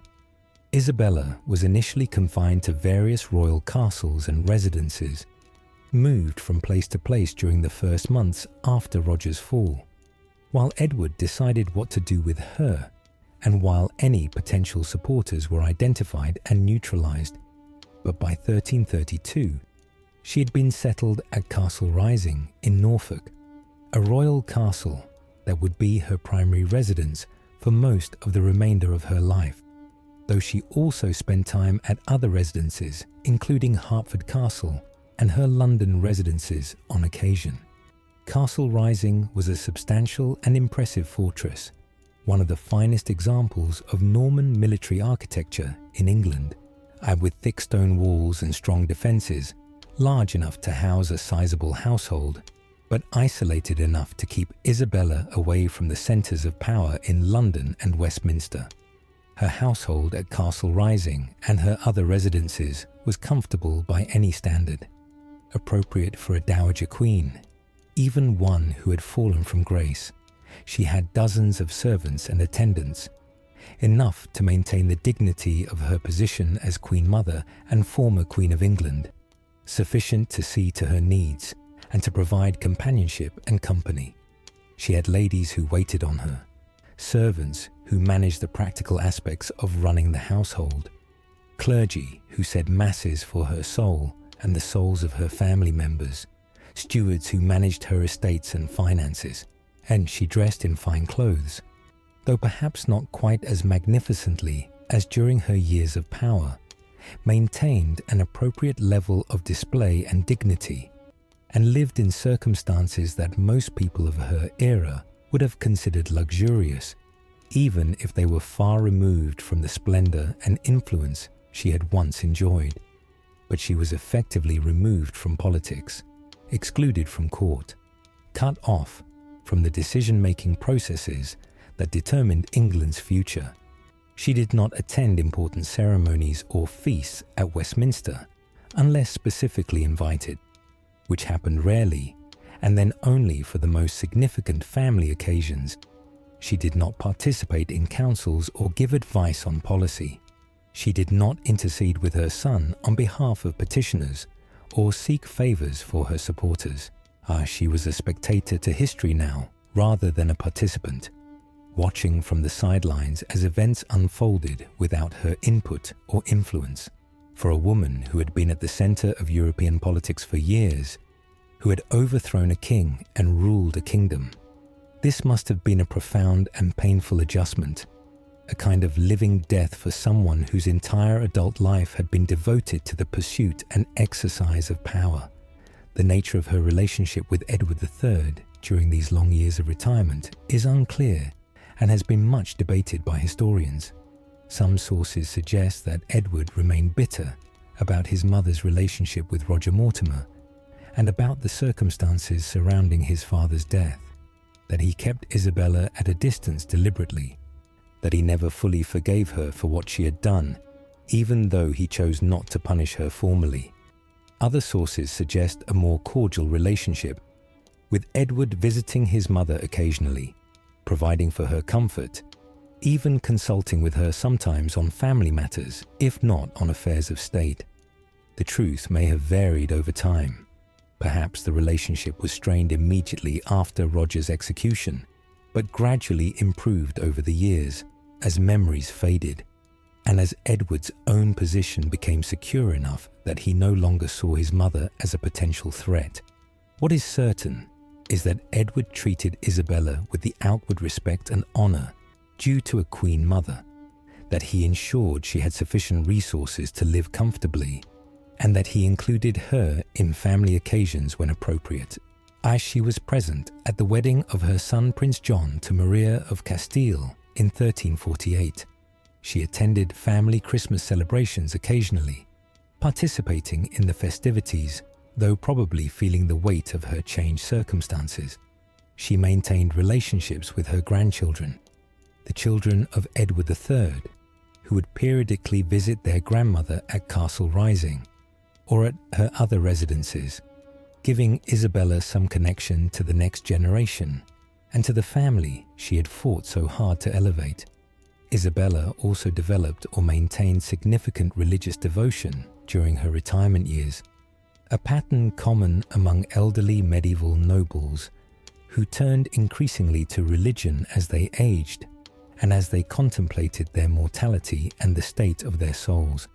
She gave money to religious houses, endowed masses to be said for her soul and for the souls of her deceased family members, collected religious relics, and spent considerable time in prayer and religious observance.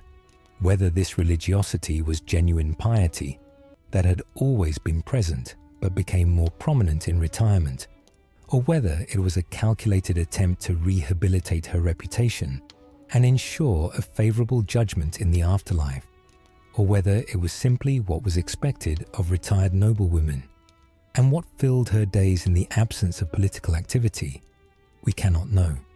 Probably it was some combination of all these factors, genuine faith mixed with concern for reputation and salvation, true devotion combined with social expectation. One particularly interesting aspect of Isabella's religious devotion was her connection to the Franciscan order, the friars who had dedicated themselves to poverty and service to God. She gave money and support to various Franciscan houses, showed particular favor to Franciscan clergy, and eventually chose to be buried in the habit of a Franciscan nun, wearing the simple grey robe of the order, rather than the royal robes and crown that would have been more typical for a queen's burial. Some historians have suggested that Isabella may have actually taken religious vows at some point late in her life, possibly becoming a lay member of the Franciscan order, though there is no definitive evidence for this and other historians are skeptical. The choice to be buried in Franciscan habit might have been motivated by genuine religious devotion, or it might have been a calculated attempt to demonstrate humility and piety in death. Even if her life had been marked by pride and political violence, it might have been a request from earlier in her life when she was still powerful, or a decision made in her final years when she was contemplating her legacy and hoping to be remembered as something other than the she-wolf of France who had overthrown her husband. Isabella lived through some of the most significant events of 14th century England, watching from her retirement as her son Edward III proved to be exactly the kind of strong, capable, successful king that his father had never been. Edward III ruled England for 50 years, from 1327 until 1377, one of the longest and most successful reigns in English history. He restored English military prestige through victories in Scotland and France, developed the English economy and trade, maintained generally good relationships with his nobility, proved himself an effective administrator and diplomat, and even founded the Order of the Garter, one of the most prestigious orders of chivalry in Europe. Under Edward III's rule, England recovered from the chaos and weakness of his father's reign and became one of the most powerful and respected kingdoms in Europe. The contrast between Edward III's long and successful reign and Edward II's short and disastrous rule must have been obvious to everyone who remembered both kings, and it must have been particularly poignant for Isabella, who had been married to one and had given birth to the other. She had lived through the Gaveston years and the Despenser tyranny. He had suffered through her husband's weakness and poor judgment, had risked everything to overthrow a regime that seemed to be destroying England. And now she could see that her son, the boy she had kept with her in France and for whom she had claimed to be acting, had grown into a king who fulfilled all the promise that his father had wasted, who ruled with the strength and wisdom that Edward II had lacked. In 1337, Edward III began what would become known as the 100 Years' War, claiming the throne of France on the grounds that he was the closest male heir to the late King Charles IV through his mother Isabella. Charles IV had died in 1328 without male heirs, and by the rules of English succession, Edward III, as Charles's nephew, through his sister Isabella, would have had a strong claim to the French throne. But the French had invoked Salic law, an ancient provision that excluded inheritance through the female line, to justify passing the French crown to Philip VI of Valois, a more distant male relative, rather than to Edward III. Edward had not immediately pressed his claim to the French throne. He had been too young and too busy consolidating his power in England. But by the late 1330s, he was ready to assert his rights and to pursue his claim through military force if necessary.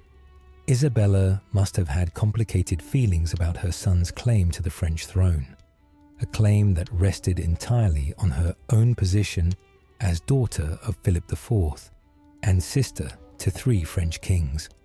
On one hand, it was a vindication of sorts. Her son was claiming to be King of France because of her royal blood, and because she was the crucial link connecting Edward to the French royal house. On the other hand, it meant war between England and France, between her adopted country and her homeland, between her son and her relatives. The 100 Years' War would dominate European politics for over a century, would cost hundreds of thousands of lives, would devastate France and strain England's resources, and Isabella would live just long enough to see its beginning and to understand what her son was undertaking in her name. Isabella's health began to fail in the late 1350s as she entered her 60s, an advanced age by medieval standards, when life expectancy was far lower than today, and when few people lived to see 60, let alone beyond it. She had lived a long and eventful life, had experienced the heights of power and the depths of humiliation, had been Queen of England and ruler of the kingdom, and then prisoner and exile and regent, and finally retired dowager, watching from the sidelines. She had given birth to 4 children, who had all survived to adulthood, a remarkable achievement in an age of high infant and child mortality. She had overthrown a king and seen her son become one of England's greatest monarchs. She had experienced passionate love with Roger Mortimer and bitter disappointment with Edward II. She had made momentous decisions that had changed English history and that would be debated and analysed by historians for centuries to come. On August 22nd, 1358, at Hertford Castle, Isabella of France died at approximately 63 years of age, her body finally giving out after 6 decades of life that had been far more eventful and dramatic than most people could imagine experiencing. The exact cause of her death is unknown. The medieval sources simply record that she died, without providing medical details, but it was probably the accumulated effects of age and perhaps illness, the natural end of a long life, rather than any sudden catastrophe. She had lived long enough to see her grandchildren growing up, to see Edward III's reign well established and successful, to see the early stages of the 100 Years' War, to know that her son would be remembered as a great king, even if her own legacy was more complicated and controversial. Edward III had his mother's body brought to London for burial with royal honours appropriate for a Dowager Queen of England. She was interred at the Church of the Greyfriars in London on November the 27th, 1358, laid to rest in the same church where Edward II's heart had been buried years earlier, a deliberate choice that suggested some measure of reconciliation, or at least recognition of the marriage bond that had united them. despite everything that had happened. The funeral was attended by Edward III and other members of the royal family, conducted with appropriate ceremony and dignity, honouring Isabella's position as Queen Mother and former Queen of England, even if her actions during her life had been controversial. Isabella was buried wearing the Franciscan habit she had requested rather than royal robes, holding Edward II's silver casket containing his embalmed heart, dressed in the simple grey garment of religious devotion rather than the magnificent clothing of royalty. This created a striking image: the she-wolf of France, the woman who had overthrown her husband and possibly ordered his murder, buried holding his heart, dressed as a humble religious rather than as a queen. It suggested repentance, sorrow, a desire to be remembered as Edward's loving wife rather than as his destroyer. Whether this reflected Isabella's genuine feelings late in life, or whether it was simply following conventions of the time, or whether it was a calculated legacy management by those arranging her funeral, we cannot know with certainty. The church of the Greyfriars where Isabella was buried was destroyed during the English Reformation in the 16th century, when Henry VIII dissolved the monasteries and confiscated church properties. Isabella's tomb was lost, destroyed or removed, her remains either lost or reburied somewhere unknown. Today, there is no tomb to visit, no monument to mark where she was laid to rest, no physical memorial to one of medieval England's most remarkable and controversial queens. The church site is now occupied by modern buildings, and only historical markers and records tell us that Isabella of France was once buried there. Isabella of France's legacy has been contested and debated from her own lifetime down to the present day, with historians, chroniclers, playwrights, novelists, and filmmakers offering wildly different interpretations of her character, her motivations, and her place in history. Few medieval queens have inspired such divergent assessments, such passionate arguments about whether she should be seen as a villain or a victim, as a liberator or a regicide, as a strong woman taking control of her destiny, or as an immoral adulteress who betrayed her marriage vows and her husband. The she-wolf nickname itself reflects this ambiguity. Depending on who was using it and in what context, it could mean a fierce defender protecting her young from predators, or a savage predator attacking her own mate, or a foreign enemy invading England with an army, or simply an unnatural woman who had violated gender expectations by exercising political and military power. The earliest chronicles and sources from Isabella's own lifetime and the decades immediately following her death were almost universally hostile, painting her in dark colours and condemning her actions in harsh terms. Medieval chroniclers were often monks or clergy who had conservative views about gender roles and who were troubled by women exercising power, particularly when that power was connected to sexual relationships outside of marriage. They emphasized Isabella's affair with Roger Mortimer, describing it in terms that left no doubt. They considered her an adulteress who had violated her marriage vows and who had brought shame on herself and the institution of queenship.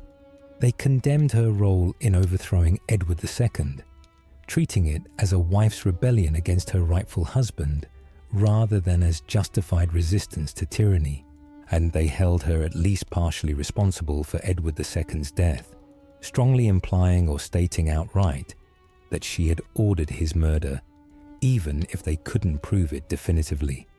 These hostile chronicles created the image of Isabella as the she-wolf of France, an unnatural woman who had turned against her husband, who had taken a lover and lived with him openly in defiance of Christian morality, who had brought foreign soldiers to invade England, who had overthrown an anointed king, and who had possibly murdered that king, or at least connived in his murder. This dark image of Isabella as villainous and regicide dominated historical memory for centuries, becoming the standard interpretation passed down through generations of English historians who had little sympathy for a French queen who had caused such upheaval in English politics. The French chronicler Jean Froissart, writing in the late 14th century with some temporal distance from the events, provided one of the more detailed accounts of Isabella's life and career, including vivid descriptions of her relationship with Roger Mortimer and of the events of 1326 to 1327. Froissart was not particularly sympathetic to Isabella, portraying her as a woman whose beauty and royal status had not saved her from making terrible choices, whose passion for Roger had led her to betray her husband and her duties as queen.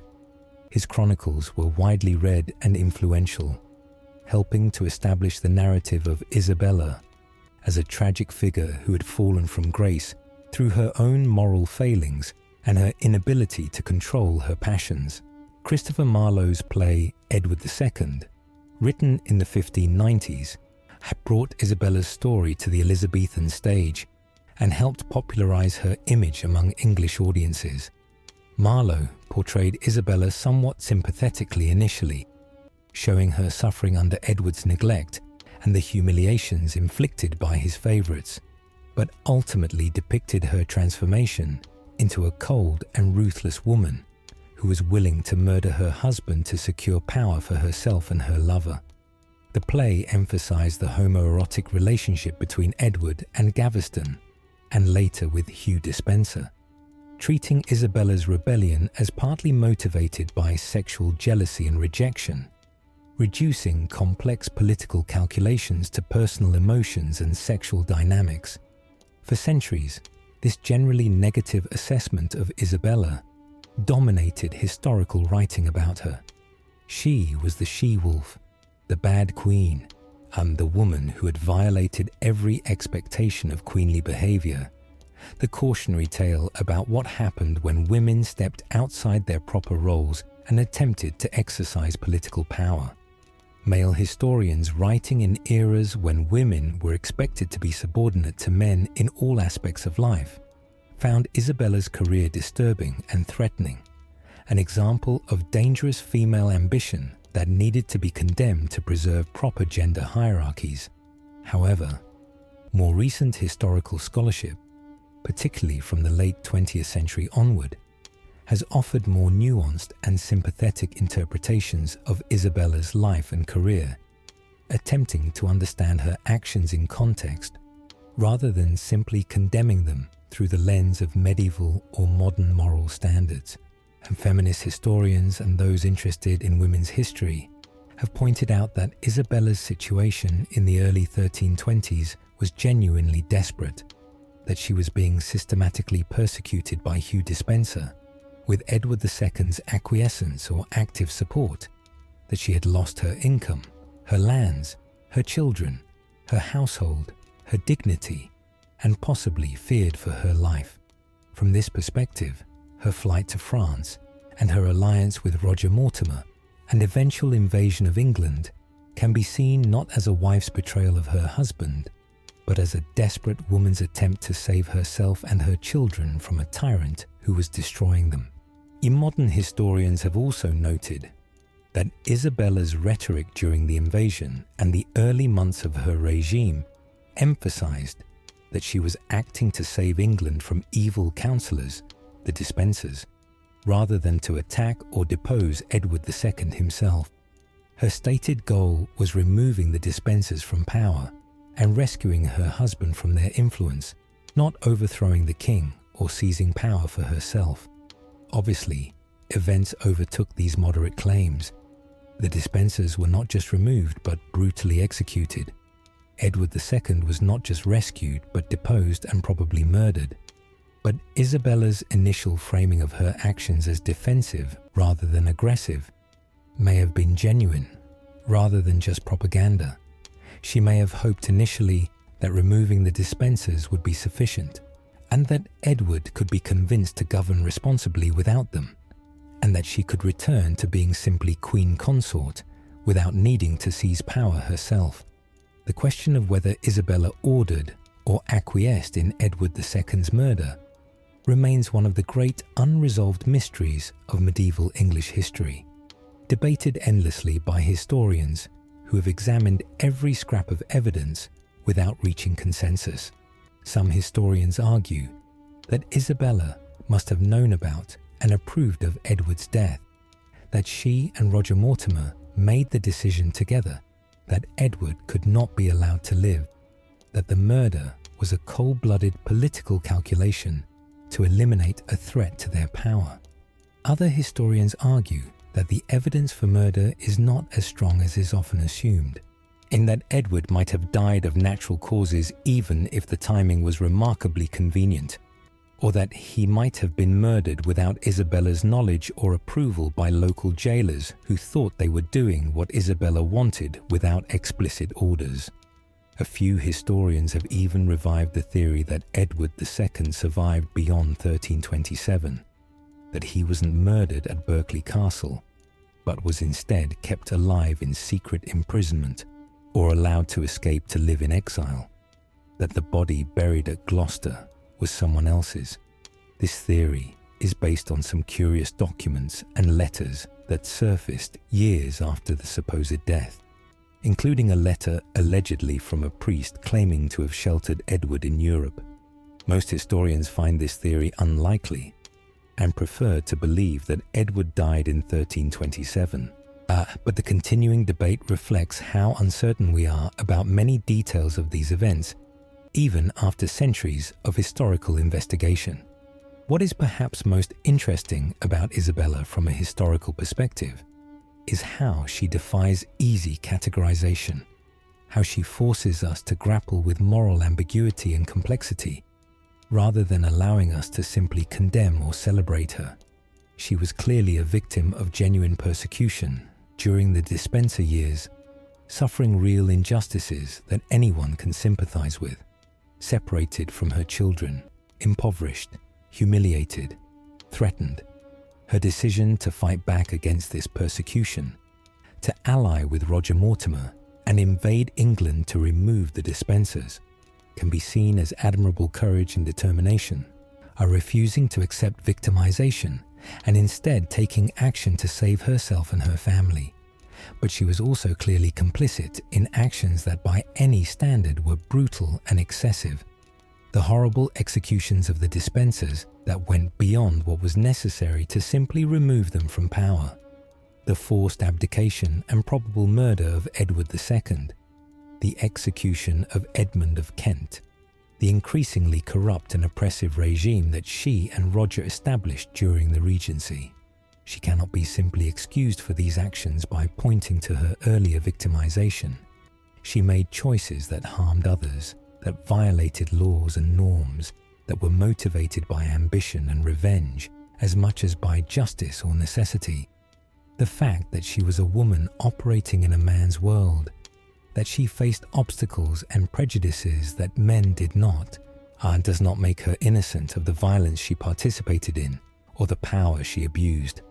Perhaps the fairest assessment is that Isabella was a complex human being whose life trajectory took her from victim to victor, to regent to retiree, whose character combined genuine grievances and justified anger with ambition and capacity for ruthlessness, whose legacy includes both the overthrow of tyranny and the establishment of a new tyranny that wasn't much better than the old one. She was shaped by the circumstances she faced, born into an arranged marriage that turned out to be emotionally empty and even abusive, forced to endure years of humiliation and neglect, driven to desperate measures to save herself and her children. But she also made choices within those circumstances, and choices that revealed her intelligence and determination, but also her capacity for vengeance and violence. Isabella's story resonates across the centuries, partly because it touches on universal themes that remain relevant today. The experience of women trapped in bad marriages, the question of when rebellion against authority is justified, the way that victims of oppression can become oppressors themselves when they gain power, the difficulty of judging historical figures, who lived in very different moral and social contexts. Her life raises questions that don't have simple answers. Was she justified in overthrowing Edward II? Did the Despensers' tyranny warrant not just removal but brutal execution? Should Isabella be held fully responsible for Edward II's probable murder, even if she didn't personally kill him? How do we balance sympathy for her genuine suffering against condemnation for her violent actions? Is it fair to judge her by modern standards when she lived in a brutal age, when political violence was common, and when women had very limited options for wielding power? Different eras have answered these questions differently based on their own values and concerns. Medieval chroniclers, living in a world where gender roles were rigid and where women exercising power was seen as unnatural, condemned Isabella primarily for violating proper female behavior and for her adultery with Roger Mortimer. Victorian historians, living in an age that idealized domestic femininity and female virtue, were horrified by Isabella's sexuality and her violence, seeing her as a cautionary tale about dangerous female passion. Modern historians are living in a time with greater gender equality and more complex understandings of power and oppression, have offered more sympathetic interpretations that acknowledge both her victimization and her agency, both her justified grievances and her excessive violence. In literature, film, and popular culture, Isabella has been portrayed in many different ways, each interpretation reflecting the concerns and values of its own time. She appears as a villain in some works, as a tragic heroine in others, as a complex anti-hero in still others. She has been the subject of numerous historical novels, plays, films, and television series, each offering its own interpretation of her character and motivations. Some works emphasize her love affair with Roger Mortimer, treating their relationship as a grand romance that justified her actions, and others focus on her suffering under Edward II and the Despensers, portraying her as a woman who was pushed to her limits and finally fought back. Still, others present her as a coldly calculating political operator who used her suffering as justification for seizing power that she wanted for its own sake. What is certain is that Isabella of France remains one of the most fascinating and controversial figures in medieval English history, a woman whose life story continues to generate debate and discussion centuries after her death. She was intelligent, beautiful, capable of great determination and courage, but also capable of ruthlessness and violence when she felt it was necessary. She suffered genuine injustices, but also inflicted terrible suffering on others, as she helped overthrow a weak and incompetent king, but then established a regime that was not much better. She was both victim and perpetrator, both liberator and tyrant, both a woman of her time and someone whose actions transcended the expectations and limitations that her era placed on women. The nickname She-Wolf of France has stuck to her through the centuries, and while it was originally meant as an insult, as a condemnation of her supposedly unnatural and predatory behavior, it has taken on other meanings over time. To some, it represents female strength and ferocity, the willingness to fight for survival and for her young against overwhelming odds, the refusal to be a passive victim accepting whatever treatment men chose to inflict. To others, it still carries its original negative connotations, suggesting violence and betrayal, the dangerous woman who destroyed her mate and brought ruin to the kingdom. Perhaps both interpretations contain some truth. Perhaps Isabella was both strong and violent, both justified in her initial rebellion and guilty of excess in her later actions, both a woman defending her children and a woman seeking power and revenge. As we drift towards sleep tonight, my dear listener, listening to this account of Isabella's remarkable life, we can reflect on how complicated human beings are, how people can be simultaneously admirable and condemning, how the same actions can be seen as heroic or villainous depending on perspective. Isabella lived in a brutal age when political violence was common and when the stakes of power struggles were literally life and death. She faced genuine persecution and suffering, but she also inflicted suffering on others. She helped bring down a tyrant, but then became somewhat tyrannical herself.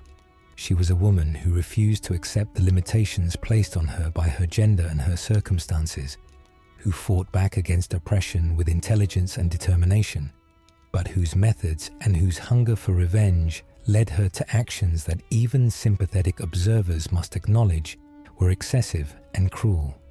Her story reminds us that history is rarely simple, that people are rarely purely good or purely evil, that circumstances and choices combine in complex ways to create the lives we lead and the legacies we leave. Isabella of France was the she-wolf of France, the queen who overthrew a king, the woman who loved and won and lost again, and whose life spanned some of the most dramatic events in medieval English history, and whose actions changed the course of that history in ways that are still being assessed and debated today. May her story, with all its complexity and moral ambiguity, carry you gently into peaceful sleep as you contemplate the fascinating, troubling, inspiring tale of one of medieval Europe's most remarkable women. Thank you for joining me tonight for this journey through Isabella's long and eventful life. If you've enjoyed this peaceful voyage through history, please remember to like this video and subscribe to Sleepy Crown for more soothing historical tales that will carry you gently into restful slumber. Sweet dreams, dear listener, and may you sleep as peacefully as Isabella finally did. After her long and turbulent life came to its quiet close at Castle Rising all those centuries ago,